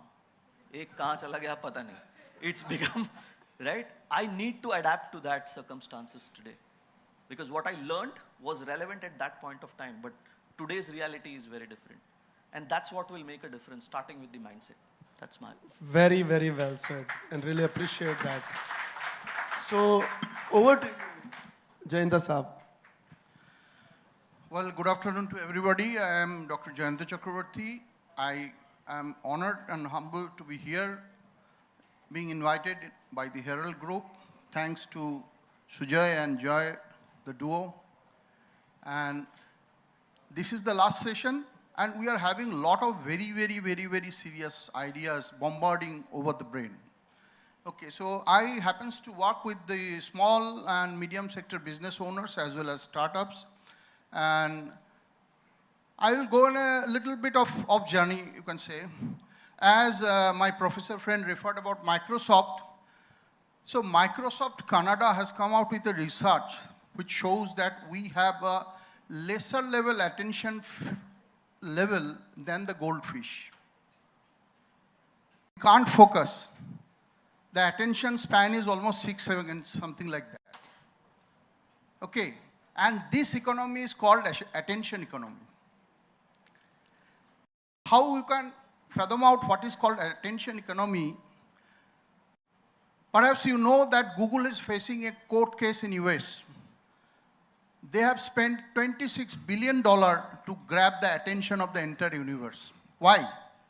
5 billion people are on social media. And 5 billion people, can you imagine? 8 billion is the world population. And if it is 5 billion, it is connecting, it is itself a universe. And if you can reach them, you can do anything, and they're doing anything. I was taught by Brian Tracy that who writes your paycheck? Because I am supposed to speak on job creations, probably, and the skills you need. And that was a fantastic thing. I would also ask to the audience, who writes your paycheck? Whether you are in job or in your business, who writes your paycheck? Any answer from the audience?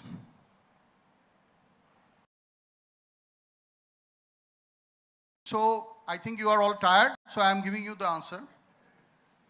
You write your paycheck. Your skill, your talent writes your paycheck.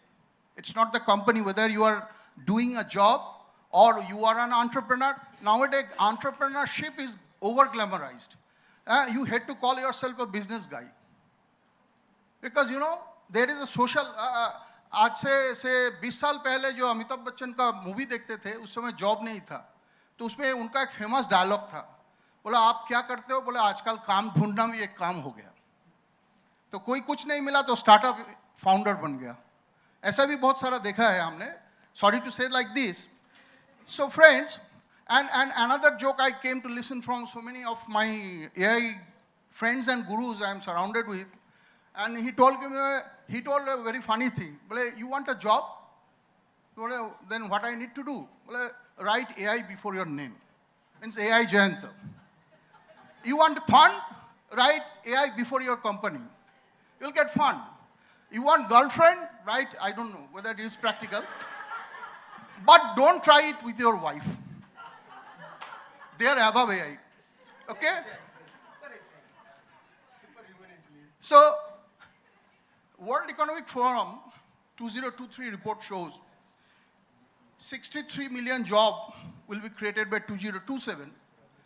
But with a rider, 89 million jobs will go away. So what do we need to do? Because, you know, there is now two types of companies. One is only focused with profit. They are going to lose margins day by day. Another is company with a purpose. They are supposed to generate profit, and also they should have some social cause. Because in European country already it is happening. The young generation refusing to work with those companies who are only heading for money. Here, very nicely, our learned panel raised so many points. You can see that we have failed to give a common sense to a student. It's not technology. Then what is right, what is wrong? Confidence level hi chala gaya. So how he can decide that whether he is going for job or he is going for business? This is a very funny thing. And basically, all the job which is algorithmic will go away to the machine. It's McKinsey's study. McKinsey already told. But the prediction which came around 2-3 years earlier, the level of conversion is little slow. But it is predicted that it was 36%. Now it will be 42% job will be automatized. And especially out of that, more than 30% will be decision-making job. So if you are a CEO or manager or something like that, very glossy terminology behind your name, you'll be very scared about that. And data. One of my good friend, Srikant Velamekhani, he is the owner of Fractal. He is one of the very big AI enterprise owner. They are into Fortune 500 companies. You know, दुनिया अच्छा ही चल रहा था, और बीच में Altman आ गया, और Altman आके सब कुछ alter कर दिया. Earlier it was, I used to tell it was just like BC and AC. It's pre-COVID and post-COVID. Now it is called before Altman and after Altman. Now ChatGPT, I was surprised to see that a person with a dog went to so many doctors, nobody was able to cure, but that fellow got the solution from ChatGPT. And this ChatGPT is now coming up with raw data. Till date, they are using internet data. Now, the entire world is after ChatGPT and with their varieties of versions. So, and since we are in the last, episode of this entire gala show, I was actually scared that only people who have rented out these things will stay. But I'm happy to see that all of you are here. So, before I conclude my statement, I would like to come up with 3 levels of intelligence which is required for the next level job. Because world is upside down. Nobody can tell what type of job requirement will come. No one heard about prompt engineer, prompt designer. I'm waiting to see that prompt fashion designers may be coming also. Sustainability officers are there. Director of growth, new designation has come. So the world will come up with a lot of surprise, as well as not everything is AI, not everything is technology. We need also food. We need also food because we are not plants. We don't know photosynthesis yet. So we need agriculture, precision technology. So many fields are happening, and really it's a boom time for the learners, and not only learners in this college or some academy or some university. It's a lifetime learning situation. So right now we need CI, which is I understand as creative intelligence. You cannot be a machine. A human is not machine. So creative intelligence is very much required. Second is you need digital intelligence and technology intelligence. Technology is not always all this software and all these things.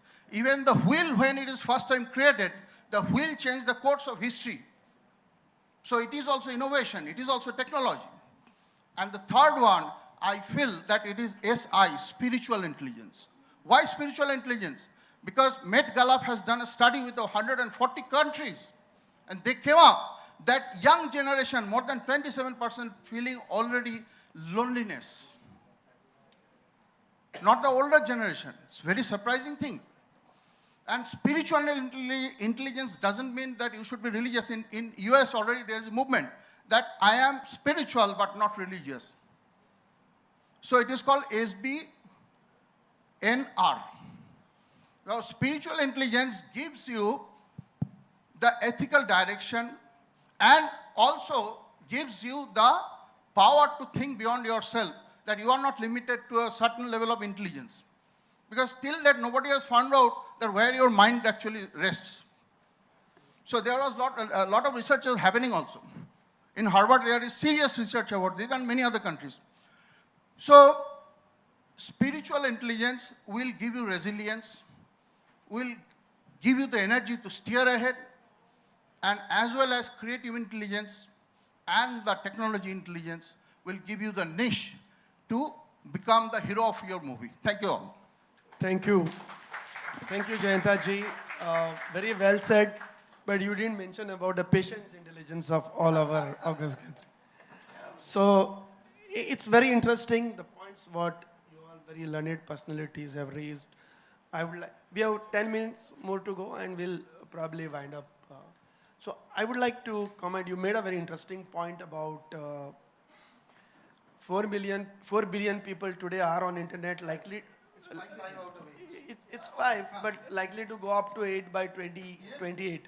And the moment that happens, the entire world, the way it thinks, the way the consumer tastes, and the behavioral pattern, the global opportunities, content opportunities, everything is going to go.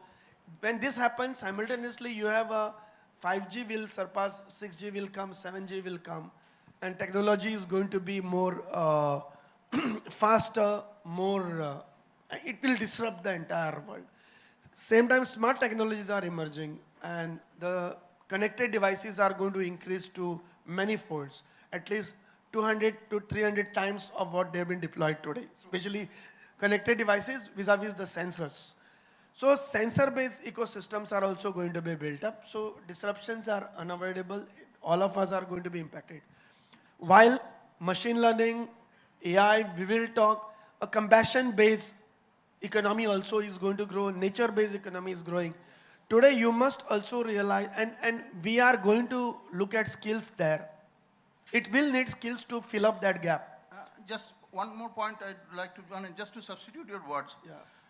For AI, actually in Europe, a lot of startups are doing only one thing, that they are checking the quality of AI, whether it is ethical or unethical. Thousands of resolutions are coming and government, law and orders are coming for the AI. I was actually in a seminar last March in Delhi.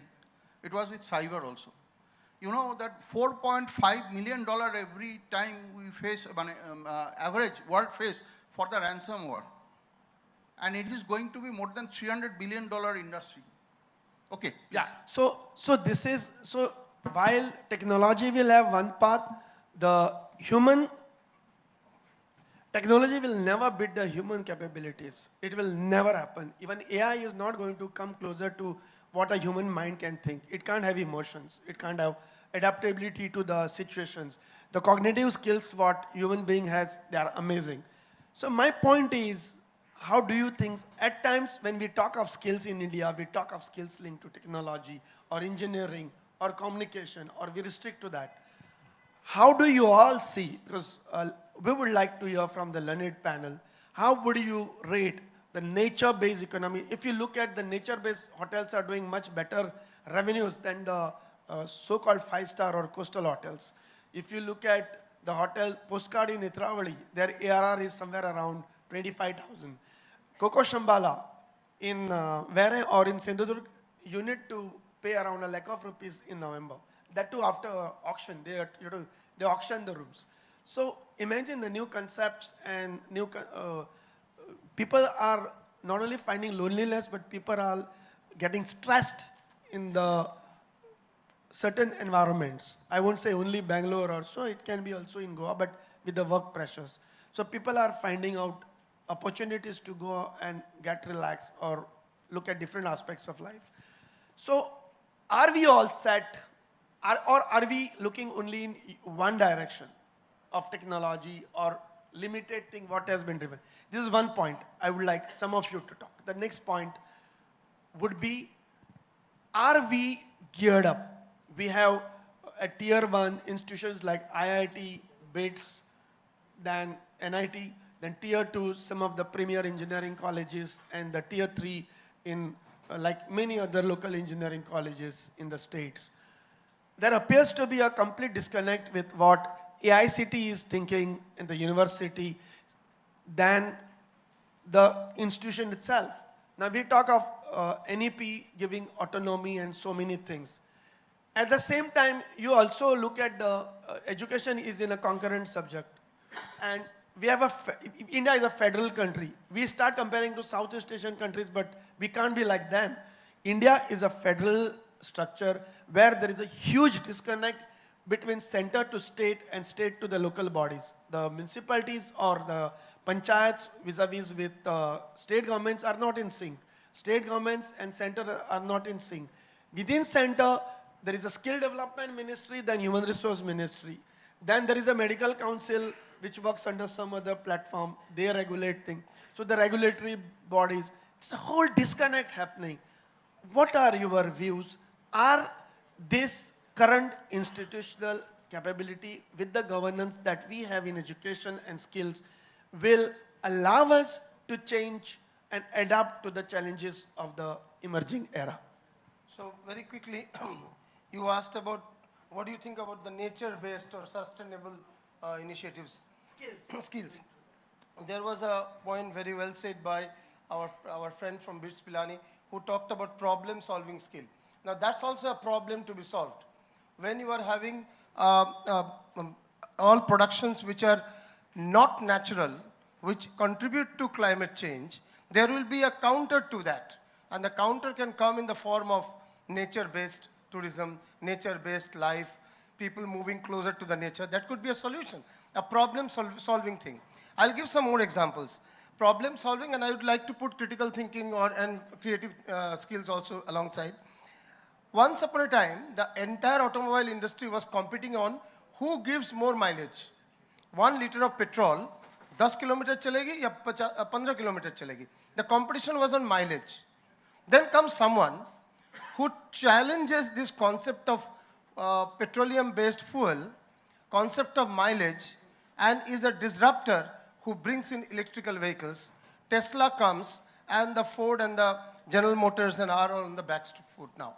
So EV, all of a sudden, one after another, everyone started opening their EV division. EV division. So it becomes the norm gradually. It has not yet become, but becoming the norm. So better mileage definition or better mileage debate has gone off. So we don't need the fuel itself. We'll run the car not on the fuel at all, on an alternative energy platform. So this disruptive or a new scale, new type of problem solving is significant. I mean, one of the biggest challenges before pandemic was, how do you conduct meetings? I mean, traveling in Bangalore or Bombay is so tough. So for 5 people to come on meeting was very tough. One pandemic taught us that you can have almost equal quality of a meeting sitting in your homes or offices. So the Zoom and the Google Meet became popular. Then people started realizing Zoom and Google Meet are not secured. The things can leak. Someone can hack. So the new concepts of cyber security is now coming up. So there are new AI technologies who are actually trying to secure your virtual meets. And the concept of metaverse is coming, that you can have an alternative business, alternative currency, alternative economy, alternative meetings, alternative lifestyle virtually. Right or wrong, how much it will be, we'll see that later. So, simple solutions. Everyone wants to hurry during the breakfast time or the snacks time, evening. So what do they have? They take Momo, for example. Momo. Then the problem is momos are monotonous, every day the same taste. So one entrepreneur stands up and says, two friends stand up, 2 IIM pass out stand up, and they say, I will solve the problem of Momo. They bring out through research and over time, 92 types of Momo. They have become a unicorn today. Unicorn today. We know then that other guy, Sarad, I suppose his name. Wow Momo. The other example, samosa in Bangalore. Someone makes a full business out of samosa by creating 18 types of flavors of samosa and making crispy samosa for 6 hours. So there are solutions. Every problem leads to a solution. The issue is the mind must be agile. The agility factor, 1A, was very right. Agile to understand what is the problem. Problem to be solved is what the business of tomorrow. That's the biggest skill of tomorrow. Professor, you kept everyone hungry now with samosas and momos, so we'll have to run. So quick points. Yeah. So quickly, existing, will it work? The answer is no. There needs to be a huge shift in the way regulatory framework works, educational institutions work, people, including learners, look at lifestyle. I think from a larger perspective, the regulatory framework should include mental wellness, which today doesn't exist. Honestly, that's a challenge for many of us. We look down upon people who say that I have a problem, I am in depression. The second area where I feel there needs to be a lot of exploration, research, and application is the move from a fixed-term employment to a gig employment. The project-based employment is what should be looked at. I give you a project, you do it, finish it, your job is done. No longer you're with me, you do whatever you want. And I think, in summary, if I were to look at it from a skills perspective, it should be AC/DC. It used to be a famous band, if some of you remember. Yes. Oldies like me will remember. Absolutely. A stands for ambiguity, right? People need to learn to work in ambiguity. No longer would organizations or people say, I'll handhold you from A to Z, right? Working in ambiguity is one of the key elements that will help. Creative thinking, it's not taught in colleges, it's not taught in school. It is a must-have life skill. It is discouraged. And D, decision making. One of the most important aspect of our life is decision making, and we are never taught how to make decisions in life. And the No, last I would- last C is collaboration. You need to collaborate. No competition, because unless you collaborate, it will not work. Thank you. I'll tell you why we were not allowed to be decision makers. During our times, our parents didn't let us take decisions. They were taking our decisions. And now our children are taking decisions. So we are left with nothing. So that's the reason. Thank you. Thank you. Right, Yeah, rightly said. so we are lost. So, Manuel. So looks like by the end of the day, we are going to solve the problem of Atmanirbhar today. But I mean, the kind of race we are in, I think we are all, I mean, obviously there are so many opinions and so many things coming on, right? So, I mean, what is it that is really the need of the hour? I think that is what we need to ask ourselves, right? Is it practical? Is it doable? And is it achievable? Right? So I think, I mean, yes. I mean, there are lots of theories we can give, 3 A's, 3 C's, 4 P's, and all of that stuff, right? So a lot of things, but what is it that really works? And as one of the panelists said, for startups, there is no blueprint, right? So there's no one thing that really works. There's nothing really right or wrong. What works for you might not work for the other. Right? So I'll just kind of tell you a story from, what I read sometime, not a story, an article in the newspaper, which was a sad thing where there was this IIT grad who was in the US with his family, and after a few years passed, and he lost his job, right? And they decided to commit suicide, mass suicide, right? So what are we talking about here? What are we talking about? Are we talking about skills, technical skills? Nitin just asked about, is it technology that is really required? Are we running the rat race? Is it really needed, to be there? So there are so many other things that we can really look at from a perspective of being Atmanirbhar, right? So there are various other areas. So this is a story which I'm going to talk about. So I was talking to a friend of mine, and he had 2 kids. So there was always this competition, sibling rivalry and all of that, saying that, okay, the elder one got into IIT, did very well, had all scores of 99 plus and all of that. And the second kid was a rebellious kind, so they said, let him do what he wants to do. So that is where I think the 3 A's worked for him. Yeah. For the second kid. Because that guy went on to become an entrepreneur, and today in India, he's running a chain of garages, showrooms, as well as restaurant businesses across India. Whereas his brother is working for someone so he takes a salary, so who writes your paycheck? The question what Jayanta asked. So you write your paycheck. Came with a late reply. Yeah. No. I told you the reply, then you didn't hear. Yeah, thanks. Yeah. So yeah, that's my 2 bit on the, what is, I think what is the priority from well taken. Well, thanks. So maybe I'll request Professor Saha. So to answer your question, regarding whether we'll be able to make it up, I think every time when there is some coincidence. I think, Joy does not like me. Joy, I Joy think doesn't like me at any all. dispute between you, I can settle later. Joy doesn't like me at all. I mean, Sorry. So that's all right. Yeah. In terms of catching up, I mean, we are still playing this catching up game, right? I mean, to answer your question, and if you ask me, I wish I could give you an optimistic answer, but I am not an optimistic. I can't give you an optimistic answer. I think we are 30 years behind in terms of just catching up. Not only technology, even the the other things, even the academic quality. I mean, just one on a lighter side. When you say 30, don't say 10 years, then it affects the current government. That's 30, it says 30. 30 is safe. Yeah, okay. I mean, governments come and go, and I don't think it will, and regarding multiple agencies controlling different kind of institutions and the bureaucracy, that's not going to go away. But I think the principal problem is this. we are not spending enough in higher education. I mean, we are not spending even 1/6 of what China spends.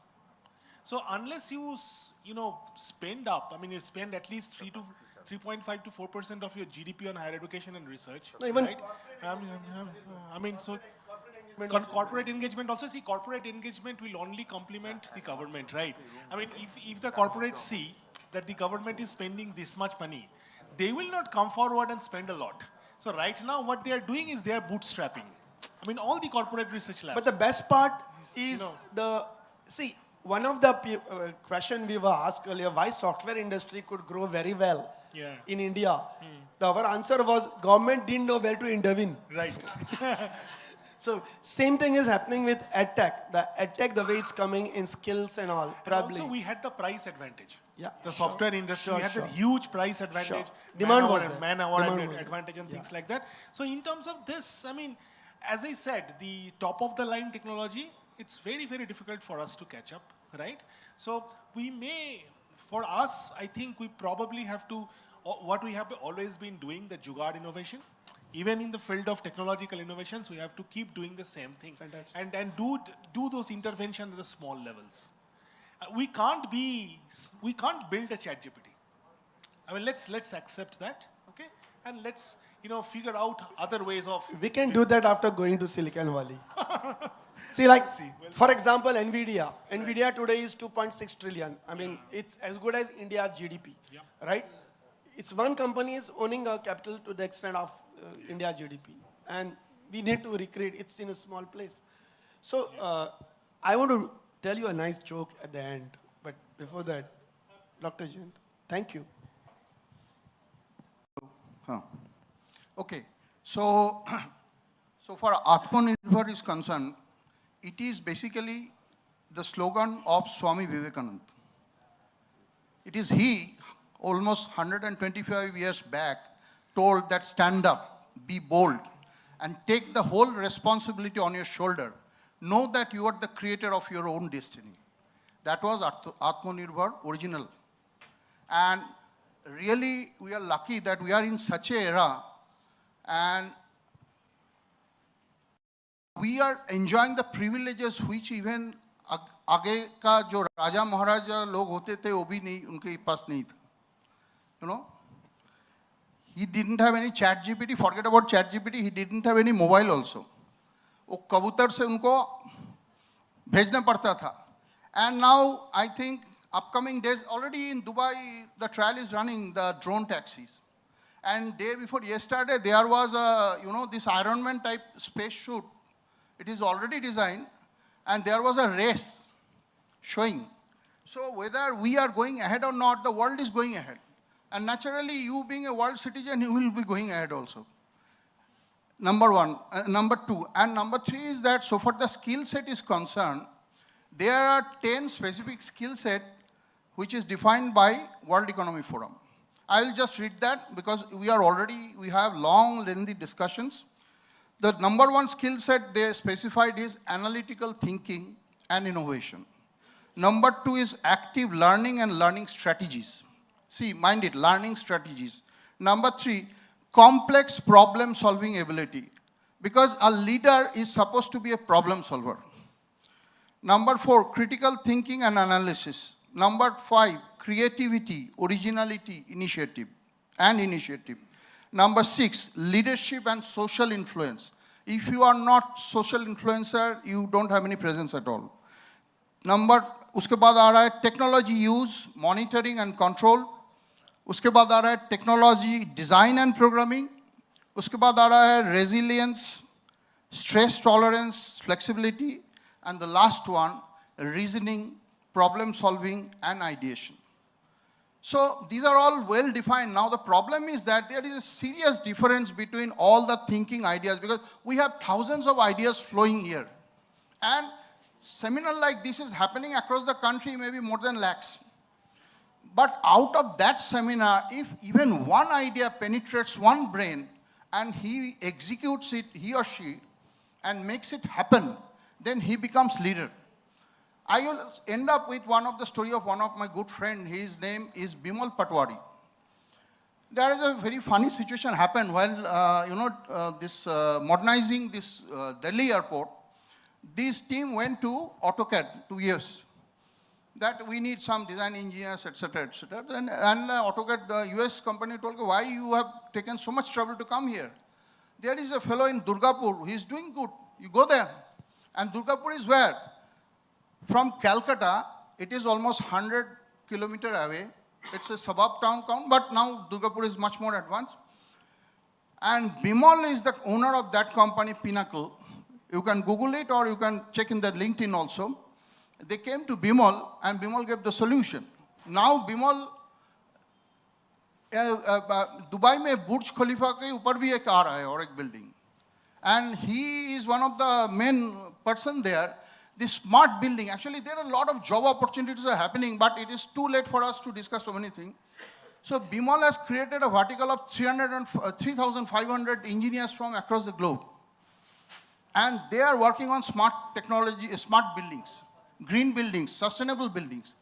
So, you know, wherever you stay, why I just raised his story, because somehow I am listening from the morning and I found that many of you find that Goa is alienated from the world. It's not so. Goa, ऐसे तो उसका beauty, खूबसूरती के बारे में कुछ बोलना ही नहीं चाहिए. But again, from here also you can do such a good amount of work. You can have a world-class presence. Thank you all. Thank you, Jayantoji, and very nicely said. Just to summarize, yes, we do agree, and the sentiments of the panel were that the gap exists and a lot needs to be done, and especially you all feel, but it's not only tech, but it's also tech and emotions and skills at more human resource development level. And I'm sure a lot will happen. Technology will definitely grow in one way, but a lot of other sectors also will grow. And one more thing I would like to see, to sum up, as Government of India is talking about Ayushman Bharat scheme and making huge investments in the healthcare sector, supporting many things. Hospitals are being created, but we don't try to bring skills as a part of this value chain. That's one of the things. It should be part of the complete. Airports were built, like Goa Airport was built. No one thought about the skills that are required. GMC expanded their 5 OTs and built up a super specialty. They're still running short for technicians, X-ray, nurses. There's tremendous shortage for nurses in Goa. I mean, when you know your per capita income is going to go up, your population is going to grow up, economic activity will bring in migrants, you need to build social infrastructure and skills linked to that. And probably, points are well taken. Thank you very much for the lovely points, lovely deliberations. But on a concluding note, I would like to share a nice joke, which will give you a little, make you a little light. When President Biden took over and he invited our Indian Prime Minister, Narendra Modi, they had a nice time, they were friendly, so he said, okay, let me take you behind, around us, in White House, and I'll show you the strengths of the US, ages, I mean, long back. So he told him, okay, you come behind, and he requested Modi to dig on the small patch of land. So Modi started digging. He was digging 5 meters, 10, 20, 25, 50. At around 50 meters, when he reached beneath the level, he could see some wires hanging there. So Biden said, okay, come Mr. Modi up. 400 years back, US was having telephones. And that means telephones is one technology which also brought in a lot of skills and everything that time. When Mr. Biden was in India, it was the turn of Mr. Modi to entertain him and show how Indians were skilled. So he took him to Prime Minister's house. It's a huge garden, beautiful garden. Now he requested Mr. Biden, now it's your turn to dig here. So he started digging, 5, 10, 15, 20, 50. He reached 100. He says, I'm tired, I'm giving up. He said, no, a little more. He said, nothing is there. Come up. India was wireless 400 years back. So now probably we need not worry that we don't have much skills. Everything will be set right. Probably the ancient philosophy will help us somewhere. Thank you. Thank you, Nitin. Hello, check here. Thank you, Nitin and everybody else here. Before I end, just a 15, 20 second I'll take to essentially from the bottom of my heart on behalf of Herald,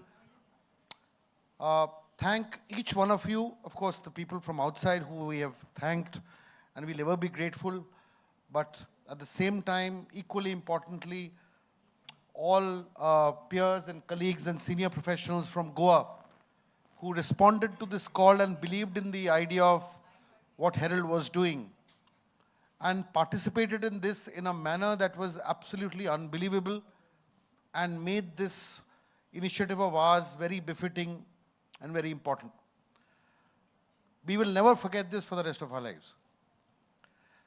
Before I end, I'd also like to mention one inspiration who probably we have not named enough in this whole session. One person who sowed the seeds of this grand idea. A person who sat with us after joining Herald as a consultant, but he was much more than that, like an elder brother and like a mentor.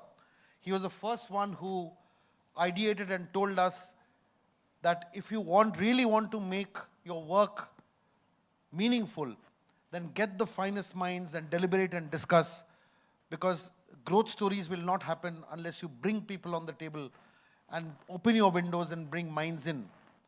And that person was none other than Professor Ujjwal Chaudhary. This is a culmination of his thoughts, ideas. He's the one who created the entire blueprint. He put everything down, broke up the entire big idea into different pieces, and all Joy and I did was simply implemented it.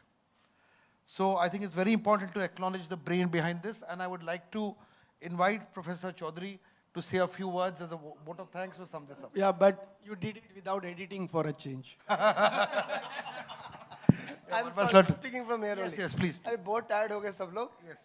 Thank you, first of all. That was a little too much of a credit. I did give a note, I do agree, and did have a discussion. But a lot new things have been added. The 3 parallel sessions were great.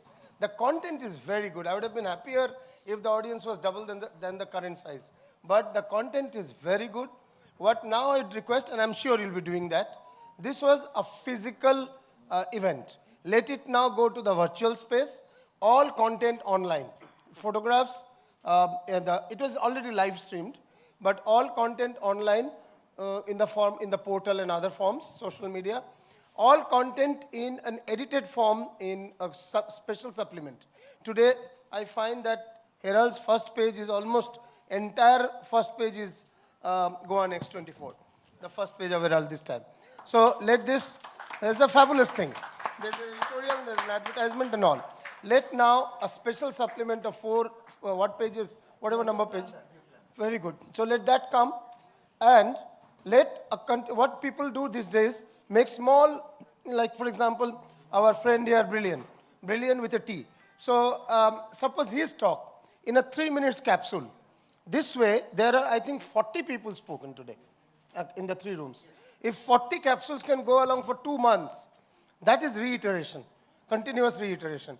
And finally, if there's a white paper created, so for Goa Next, these are the 20 things that the government and the society must look at. And these 20 things articulated with the credits of people who have articulated. If this thing can be given to the government, this is a true job of a medium which looks at power and looks and represents the people. So if that can be done, it would be a great journey. And you, as you said, you will not forget all your life. I want the thing to be done better next year so that you forget this one and the next one becomes a bigger print. And thank you, this campus, such a beautiful campus. Don Bosco, thank you, Dr. Nina, for all your support. I had been to Egypt last week, and there was another huge Don Bosco, Salsiani Don Bosco Engineering College I had visited. Fabulous work you're doing, and thank you for that as well. Sujoy, please close it now. We're tired. Yes, yes, we are closing it. Lavina? Yeah. We will. Lavina, where are you?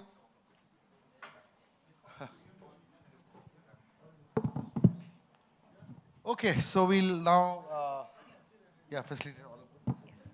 Close this. Thank you so much, dear gentlemen, for your wonderful knowledge. So now, as a token of appreciation, from Herar, would like to call off Joy Chaudhary to kindly give away to Dr. Brilliant SK.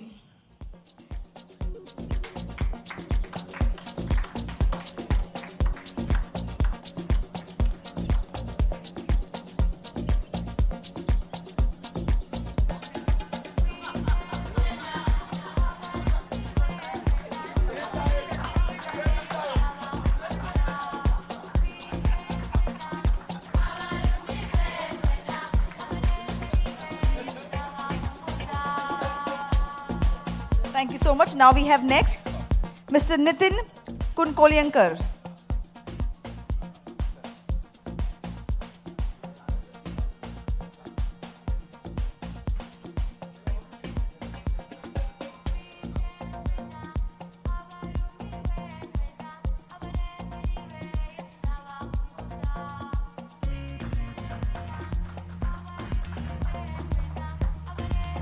Next, we call upon Mr. Manuel Fernandez.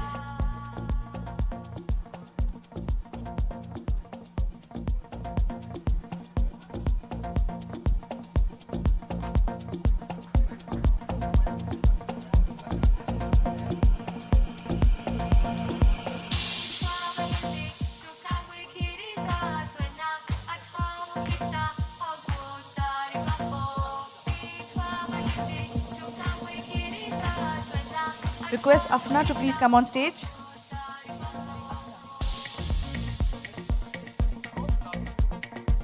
Next we have Dr. Anurag Rai. Jayanta Chakravarti.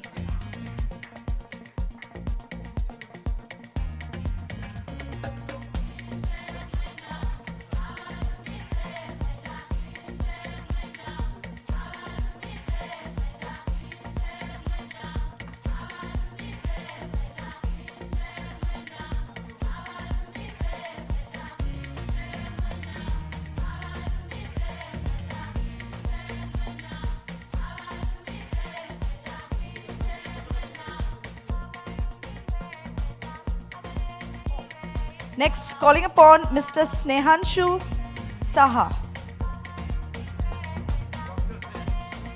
Dr. Snehanshu Saha.